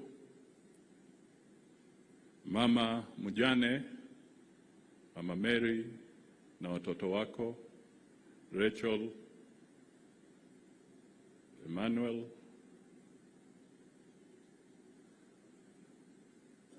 na Jonathan. Wachungaji ambao wako hapa siku ya leo na viongozi wote ambao wamenena, nitaheshimu itifaki ambayo imepeanwa. Mwanzo, Mheshimiwa Rais, nilenge ujumbe wangu kwa jamii. Mama Mary na familia. Kwa niaba yangu, kwa niaba ya familia, nasema pole kabisa kwa kupoteza kipenzi chako na baba wa watoto wako. Tunasema pole ya kiroho kabisa. Mheshimiwa Rais, kabla sijasema kuhusu Chebukati, nipatie dakika 2-3 hivi nitambue wenzangu wa serikali ambao wako hapa. Nitaanza na CS wa Health.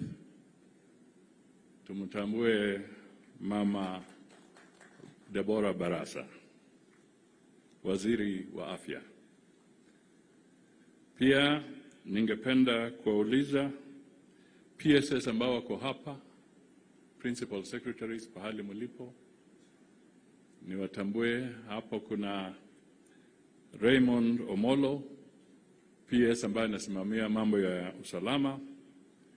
Kule kuna Profesa Edward Kisiangani ambaye anasimamia mambo ya mawasiliano. Alafu sijui kama kuna PS mwingine nimesahau ama hajajitokeza. Pia kuna wenzetu wa serikali. Niliona DPP, mkuu wa mashtaka katika taifa letu, Bwana Renson Engonga. Nimtambue mkubwa wa Kenya Revenue Authority, Humphrey Watanga. Yeye ndio rais amepeana jukumu ya kukusanya ushuru katika Kenya nzima mpaka kule vitongojini. Alafu ningependa pia kutambua DIG, Deputy Inspector General Gilbert Masengeli.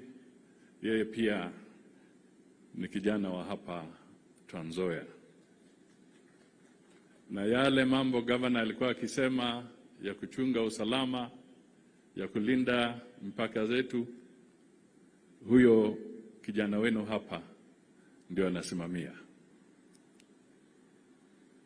Pia ningependa, sijui kama yuko, lakini katika kaunti hii nitambue kwamba Vice CDF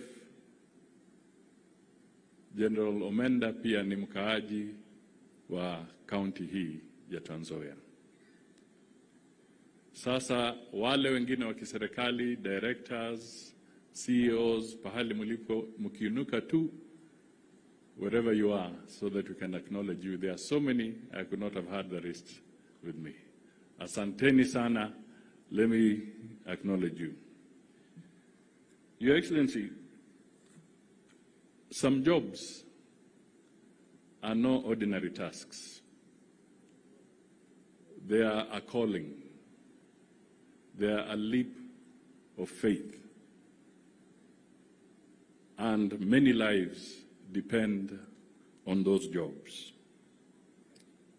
One such job is the job of being the chairperson of the IEBC, the job that our brother Chebukati was holding.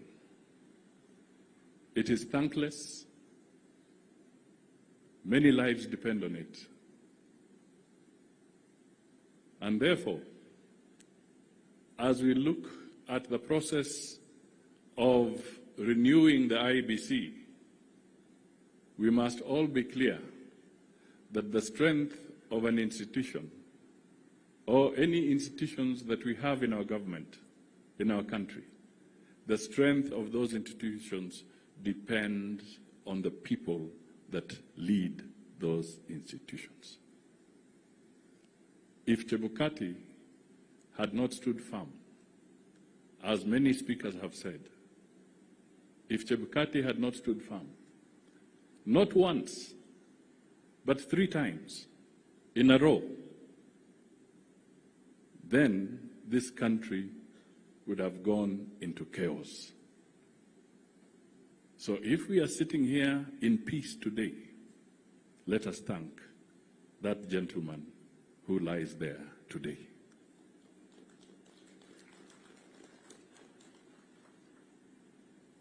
He never gambled with people's lives. Hakucheza kamare na maisha ya watu. Alihakikisha kwamba ni lazima atekeleze wajibu wake kulingana na sheria na kuhakikisha kwamba ukweli ndio unafaulu. Alitufunza. And Your Excellency, it is now in the public domain. There is one bill that we call, it is now before Parliament, the transition of executive authority and assumption of office bill. Mimi nataka niambie wa Kenya, when you look at that bill, there are lessons that we have picked from the experience that Chebukati went through. Chebukati wanted to bring law and order. He wanted to make sure our systems transit, whether in transitional or whatever, are smooth. From his experience, the way Moses Wetangula metaja, we were there, we witnessed him.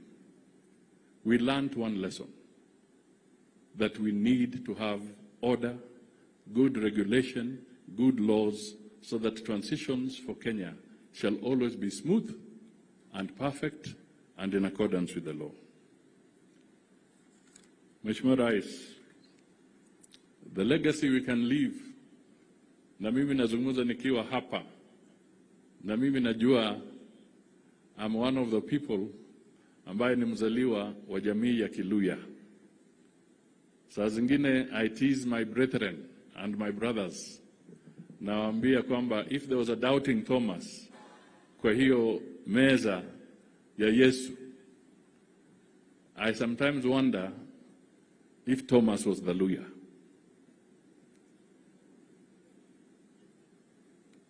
Kwa sababu kama kuna watu who will always doubt, even when everything is literally in front of you, bado wanauliza maswali garigario, negatodo, gikorichi.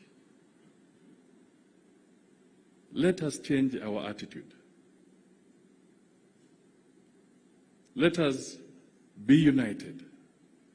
Let us come together. Today we stand here very proud, Your Excellency, because we have seen dignity in 2 consecutive funerals. The funeral of Malulu Njendi, and today we have seen dignity in the funeral of Chebukati. I'm telling you, this is a rare occurrence. Ukua kama ni hadithi ya jaba. Kwa sababu tumekuwa tukienda kwa mazishi ni fujo. Mtu anataka kutoa tu statement, apate makofi, but there are no facts. Alafu tunaharibu heshima kwa wale wamefiliwa, tunaharibu heshima kwa kanisa, tunaharibu heshima kwa sisi wote. Leo, these 2 consecutive funerals na hii ya Chebukati itufunze vana wefwe tupeane heshima kwa wapendwa wetu. Let us be respectful to our people. Your Excellency, sitaki kuenda sana. Mimi ni mchezaji wa golf kama vile Chebukati alikuwa na kama vile watoto wake wako hapo. There's one thing they say, keep your eyes on the ball so that you don't miss it. Chebukati kept his eye on the ball, and the country is where it is. At the same time, I can tell you, ladies and gentlemen, that when we talk about devolution, and I support the governor here, let us strengthen devolution. Let us make it even stronger. It is a good thing in our constitution. And I also want to admit and to let you know, of integrity, he could not be compromised, he could not be bought, he could not be bribed. He did the right thing. And therefore, on this send-off of this great leader, great man of the Republic of Kenya, I proudly say Chebukati was intelligent, he was courageous and bold, and he was a man of great integrity. Wafula Chebukati, fare thee well. Kuna saa zingine inasemekana mtu amepata kazi, lakini kuna wakati mwingine inasemekana kazi imepata mtu. Kwa Chebukati, nasema without fear of any contradiction, kazi ilimpata mwenyewe. Huyu Chebukati discharged his responsibility, constitutional, legal, moral responsibility as chair of IBC with great distinction. When the history of our country and our nation is written, Chebukati will not be a footnote. He will not be a paragraph. He will not be a chapter. There will be a whole book about Wafula Chebukati. And today, here in Tanzania, in this small village, we send off a great man. I am proud of the family he has brought up. I have listened to Rachel, I have listened to Emmanuel, I have listened to Jonathan. You can no doubt that he brought up a great family. And a man is measured by the kind of family he brings up, apart from all the other things that we do. So today we are sending off Wafula Chebukati, a hero, a leader, a man who stood out. This Wafula Chebukati, if he was another person, we wouldn't be having the Kenya as we know it today. He went through great intimidation. He announced the elections under great difficulty. But he chose to do the right thing rather than be intimidated or rather than be compromised. I can say here, because this is his last post, that powerful people from the security sector, from the administration, went to Bomas to try and change the elections of 2022 with might and money and power. But Chebukati said he would rather do the right thing because he was intelligent, he was courageous, and he was a man of great integrity. Chebukati has set the bar for the leadership of our Electoral Commission very high. Many people today have to think before they apply because Chebukati has set the standard of knowing what it is that you need to do, the standard of being courageous and bold to do the right thing, and the standard on integrity. Refusing to be blackmailed, intimidated, or threatened. Na ndio sababu hiyo nakubaliana na mjumbe wenu hapa ya kwamba ile shule iko hapa karibu tutaibadilisha jina, mheshimiwa, na nitakusaidia kujenga madarasa 15 kwa hiyo shule. Pamoja na hiyo ICT umesema, because Chebukati alitumia ICT kuhakikisha integrity ya election ya taifa letu la Kenya. For the first time, we had something about making it as open as it was because of technology. And therefore, Mheshimiwa, you can take it from me, tutajenga hiyo shule kwa heshima ya huyu kiongozi Mkenya mzalendo, a patriotic citizen of the Republic of Kenya. Pia nikiwa hapa kwa sababu Chebukati alitusaidia kama kiongozi wa IEBC. Tukawa na viongozi wengi. Tukachaguliwa ma MCA, tukachaguliwa wabunge, tukachaguliwa ma senators, ma governors. Sisi wote tukachaguliwa. Na tuko na majukumu ya kufanya. Nataka nimpongeze Mama Mary kwa sababu pia nilimuuliza Mama Mary atusaidie kugawa rasilimali za Kenya as a chair of the Commission on Revenue Allocation. A great woman, a woman of integrity. I don't know whether he taught integrity to the husband or she learned integrity from the husband. But they stand on the same pedestal.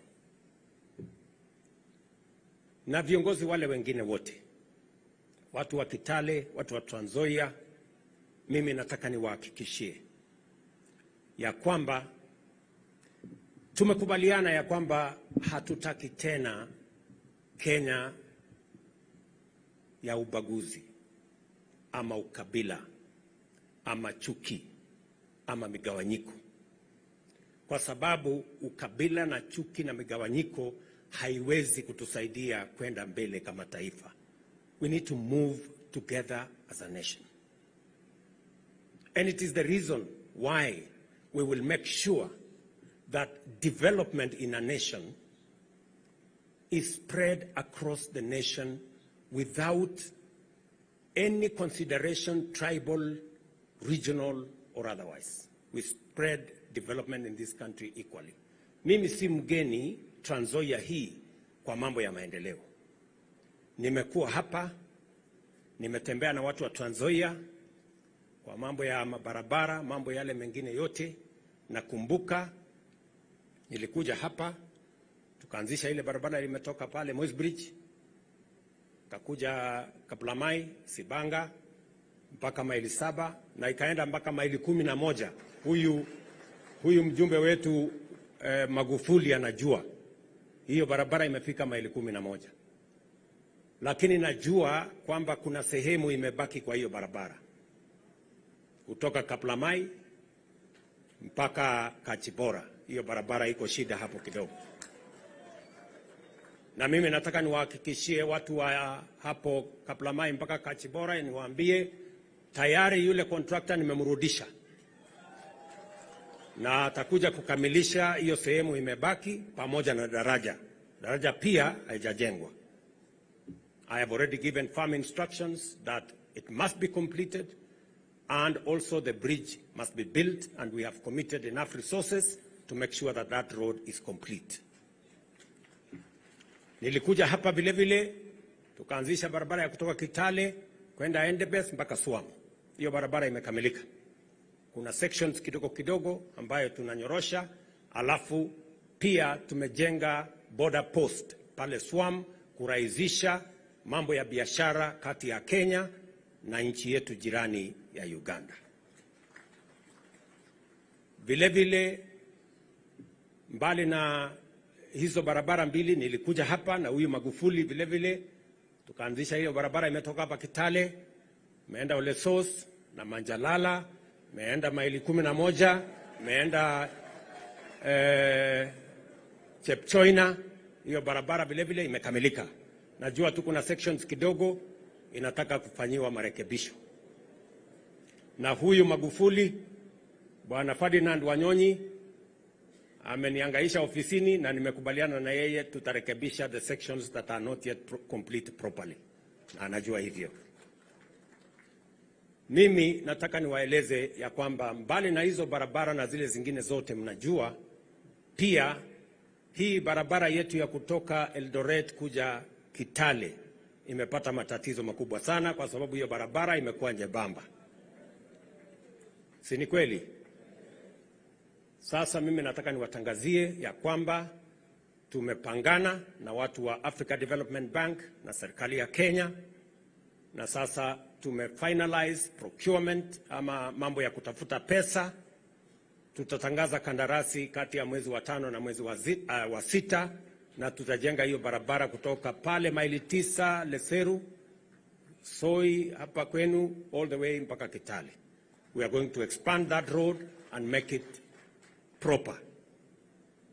Vile mnavyojua vile vile, as I talk to you now, tumeanzisha barabara ya kutoka Kitale, kutoka hapo Kitale kuelekea maili 7 iende Murkujit pale chini iungane na West Pokot, iende Makutano, iende Kamatira, iende mpaka Morpus Pass pale chini, na tutamalizia hiyo barabara pale kwa bridge inaitwa Moronj Bridge. We are going to also make that bridge, expand the bridge. Hiyo barabara imeanza tayari, na pia nimeamurisha ya kwamba kilomita 5 ya kwanza kutoka Kitale ifanyiwe leni 4, ndio tupunguze mambo ya msongamano katika town ya Kitale. Vile mjumbe wenu amesema, mulituuliza barabara kutoka Tarbo mpaka Endebess. Tumetengeneza kandarasi ya kwanza phase 1 kutoka Tarbo, Panpepa, Tongaren, baada ya makutano pale ifike mpaka Skendo. Hiyo tayari tumetangaza kandarasi yake, and this member of parliament wenu anajua hivyo, si ndio mheshimiwa? Ile imebaki sasa, na mtanipatia nafasi kidogo, naona mnajaribu kuniharakisha. Mtanipatia nafasi kidogo nitafute pesa, pengine baadaye mwaka huu, mapenzi ya Mungu, ama ikichelewa sana early next year. Ni barabara ya kutoka hapa Babiton kuja Saboti kuunganisha na Endebess. Hiyo barabara mtaningojea kidogo. That will be the phase 2 of what we want to do. Kuna mambo yale mengine yote ambayo yanahusikana na mambo ya maendeleo ya kaunti ya Trans Nzoia. Na ni vizuri niseme, mjumbe wenu ameniuliza mambo ya stima. Najua ya kwamba hapa Trans Nzoia kidogo ilibaki nyuma kwa mambo ya stima. But the good news ni kwamba sasa tumewapatia pesa 1.4 billion kuunganisha stima watu 18,000 ama nyumba 18,000, zaidi ya watu 50,000. Na wewe mheshimiwa, ulikuwa kwa ofisi yangu, unajua hii Kiminini hii iko na shilingi milioni 280 ya kusukuma stima kwa wananchi wa hapa, kwa sababu tunataka kuhakikisha kwamba wakati tunasongesha mambo ya maendeleo, tunasongesha mambo ya maendeleo Kenya mzima. Stima ni ya muhimu, inatusaidia kuhakikisha manyumbani kwetu, inatusaidia kwa mambo ya ICT hubs, inasaidia kwa mambo ya viwanda, mambo ya value addition, ndio tuweze kusonga mbele tukiwa pamoja. Na tumefanya hivyo sio hapa Kiminini peke yake, all the other constituencies. We have discussed with the members of parliament, we have discussed with the members of parliament from this region how we are going to work on that program together. Vile vile katika mpango yetu kubwa ya kutengeneza masoko, mmesikia hapa Trans Nzoia, mpango yetu ni kujenga soko 10 mpya, 10 markets around Trans Nzoia, katika ile mpango ya kuhakikisha kwamba wakulima wetu mazao yao inafika mahali ambapo wanaweza kuziuza, isiharibike, tuwe na storage, tuwe na cold room, tuwe na value addition facilities ya kusaidia wakulima wetu. Ile soko kubwa tunajenga hapa Kiminini ya karibu 380 million, hiyo tayari tumetangaza kandarasi yake. Nikipata nafasi mwezi ujao nitakuja hapa kwa shughuli ya mambo ya maendeleo ya sehemu hii, nikuje nianzishe ujenzi wa hiyo soko na yale mengine ambayo yako hapa Trans Nzoia. Najua vile vile ya kwamba Trans Nzoia ni county ya wakulima. Nilikuwa nimeketi hapo nikiongea na Mama Mary, nilikuwa namuuliza mambo ya makademia hii hapa. Na kwa sababu mimi pia nimepanda makademia, so nilikuwa namuuliza mambo iko namna gani hapa. Na mimi najua hapa Trans Nzoia mumeanza program ya diversification. Tulikuwa wakulima sana wa mahindi Trans Nzoia, Uasin Gishu, Bungoma, ndio tulikuwa wa mbele. Lakini mimi naona diversification imefika, makademia iko hapo, kahawa iko hapo, miwa iko hapo, na hiyo ni katika harakati ya kuhakikisha kwamba mapato inapatikana kwa pande zote. Ile kitu mimi nataka niwahakikishie wakulima wa miwa, sasa vile tulifanya kule Mumias, ndivyo tutafanya hapa Nzoia. Tayari last week tumetangaza vile tutahakikisha kwamba Trans Nzoia vile vile tutaweka katika hali ambayo italipa wafanyikazi bila ya kuuliza pesa ya serikali, italipa wakulima kwa muda, na vile vile itatoa bonus vile ile ya Mumias imeanza. Pia niwaulize na niwashukuru kwanza wakulima wa sehemu hii kwa sababu ya bidii yenu ya kuzalisha chakula. Hapa Trans Nzoia ni gala la taifa, tukiwa pamoja na Uasin Gishu na Bungoma na sehemu zingine. Pongezi kwa yale mnafanya kama wakulima, ni mnajitolea, na mimi niliwaahidi ya kwamba serikali ya Kenya itasimama pamoja na nyinyi.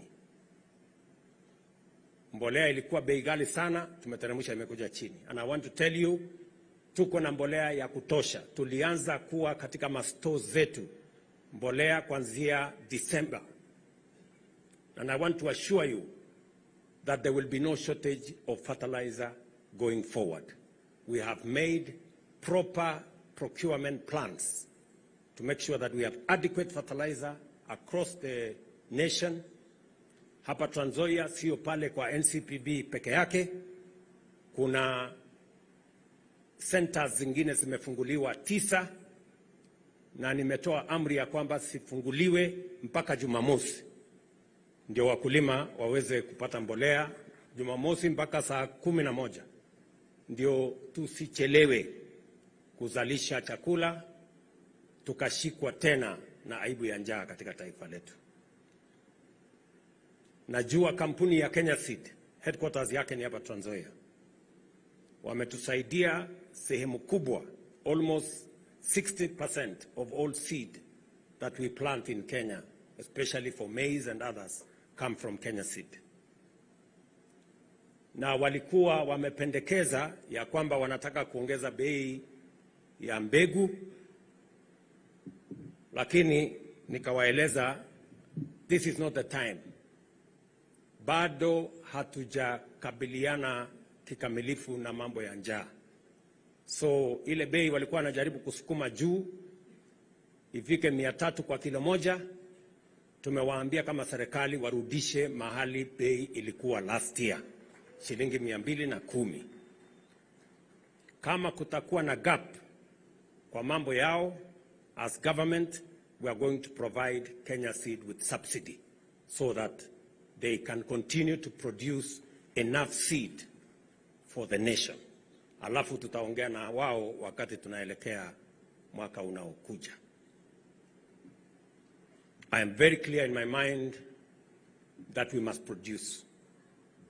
Na tutashirikiana pamoja na nyinyi katika harakati hiyo. Mimi naona familia ya Chebukati wako katika harakati hiyo ya kuzalisha kwa minajili ya kulisha nchi yetu na kusongesha mambo ya uchumi wa taifa letu la Kenya mbele.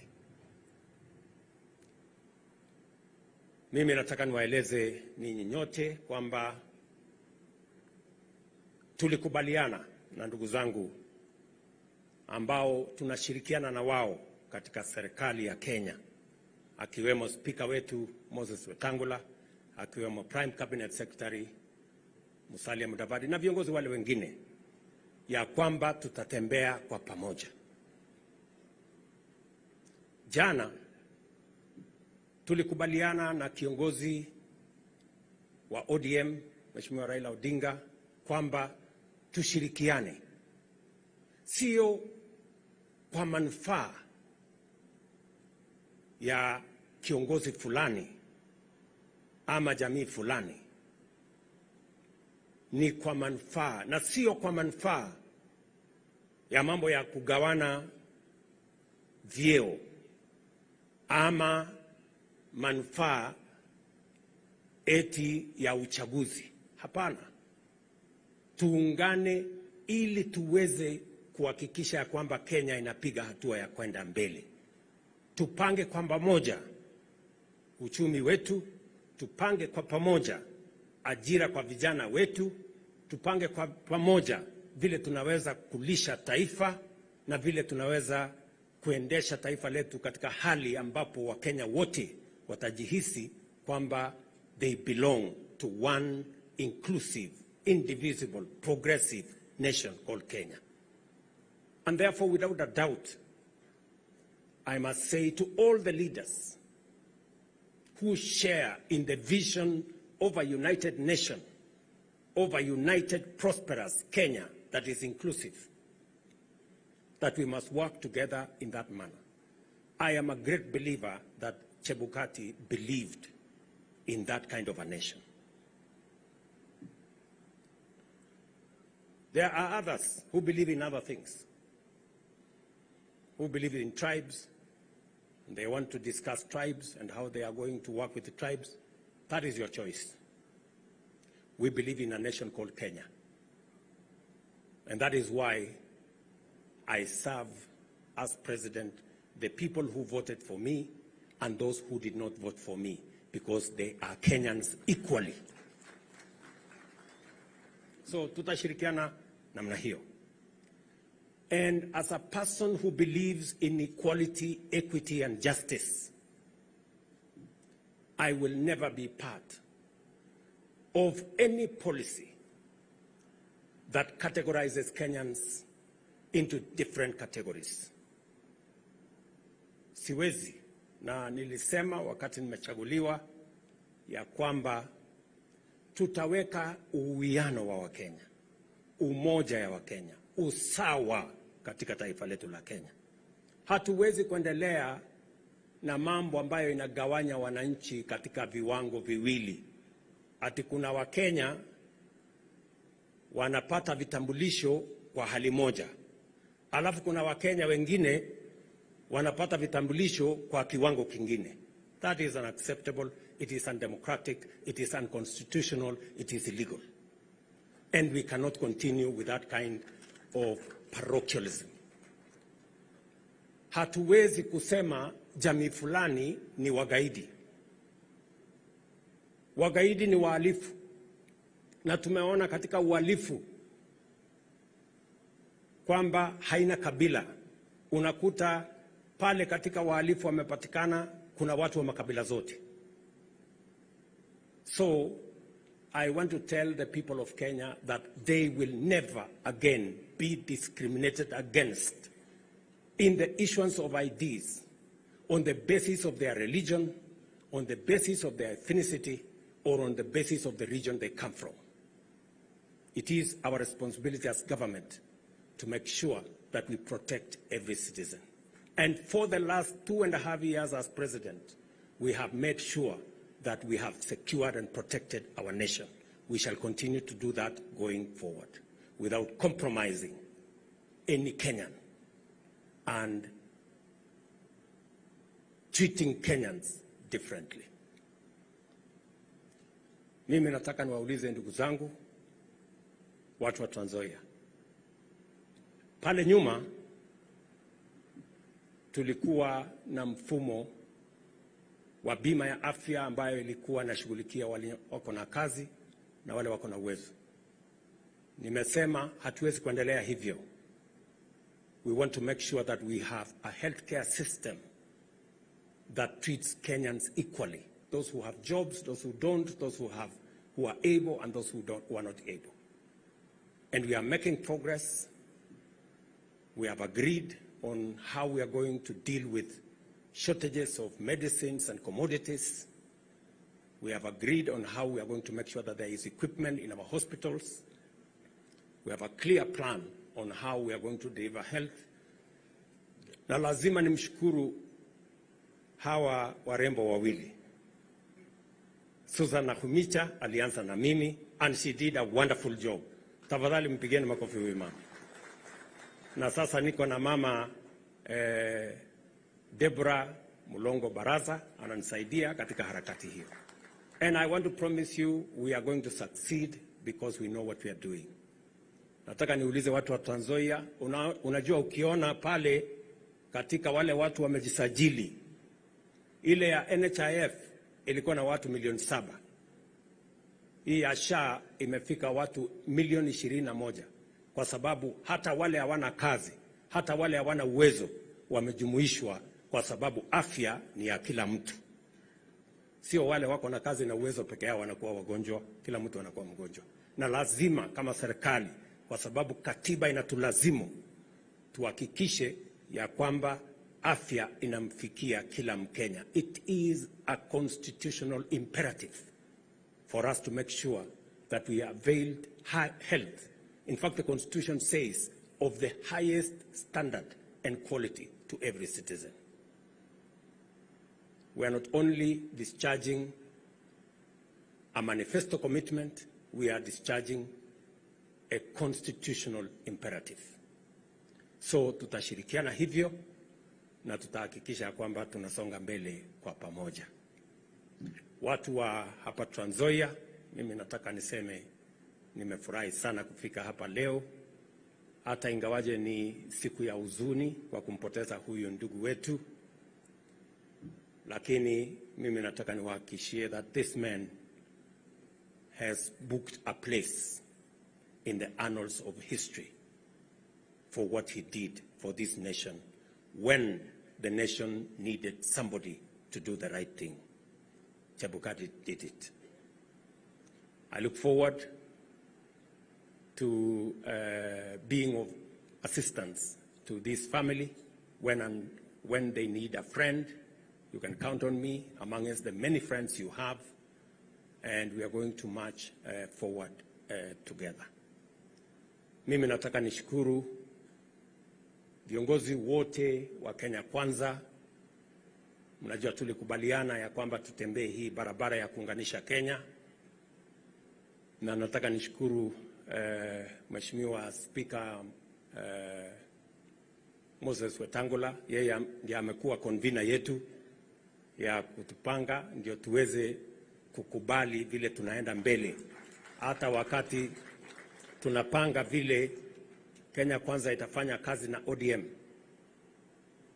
we have been convened by my brother here and myself and Musalia. Although we are engaged in many other things, they have provided leadership into how to unite a nation called Kenya. So ndugu zetu zote, nataka niseme asante sana. Maaskofu wetu, mtatusamehe kidogo, pengine kama tumerefusha mahali, mtatusamehe.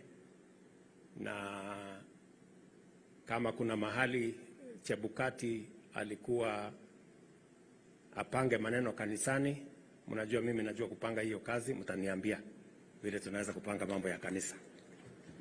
So asanteni sana, and again let me say this with a lot of humility to Wafula Chebukati, fare thee well, a great man, a man of great intelligence, a man of great courage, and a man of tremendous integrity. God bless you. Asanteni sana. Tumpongeze rais tafadhali mara nyingine kwa makofi kwa hotuba yake. Thank you very much, Your Excellency. And I'll request we take our seats very briefly. We have come to the end of this particular session, but I'll just give the exit protocols very quickly and then we shall follow. Kwa jamii kwa sababu ya nafasi, tutatizama kwa Odinga kile ambacho kitakafanywa pale kwa kaburi. Kwa hivyo naomba tafadhali wengi wetu tutabaki hapa ili tuweze kutizama.